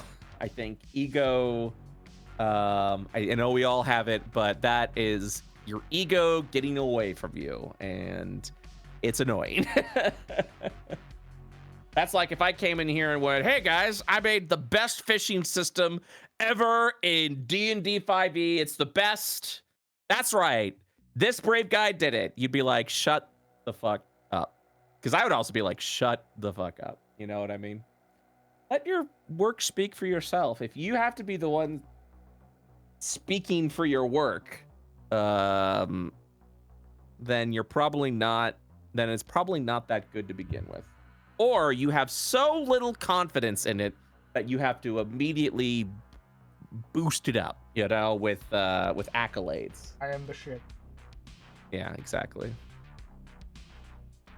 You could be confident. I think there's nothing wrong with being confident. I think there's nothing wrong being like, yeah, I'm the shit. I did this. That's awesome. But like, don't make that your identity, I had one of those individuals try to out WotC again with the Player's Handbook 2024 art, saying, see, I spoke with an artist and this is clearly AI art. And then the original artist of that piece went, no, it's not. It's hey, it's not. Just because I draw hands weird doesn't mean it's AI art. Yeah. And it wasn't like some nobody. It was like someone who had like been in the industry for quite some time. And they went, fuck. Yeah, maybe I should have done that. I'm like, yeah, maybe you shouldn't have done that. And they went, all right, I'm not going to report on that anymore because I'm not really a journalist. I'm like, you're not. That's exactly it. But, you know, the thing is, some YouTubers will say, hey, wait a second. Every time there's drama, part of the drama, I see an uptick in views. I'm getting more popular. So maybe I just keep doing that. And it's like, ugh. I hate it. Drama tubers. Fucking hate it. Is. And there were like a handful of people that wanted to be like the drama tubers of D&D. And I'm like, don't do that. Please don't. We don't need that. And I know that you're desperate for clicks and views, but you don't need it either. I'm begging you. Yeah, that's what it is. It's Dear God. It's a demand for relevancy, and it's just like, stop. There was one individual who was saying, I have an inside scoop at inside Wizards of the Coast, and I learned that they don't read the surveys, and that's kind of fucked up, that they're doing this OGL and this new D&D, and they're not even reading our feedback. And then Jeremy Crawford actually had to be the one that said, that's not true. We absolutely do read the surveys. Jesus Christ. And I'm just saying, if you got to be called out by Jeremy fucking Crawford for your bullshit take, you should probably reassess yourself. You should probably reassess the stance that you have taken.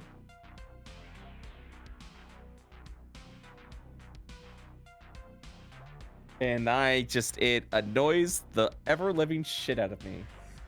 And then someone else was giving shit because when the the OGL moved to the Creative Commons, they said, yeah, you can get it on this right here on this Twitter page.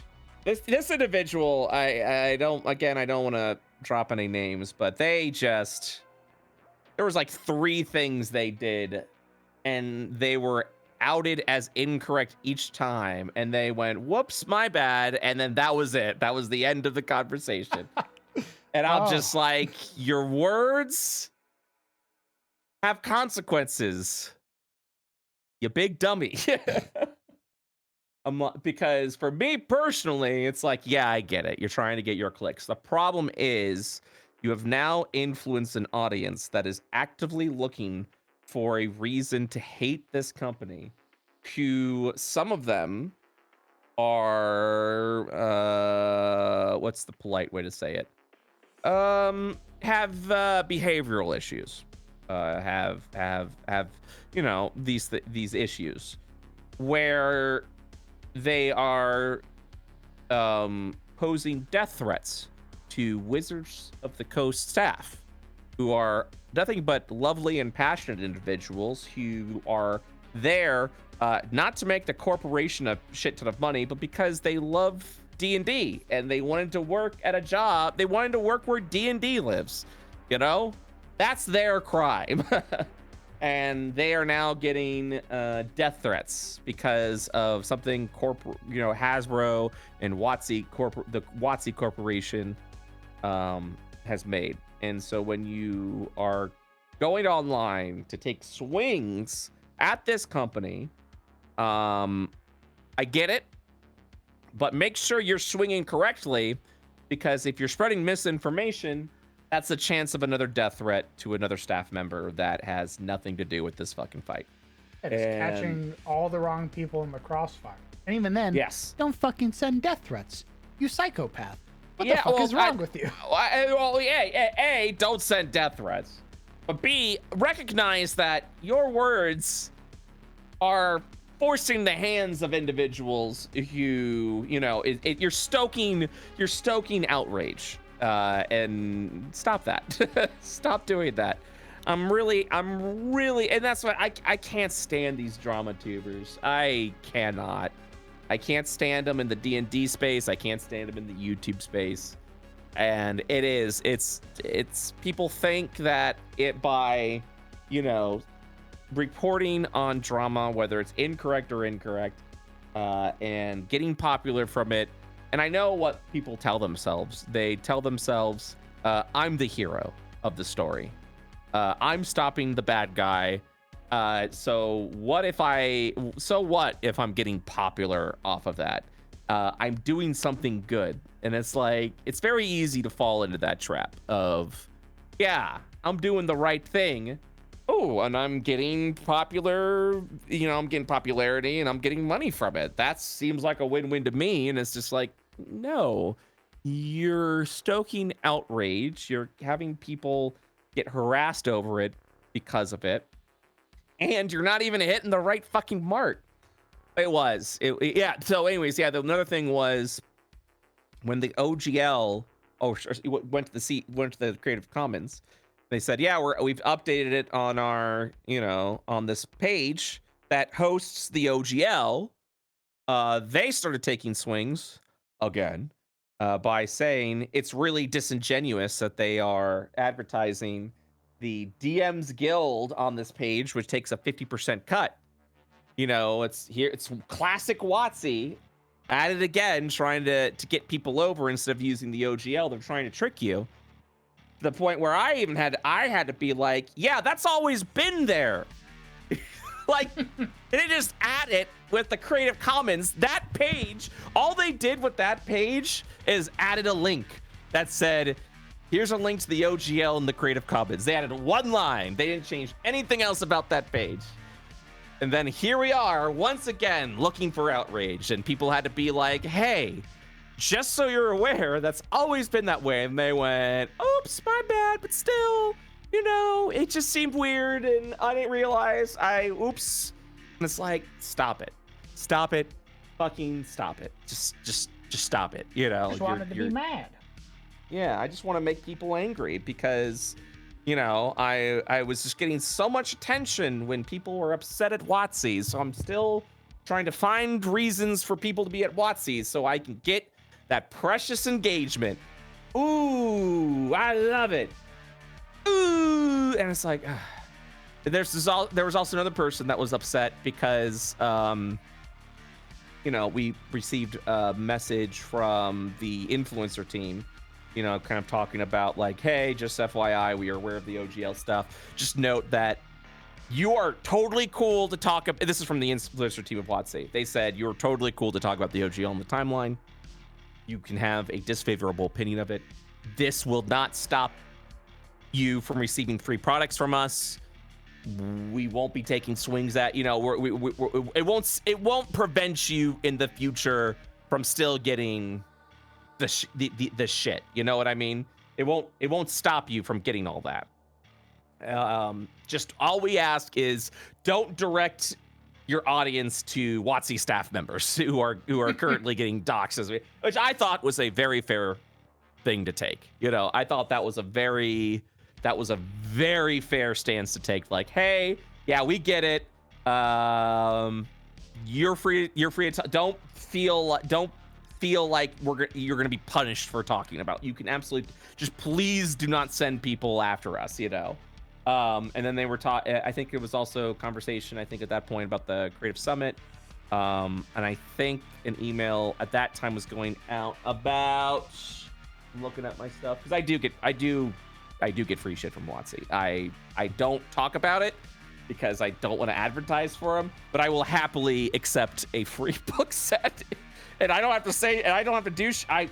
Give me all the shit. I am totally fine with that. They keep sending me these books, and I go, "Thank you very much." And I don't talk about it. I just appreciate the free shit.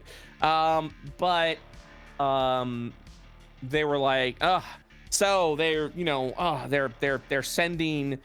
What they say? They said, some creators are getting emails about the new OGL, and they have the OG, they have the new OGL. They were able to see it, and I didn't get it because I've been starting, crap with them.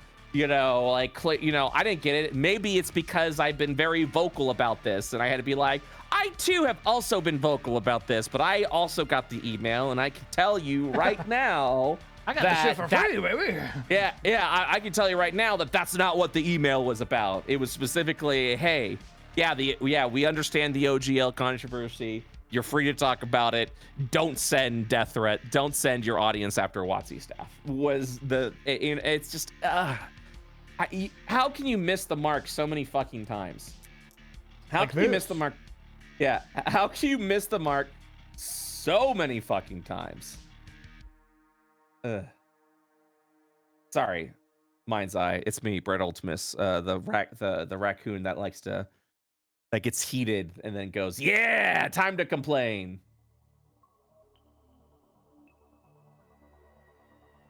But at the end of the so that's it. That's my TLDR. Just don't like, if you're gonna take a swing, make sure you've got it. You know, make sure you're doing good and not trying to pad your own pockets. Is all I'm saying. Tell me what to do. I'm I want telling you my what to money. do. I want my money.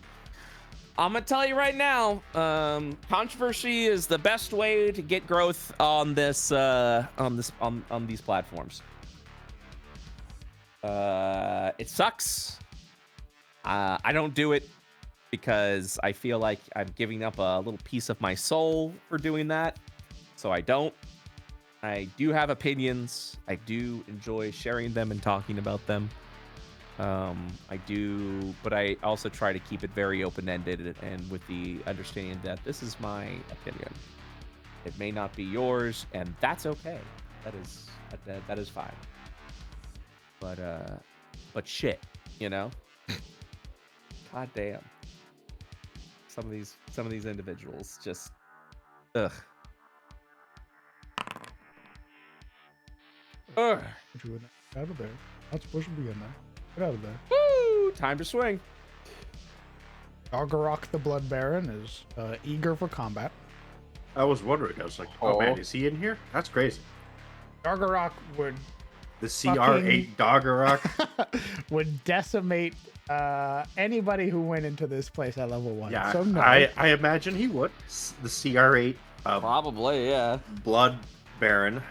We just open a door and he's chilling on his like fucking on like a beanbag, playing like a fucking Street Fighter. And he looks over.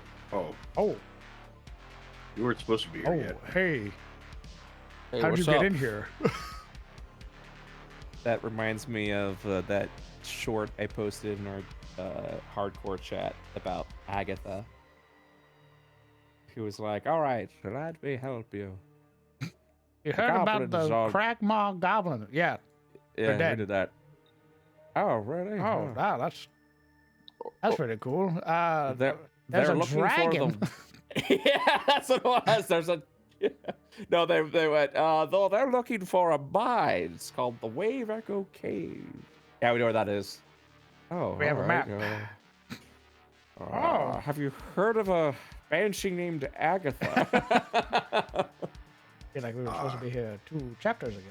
2 chapters ago. Classic Bethesda moment where you've explored the map before you even bothered with like the main story. Oh. We literally did that. It was, Have you been to the city of Kavach? Yeah, there's demons there. Oh, Oh. Wow, that's... Yeah, How'd you close know the that? portal. What? I just what? Oh. How'd you live? I'm like level 12, man. Aw? That's What crazy. does that You mean? could, wow, you could like beat the whole game. Yeah, watch this as I summon a Daedra spider. I command Oblivion now. What? Me, no one else. We need you to close the Oblivion gates. I already did that. What? I did it. Yeah, all of them. Well, they just spawned. Yeah, I kind of just like sped run them. I just ran by them. Yeah. Yeah, yawn. I just thought that's a neat dungeon, and I went in there.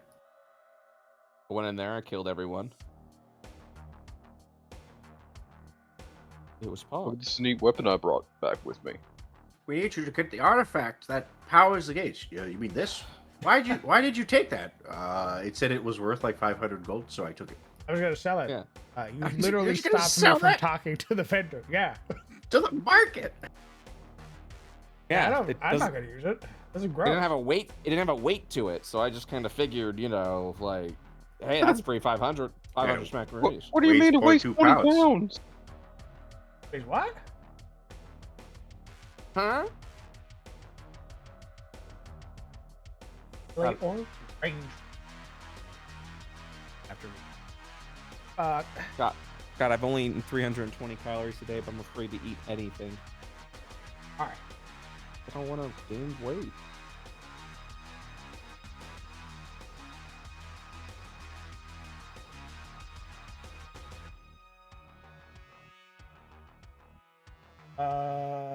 And the target must need a rem.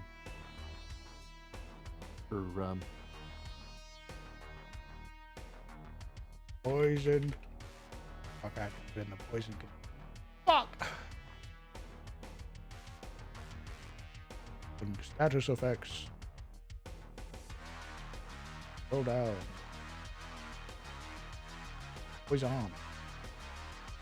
I'll be poisoned for 1 minute. Oh, And ends at end of turn.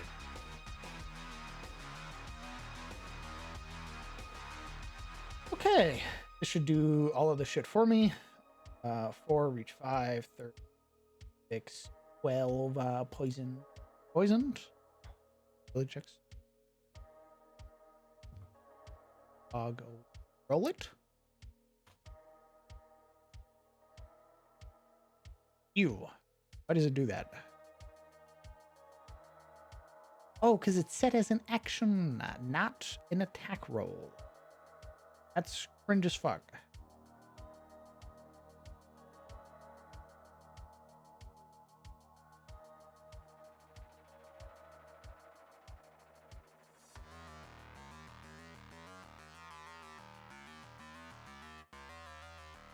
Poison.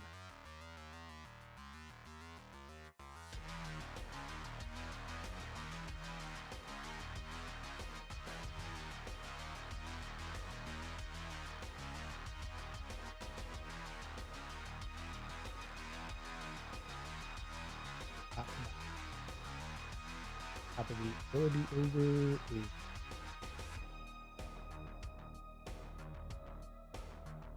which one is it? My eyes.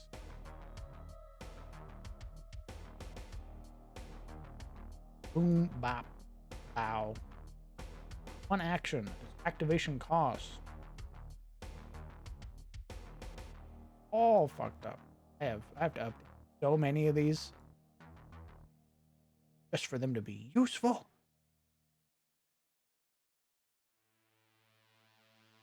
Come on, Larry. You have to have. There we go.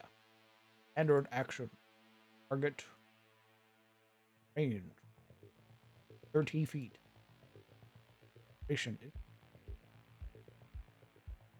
Unlimited use. These are ranged. Uses their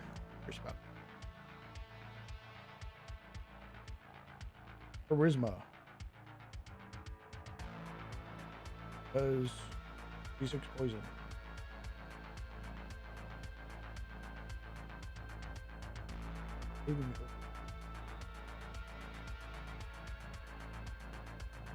Okay. That. Touch. 7. DC 12. 4. Nice. Very good. Power the commander. Yes. Brittle bone hex.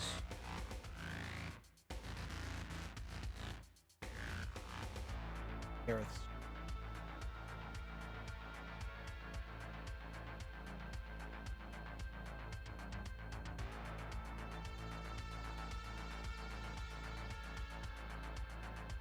Product.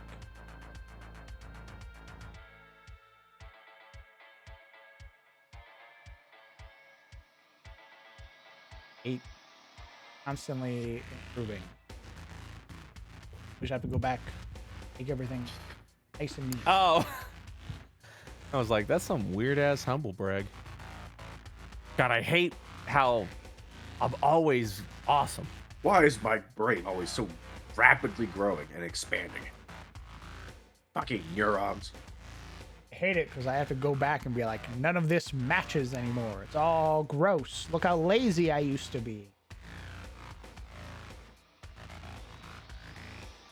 I mean, were you really that lazy, though? Yes. Compared to what I do now, absolutely. Oh.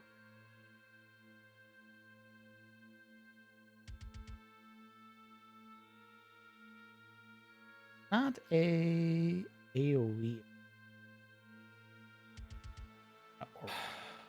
All right, I should probably figure out what to eat for dinner. Maybe. I've only eaten like almost 400 calories. But that's it. I need to. I don't Jesus, know that's what- nothing. I know. I was That's you're why like very skinny and tiny. I'm just trying to figure out what to eat.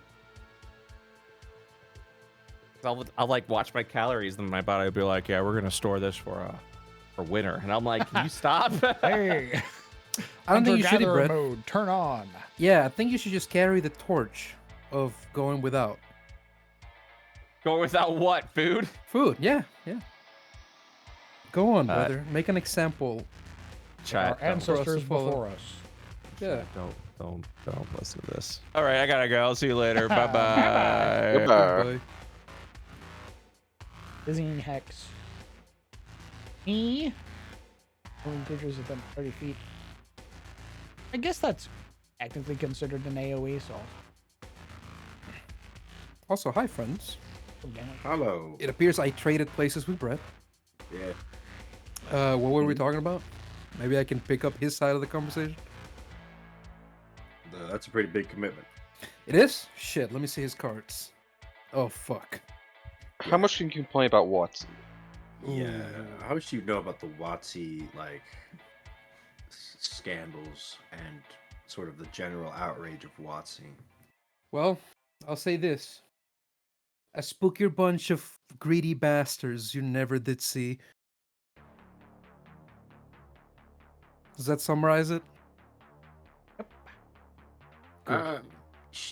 Yeah, we'll go with it. Look, opportunity That's attacks. one off the checklist. Fuck, I have to adjust their fucking ear. God damn it.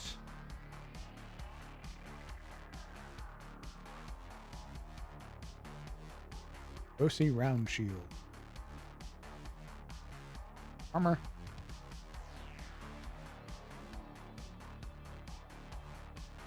Go see Round Shield. Perfect. Locked in, baby. That is one goblin down. That motherfucker has 30 HP. We're gonna die. Well, this, it's a CR1. This would be like a boss We're gonna get for a bunch of fucking level killed. ones. This isn't like, it's gonna be it and a bunch of minions. Oh my god, we're gonna fucking die. I wanna tell you what happens. We make a daring charge for the boss. And then I miss. And then, and then Rylan And misses. then it rolls a 19 and does 7 poison damage. And then fucking Rogue Lady misses. And then whoever the fuck's there misses again. And we die. I get Next straight. turn, white. Oh, Hodaba, brittle bone. Alright, everybody. Turn in your sheets. I don't feel any different. Y'all get Checks to your be. strength. don't Oh, well, worry. that's why. There's more farms and there's more families in Alien. CR1 at Yeah. level 1, are you serious? Yes. That's literally how CR works. 4 level 1 adventurers should be able to fight 1 CR creature based off their CR calculator. The way I run it is I go based off averages and health. Heal. See, I get it, right? Like, if one of us is a heavy hitter and they walk up to this thing and they crit, they kill it. They Effectively. kill it in one turn, yeah. And the fight's over. This But thing has effectively 1 round of usefulness if the party can get their hands on it. yeah, If the party let it skulk in the back because they're too busy fucking glory killing all of the minions, then it's going to be in the back like, brittle bones, toxic Brittle. touch. 7 poison damage, 8 poison damage, 4 poison damage, and then you fucking melt. I need you to stop. I'm telling you right now, this thing is gonna be super smart because I haven't yet seen you play a character who's dumb. Especially goblins. Goblins are your worst fucking enemies to face. Because they abuse range, they hide. They have bullshit do like, hide. I use the minion. Yeah, I use the minion to not take any damage They and have dodge all Cowardly Commander, responsibility. which means Yep. that they can push another goblin in the way to take the Dude. hit for them. Other things sort of make mistakes, but the goblins, knowing that they are little goblins, they bend every fucking effort and advantage. This motherfucker takes his gloves off when he plays goblins. God damn. Everything else padded with a million HP, AC, abilities, reactions, legendary bullshit. Goblins ain't got none of that. Goblins got flat AC, goblins got bullshit dice, really bad. Usually worse than the party. But their advantage is that he plays them like it's a fucking competitive game of League of Legends. Hang That's on, the guys. I gotta freaking clear this legendary minion way action. before we can go in. Pretty much.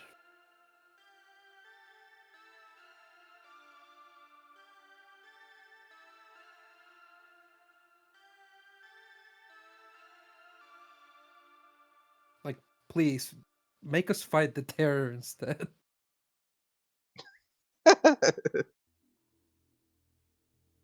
Hell of a trade.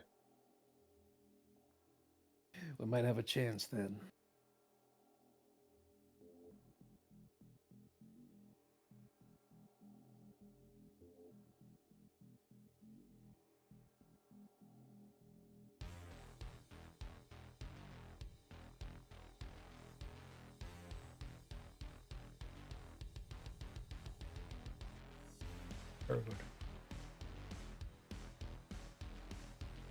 Yeah, Flea Mortals definitely brought goblins up from like, I do 4 damage to goblins being like, if you let me live, I'll kill your whole fucking party.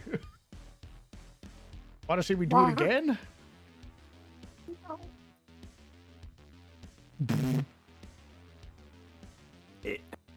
Out of curiosity, how much of the stuff you're doing custom stuff to your game for the can you rephrase that, Atro? I'm not quite sure what you mean.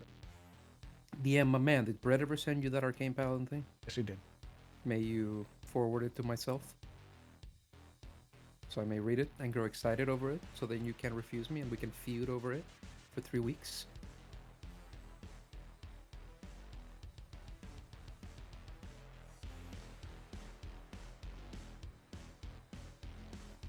Oddly specific. I know him. More importantly, I know me. Oh, you haven't? Oh. Thank you. Now, let's see. Goblin, no, not that syndrome.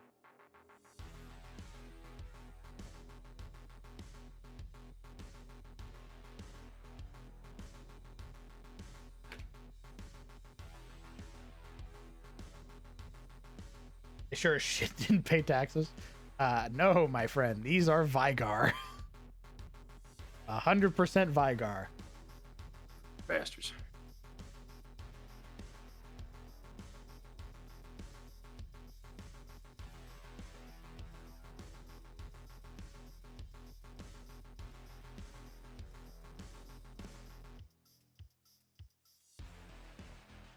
All right. Goblin, or the Black Tongue boss, has a +5. Gotta reach 5 feet. Is a 1d6 plus 3 slashing damage. Crown. What? You want to hear out what their aura is? What's their aura?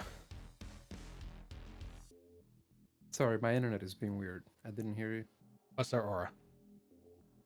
Their aura is that they provide advantage on Constitution saving throws that everybody makes when it comes to holding concentration. It's like an AoE Warcaster. Yeah, it's not that good. Ah, that's terrible. You should put it in there immediately. He's gonna fucking love this shit. Not that good. I don't think he understands how good that ability actually. Yeah, I don't. That's literally like I help half of my party do the thing that they're meant to do. I Plus mean, yourself, by the sounds of it. okay. What's the average plus that advantage gives? 5. 5. Normal, the normal aura gives +5 to every saving throw. If you capped out your charisma. To every saving throw. You gotta admit, that's better.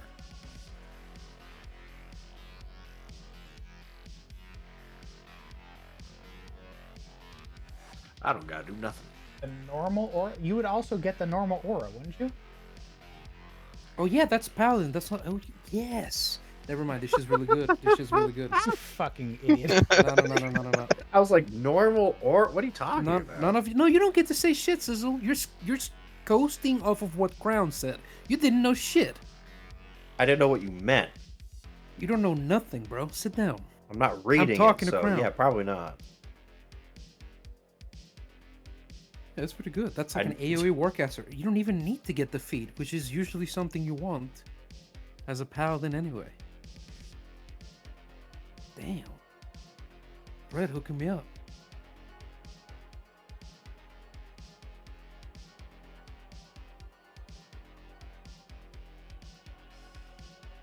Oh my god.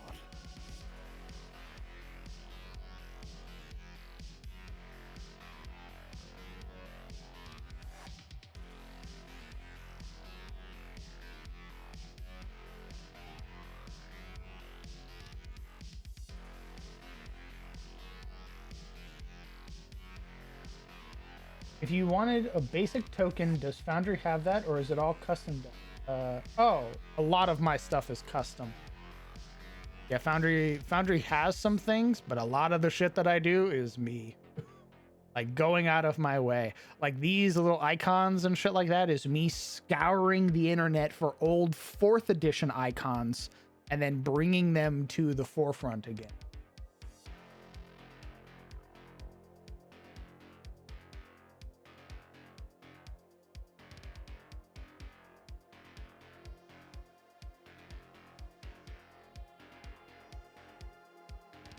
Like here, I'll show you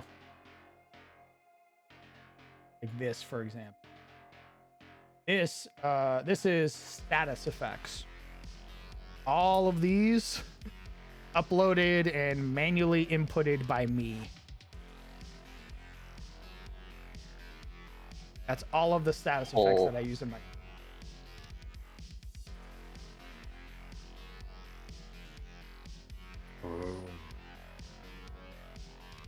This is shit players generally don't have to worry about. I handle all of it. Because I want my players to be able to play the game and not have to scour a fucking document for a condition to apply to them. So I know where everything's at because I've been playing with it so much that I go, oh yeah, well you're on Death's Door. Boom, Death's Door. Apply it to you immediately. That's very interesting. If you're exhausted, boom. If you have greed, boom.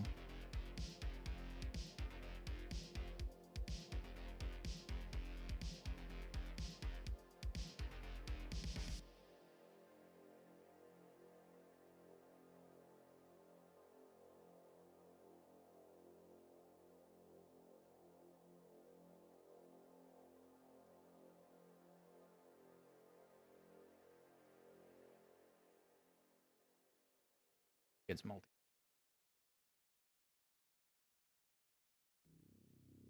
Why? Who gives Because it's that? a CR2 creature.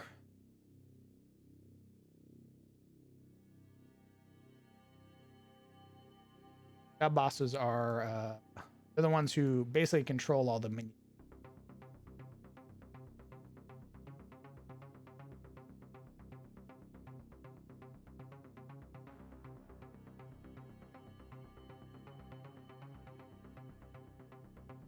Did you go back to being a player for D&D? Nice, brother.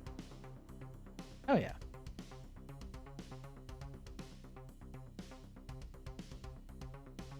Oh, yeah. Of the dice. Some.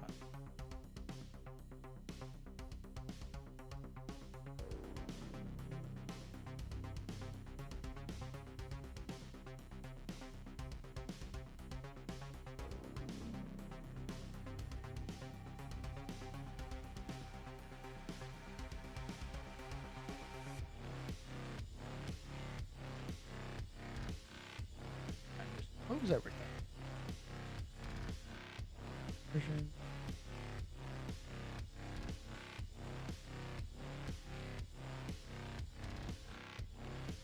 Ah, here it is. Enter cheat sheet.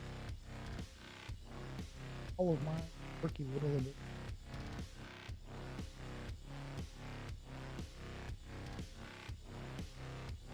Boss has a recharge of 6. Grab the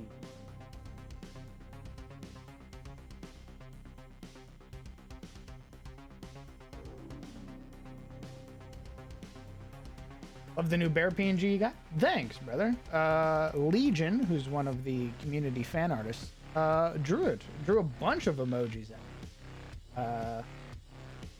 You can see them in the channels. He's a god.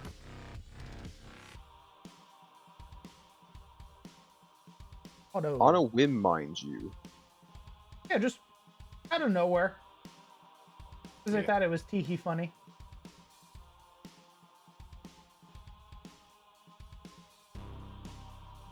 And they're still doing it.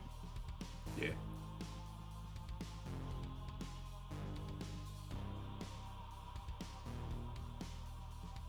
Damn recharge on.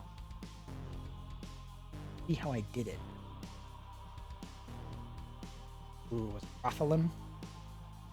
No, it wasn't. Good. Where the fuck did I put it? Dargara. It was on Dargara.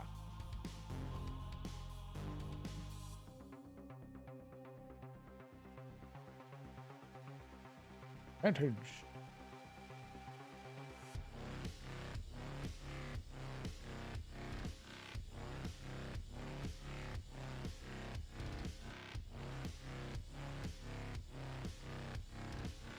I will be right back. Once I come back, we're gonna keep working on these goblins, sort of getting them updated, making their character sheets all nice and pretty. Okay.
Lied.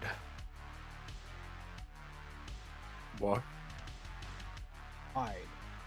What do you mean you lied? No. Oh. Why? Shut up, chat. No, you owe us answers. I don't. You do. I demand them. And I do. I demand. You demand? I demand. Demand? Yes. Oof. Hey, Dutch, you're losing your mind. He, he implores it.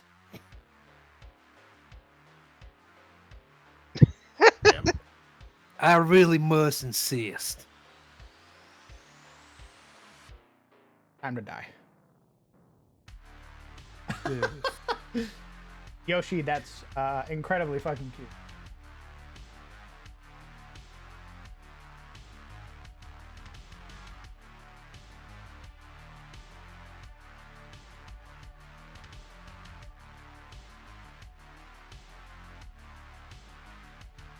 Well done. The bee. Duppy. Friend.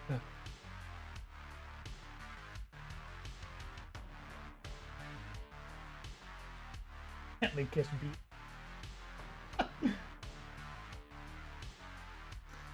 Yeah, when I stream next, we're gonna go through the monster list because it's a very tedious thing, and sort of update all of them, or at least all of the relevant monsters right now.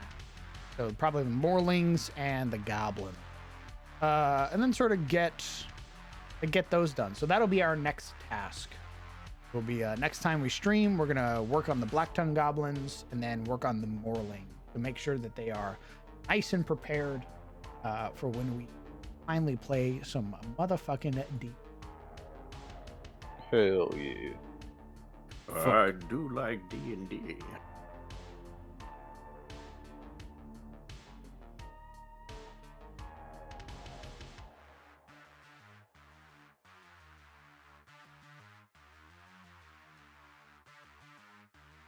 No.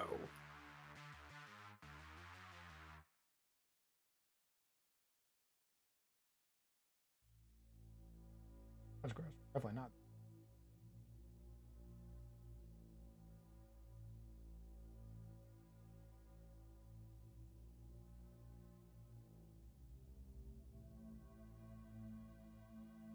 Doesn't look like it. Looks like everybody is playing D&D. I imagine since you're using it, it's good, but would you recommend Foundry as a first VTT? Ooh, as your first VTT? No. It's got a pretty high skill ceiling, I guess is the best way to put it. You could very easily get overwhelmed with the amount of modules that are in it. I recommend it regardless of that. However, because it is a one-time purchase, it's not subscription based. You share the code with your friends and they can join off of you. They don't need to buy it. It has so much customization and like the potential that you can pull out of this that you can basically or practically make your own systems. Like, it's a fucking sham to even call the games that I play D&D at this point. They're D20 systems. And that's just because of what Foundry has allowed me to do. So if you're willing to put in that elbow grease to learn it, to sort of explore the modules, to see what it has to offer, willing to learn like proper map ratios when uploading maps and shit like that, then yes, highly recommend. But if you just want to play D&D with the boys and you don't really want to put any money into it, you don't really want to learn, Roll20's there. It's free. It lets you hang out with all of your friends, and they've updated it to where it's not hot garbage anymore.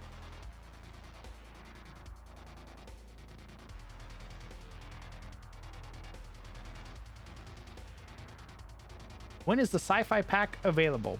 Fantastic question, Mordanis. They just recently pushed out another 5,000 active users into the open beta. So check your incarnate, see if you got invited. Aside from that, they haven't made any release dates. They haven't made any announcements or anything like that. They're still in closed beta right now. So I don't even know if we'll get to keep it, is the thing. Like, I don't know if going forward they're going to take away the sci-fi pack and then reinstate it again, or if the people who got into the beta are going to have it until it's released. Who knows?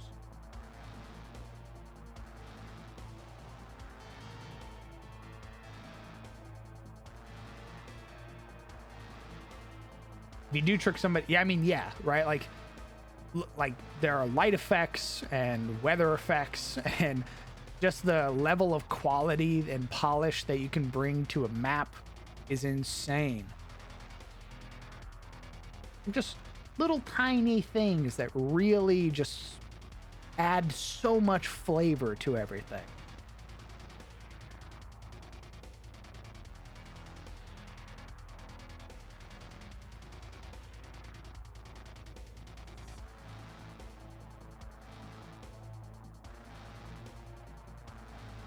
All right, guys. Why don't you guys go ahead and say goodbye to chat?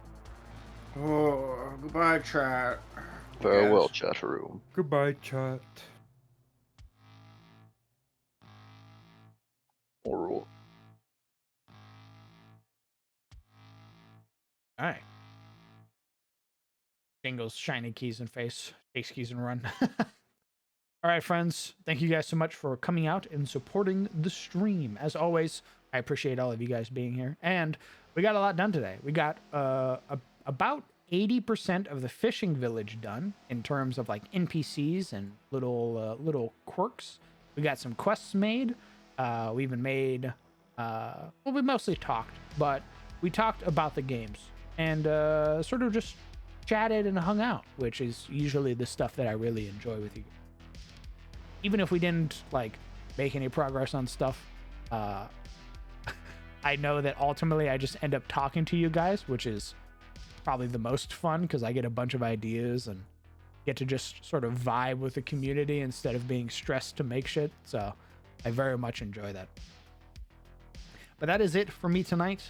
The next, I might try streaming on the weekend, Saturday or Sunday, depending. I'm not quite sure, but I do know that the next time we stream, we are going to be updating all of the monsters and making them combat ready for Shadows of Thorlin, the upcoming D&D game.